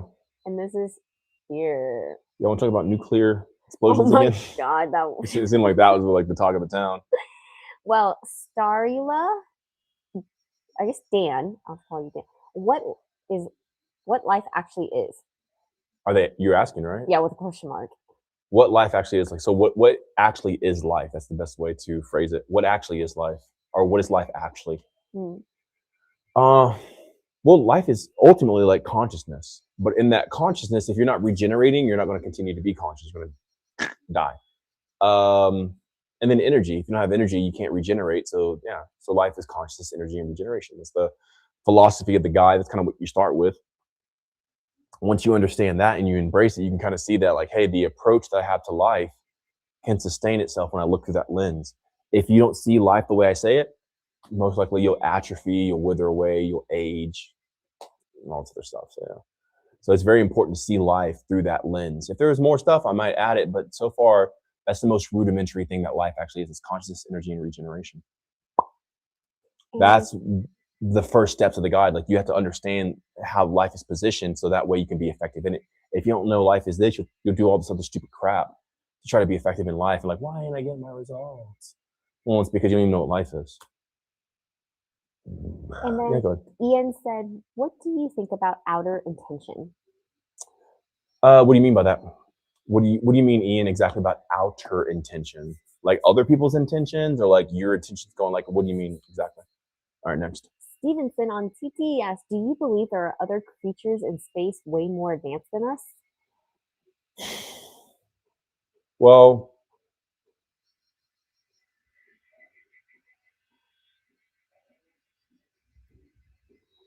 creatures, no. Beings, yes.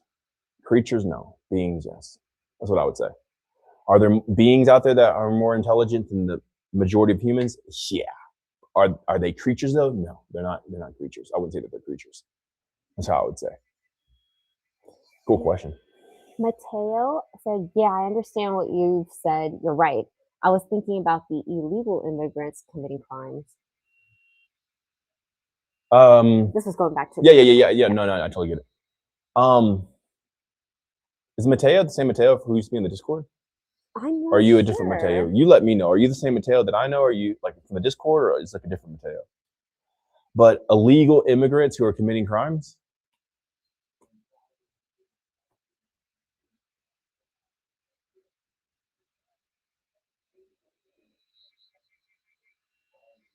Well, the thing that we say exists, right? The big E, Europe, is allowing this to happen. So like this thing is doing it to itself. So it's self-inflicted on purpose. So these people coming in and committing crimes is no, I'm not. Okay, cool. Thank you. It's all part of the plan. Like, these people aren't just getting in because they're very easy to spot, especially if they commit crimes. You know that government is so powerful, they can just put CCTV or whatever, or I'm sorry, like you know, whatever surveillance, and then find these people and do something, deport them or whatever it is.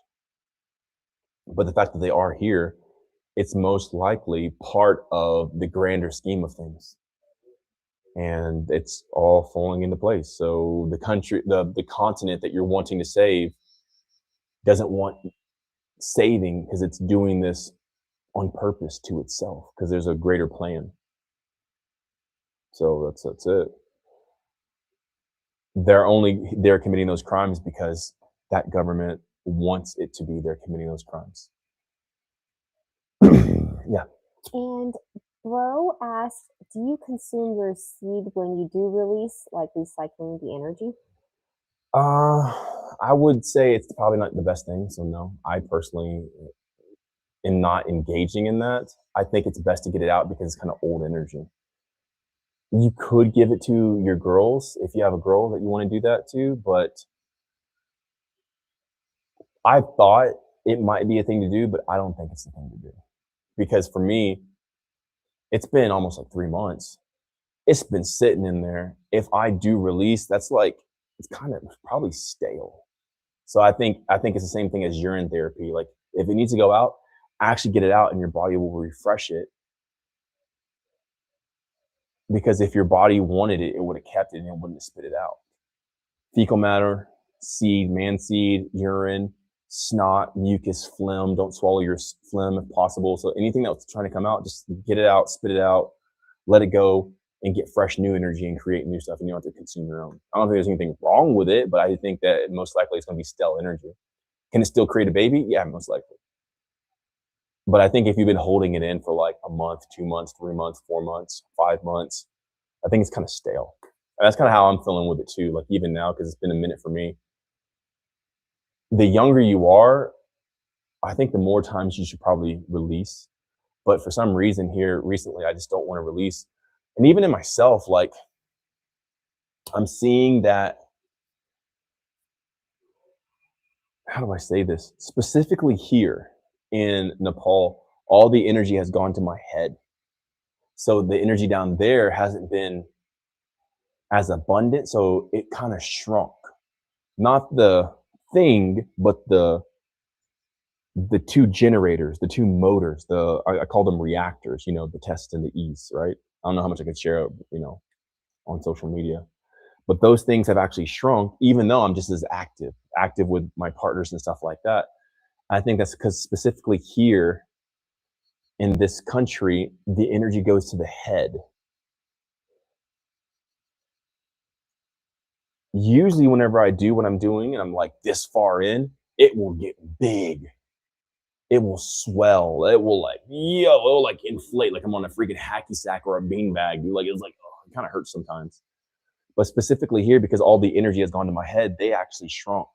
And there's not much being produced from it.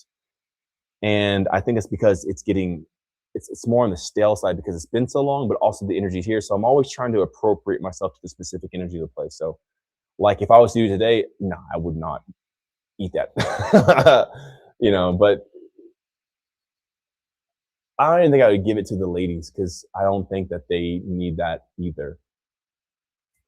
But I think there might be some times if it's like more fresh that a guy can. I think if it's fresh, it'd be cool. But if you've been holding it in for a long time, I think it's better to get that energy because it's old energy. That's my thoughts on And it. Ian asked, do you think that heart and the mind could be connected to experience the best life? I think you need to be connected with all of your body, not just your heart and your mind. Your liver, your colon, your fingertips, your areolas, your eyeballs, your cornea, your eardrums, your lobes, like every part. That's how you have the best life, is by being fully connected to yourself. So don't just isolate the heart and the mind. Those are two organs or centers that are important, but they're not the most important. Like you need to connect with your pinky toe, just as important as anything else, because it still sends out energy. So you want to do your best to connect with, every single part from you that you can. It tastes like jerky, that duck blood. Ooh. So yeah, that's what I would say. I would say that not just your heart and your mind, but also your back, your lower back, your lumbar, your vertebrae, your armpits, your elbows, like every single part of you want to connect with. And that's how you have the best life. That's what you are. Bro said, thank you for the answer, Mikey. Yeah, totally. I try to make it as PG as I can for, the internet, but I think it's a cool topic to talk about. I don't think it's talked about enough. And Stevenson on TT asks, what do you think about the shape of the earth? What do you think of the shape of the earth is? There you go. Well, I can tell you what. There's no way that I know, scientifically speaking, that gas can sit next to a vacuum. So this atmosphere would not be able to be sustained on Earth if it's directly next to a vacuum, because gravity doesn't hold the atmosphere down like that. Like no matter how strong your gravity is or whatever, vacuums are always a greater force. Gravitational force is nothing compared to a vacuum. Any vacuum. Heck, I can get out of vacuum and start vacuuming the floor and you can see how it just sucks stuff, and like it's instant. But creating an actual vacuum where you take the air pressure, the atmosphere out of it, anything that you add into it will instantly disperse and fill all space equally.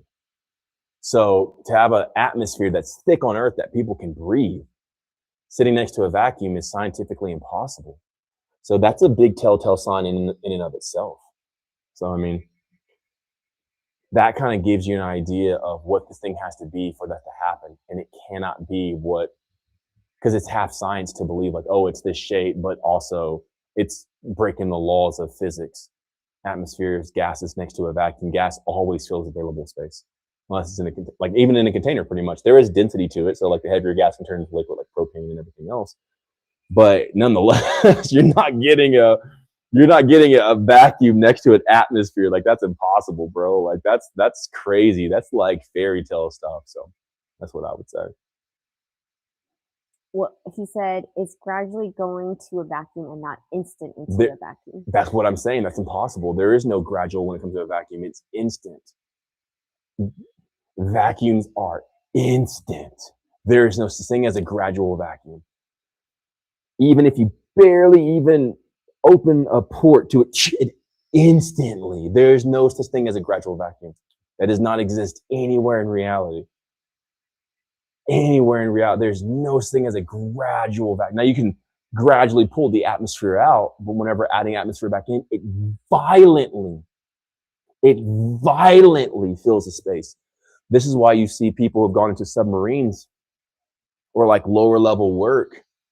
They have to come back up on the land and they have to gradually change the air pressure from the bottom of the sea, how this, maybe the submarine or whatever was operating in, back to the pressure on land.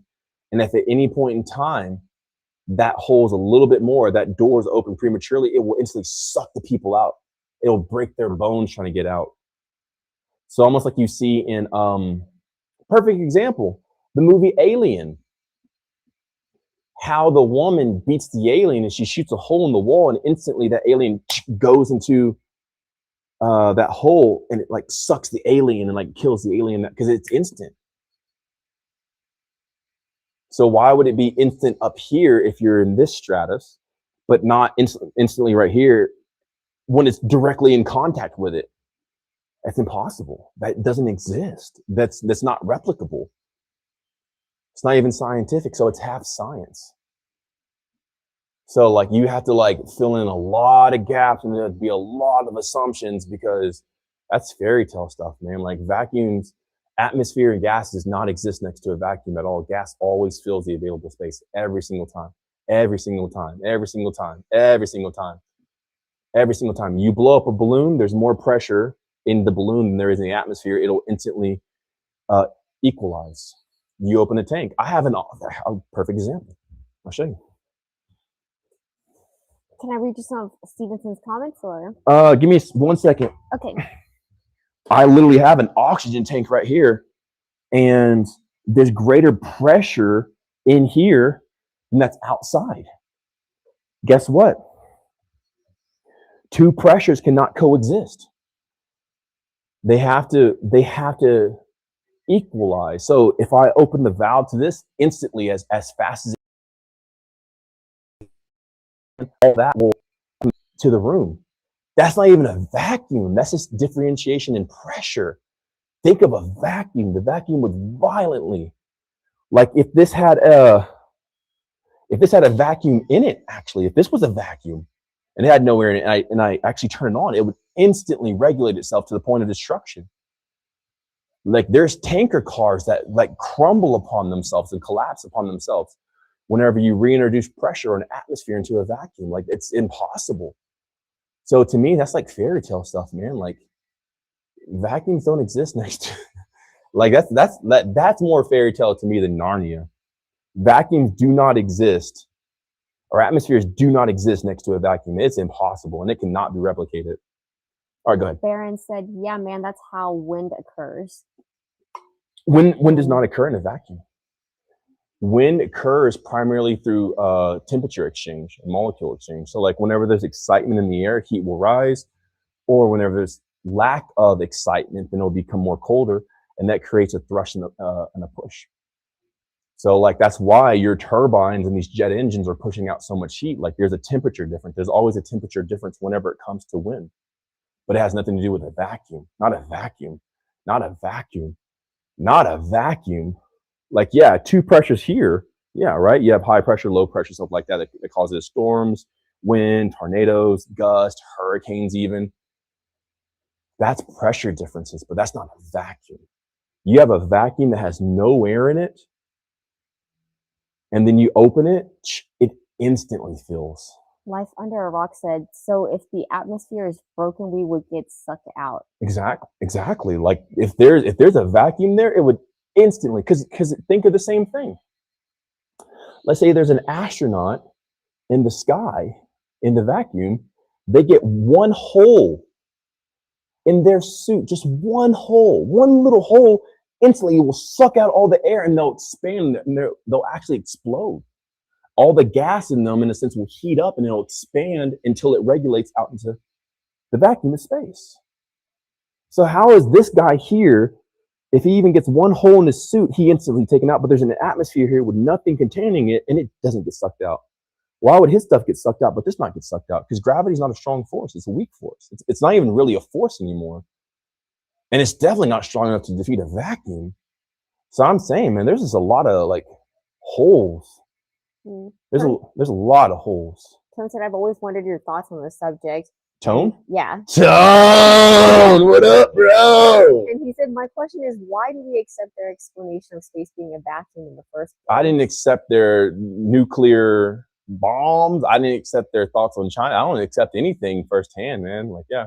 So I don't know. I don't know. Like, I'm just saying, if they say if somebody says this is a vacuum, well then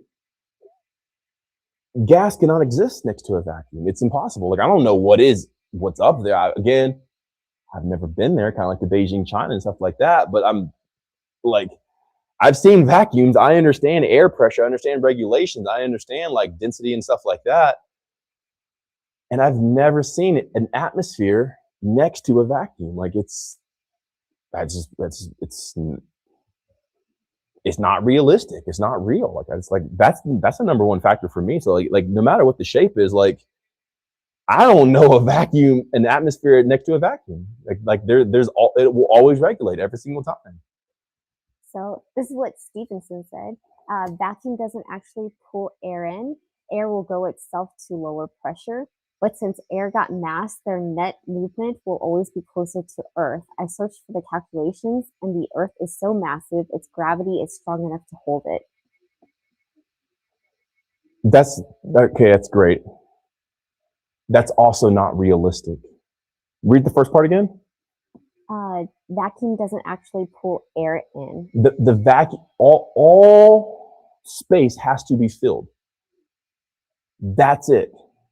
There cannot be something here that's not here. So like let's take this room, right? There won't be a pocket in this room where there's no air.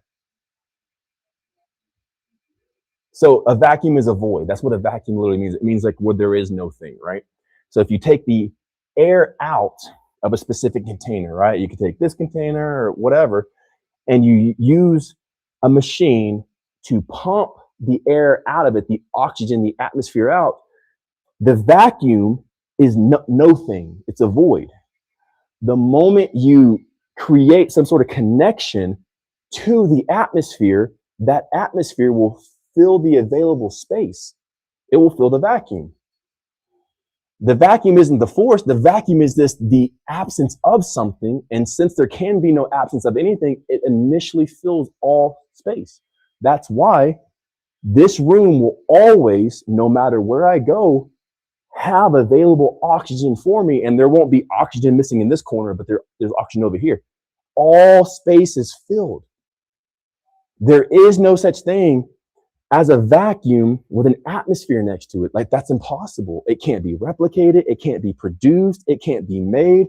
I can make a formula saying like, well, okay, well this, but it can't be made. I can say like some words and symbols and signs, but it can't be made. You can't make let's say a container where there's no oxygen here, or I'm not even oxygen, but there's no atmosphere here, a complete vacuum. But then there's an atmosphere here. Here, there's no atmosphere, but there is. There always has to be something dividing it. A vacuum is just the void of any sort of atmosphere or gas. Gas, whenever it has available connection to whatever it is, like meaning there's no separation from that thing, will always fill the available space of whatever you put in it. You can capture that with a balloon, and the balloon will always go up or always be filled up. It won't stay in the container. There's a differentiation from the inside of the balloon to the inside of the container. So whenever you release the gas from the container, it will automatically fill the available space with the pressure. You take away all pressure, all atmosphere, it will always fill that space. It will never not fill that space. You can make a formula, but it can't be reproduced. So therefore, it's just a theory. I'm just saying, bro, that's like a fairy tale thing. Like, that's not shown in reality. It's not realistic. Like, we can talk numbers all day, but like, it can't be produced. That to me is crazy. So there's like a lot of like assumptions and filling in, like, well, let's just compensate. Well, let's just cope. And like, atmospheres can't exist next to a vacuum. Lara on YT said vacuum is just an absence of pressure. Of atmosphere. You can only have pressure in an atmosphere. If there's no atmosphere, there's no pressure. That's what I'm saying. It's the void of. So guess what? All pressure will regulate. So the pressure that's here will regulate there. So there's more pressure, or PSI, pressure per square inch, in this container that I have here than there is in this room. So the moment I open the nozzle, the moment, right? Not even, there's no delay because it's always ready, right? The moment I open this nozzle, the pressure, there's no mechanical force, there's nothing in here. There's simply pneumatics. There's no electronics in this canister. That's simply physics in motion, or reality in motion. So if there was no pressure out here, or a vacuum, what is here would instantly fill that to its fullest degree, to its fullest capability. Gravity's not strong enough to hold any sort of gas down, in a sense. There is no explanation, or there's no reoccurrence of there being a complete void of pressure next to an atmosphere or gases without some sort of separation, a wall, a container. You always will need a container. So it's not realistic. It's a fairy tale. It's like, that doesn't exist. No atmosphere can exist next to an atmosphere. It just doesn't, it doesn't work. It's not found in reality. So anyway, that right there is just like, yeah, that's fairy tale stuff. Life Under a Rock asks, so are we protected by the atmosphere? What is the atmosphere made of? What's our atmosphere made of? Mm-hmm. Gases, a lot of gases. So you have like oxygen, you have nitrogen, you have hydrogen, and a lot of things like that. Like, nonetheless, there's a lot of gases here that are technically lighter than the ability of gravity to pull it down. So like, whenever I release this, it will equalize the higher you go, but like, nonetheless, a lot of it here will instantly go up. Why isn't gravity pulling it down? Like why wouldn't gravity, if it's a force that can pull the atmosphere down, why would this go up and not down? Even in a balloon, right? Like, even like a helium balloon. Why would the gravity not be able to pull it down the moment it comes out? It always goes up. But if the gravity is the thing keeping it down, shouldn't it be able to keep the lightest thing down even easier because they're light? They're not heavy? Well, then if it keeps heavier things down more, then we're talking about density and not even gravity. If anything, it should be able to easily hold a feather down better than it could maybe like a rock. Because at that point, the feather would be a greater force on it because it's lighter. It would have less resistance, but it's not. It's carried away by different wind patterns and changes and stuff like that, and gust, showing that it's not really the force that's keeping things down. So you can go into this if you want to. I'm just saying that specific thing has a lot of holes in it.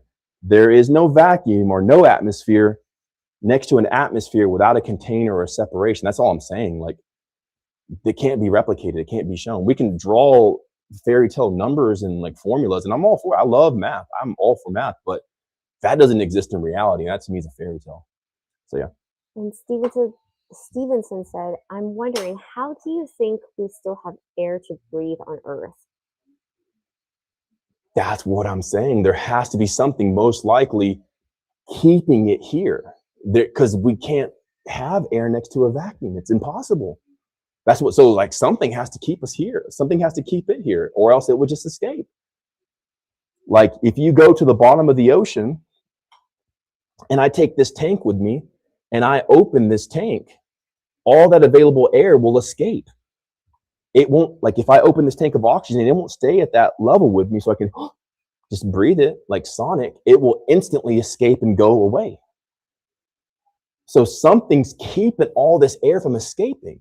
But gravity isn't even strong enough to hold the air down, because the moment I release this oxygen, it goes up.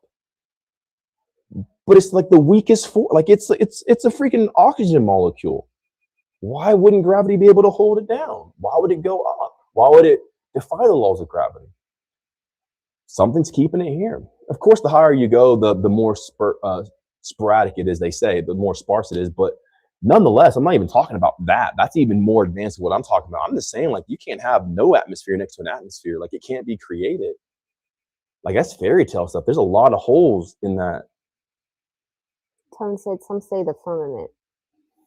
I'm not really a biblical guy anymore. I know the Bible, like, and all this other stuff, but I'm just saying, like, if it's a vacuum, I don't know if it's a vacuum. I've never been up there, right? I've had people show videos of like people taking weather balloons and going like 100-something thousand feet up and showing what's up there. I've never been up there. I've never breathed up there before. I have no idea. But all I'm saying is I've never seen an atmosphere next to no atmosphere without it dispersing and filling the available container. That's all I got to say. That's all I'm saying.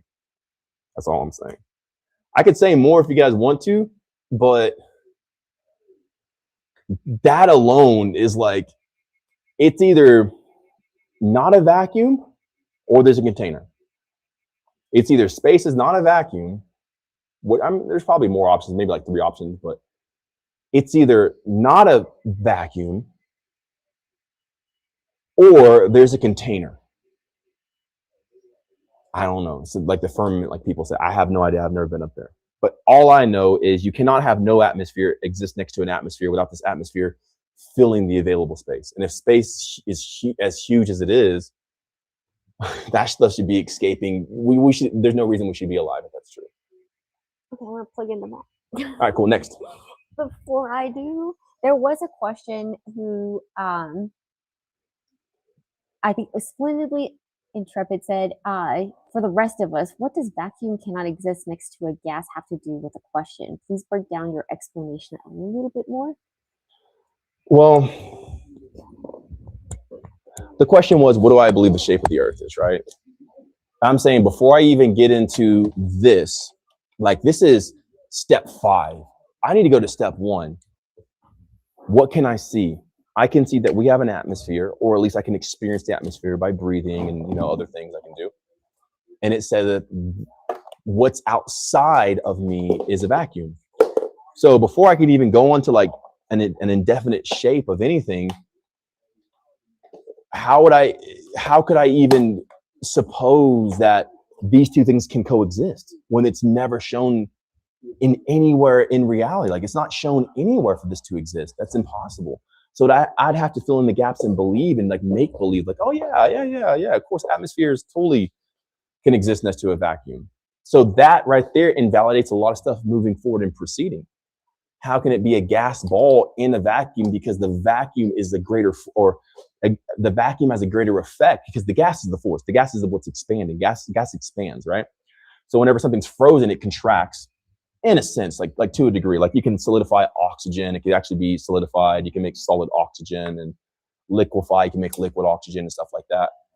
So the colder it is, in a sense, the more condensed it is, the more solidified it becomes. But gas, nonetheless, whenever it has available space, it always fills it.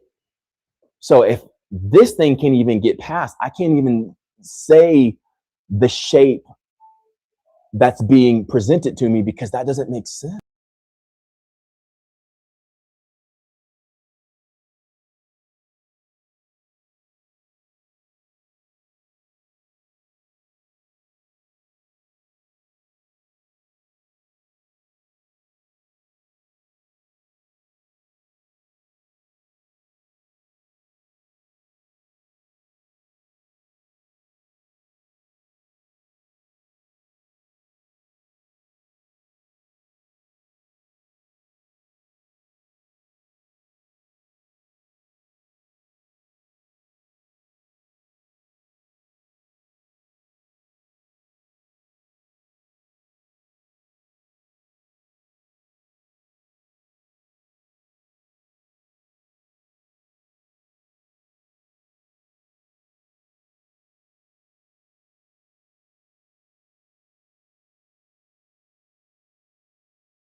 Beautiful. Audio first. Look at the beautiful Sashi. That's cool. It's me. You guys can finally see all the levels to the house.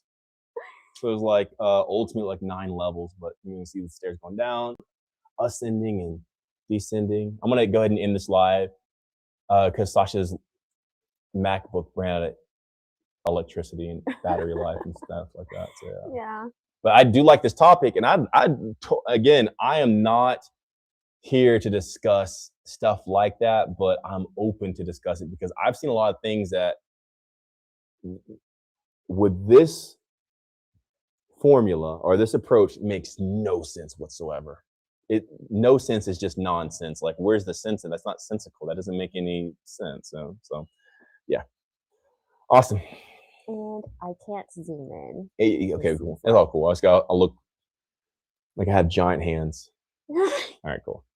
Are we on though? Like, is it good? Yeah, we're on. All right, cool. So anyway, guys, I'll come back and we can explain this not tomorrow, but like the next day or something like that. And we can go into all these different things. We talked about nuclear. There we go. Talked about nuclear explosions and like no crater, no blast mark or anything like that directly under, or no spectrum of destruction from a specific spot, but like all the buildings are tattered and, you know, equally as destroyed. And then we talked about the shape of the earth. I said, hey, before we even get to the shape, let's talk about a vacuum existing next to, or an atmosphere existing next to a vacuum. And all a vacuum is a void. That's it. Like, a vacuum is simply the void of an atmosphere. So you can't have no atmosphere next to an atmosphere because it always regulates. That's why the temperature changes, like it's trying to regulate this, but with the sun in its position moving and everything like that, it's constantly changing.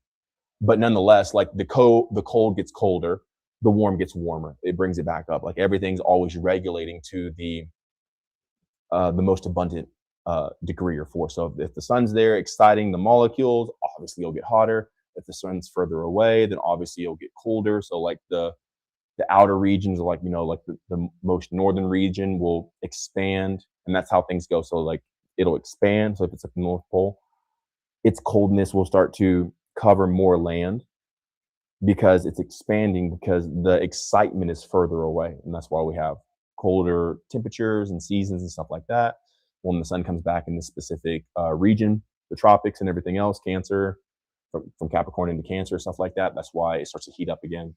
More excitement, which it brings that heat to the North Pole.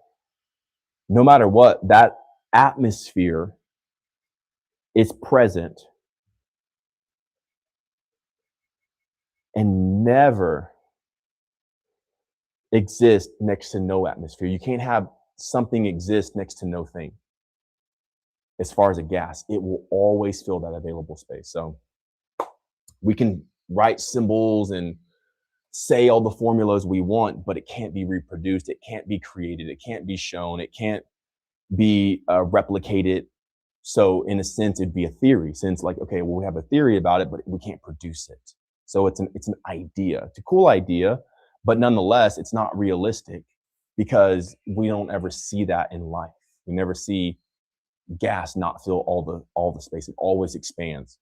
So even if you go at the highest degree, like if you take a canister of gas all the way up to like the highest degree that you can, guess what? That gas will automatically fill the available space.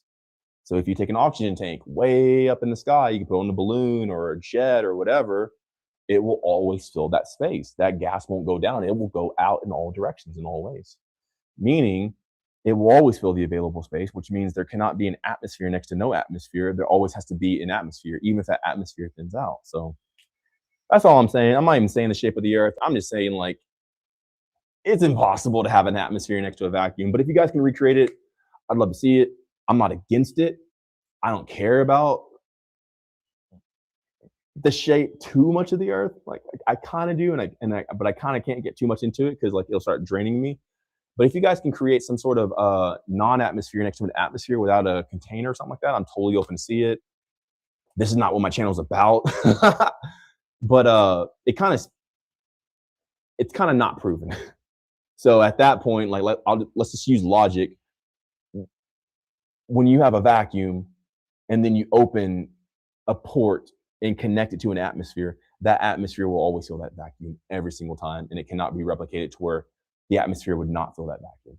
Maybe if you even if you highly condensed it and brought it to like a super cold position or something like that, even that atmosphere would still fill that vacuum. It happens every single time. So anyway, I'm going to end it there. I love you guys. You're all amazing. Thank you so much for waiting until I could end this off officially, but we'll come back and we'll talk about this next time. Maybe you guys can have some videos that you can send of it happening. I'm not opposed to it. I'm not trying to argue it or be argumentative. We're just looking at, hey, logically, that doesn't exist. That doesn't happen. So that's all it is. I love you guys. If you haven't already, make sure to like, follow, subscribe, all the stuff.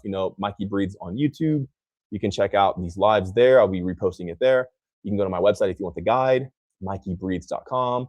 Or if you want to join the Discord community, it's also there. If you join for a full year, you get the guide for free, the digital copy in the meal plan. You get the community, you get the phase meditations, you get over 2,700 voice memos from me. So there's a lot of teaching, a lot of insightful things there. What else? And you get the encouragement, you get the accountability and everything else like that. But if you just want the guide, you can find that on MikeyBreathes.com. If you want some free stuff, we have the map of life that's on there. And you also have articles that I wrote as well, talking about getting back into nature, not being psychotic or schizophrenic in a sense, being, disassociated with nature, because nature helps regulate you, just as atmospheres always regulate. But either way, I love you guys so much. Thanks for being here today. And the best thing you can do is comment on this after I post it, because that kind of helps get it out and everything else. But until then, I love you guys.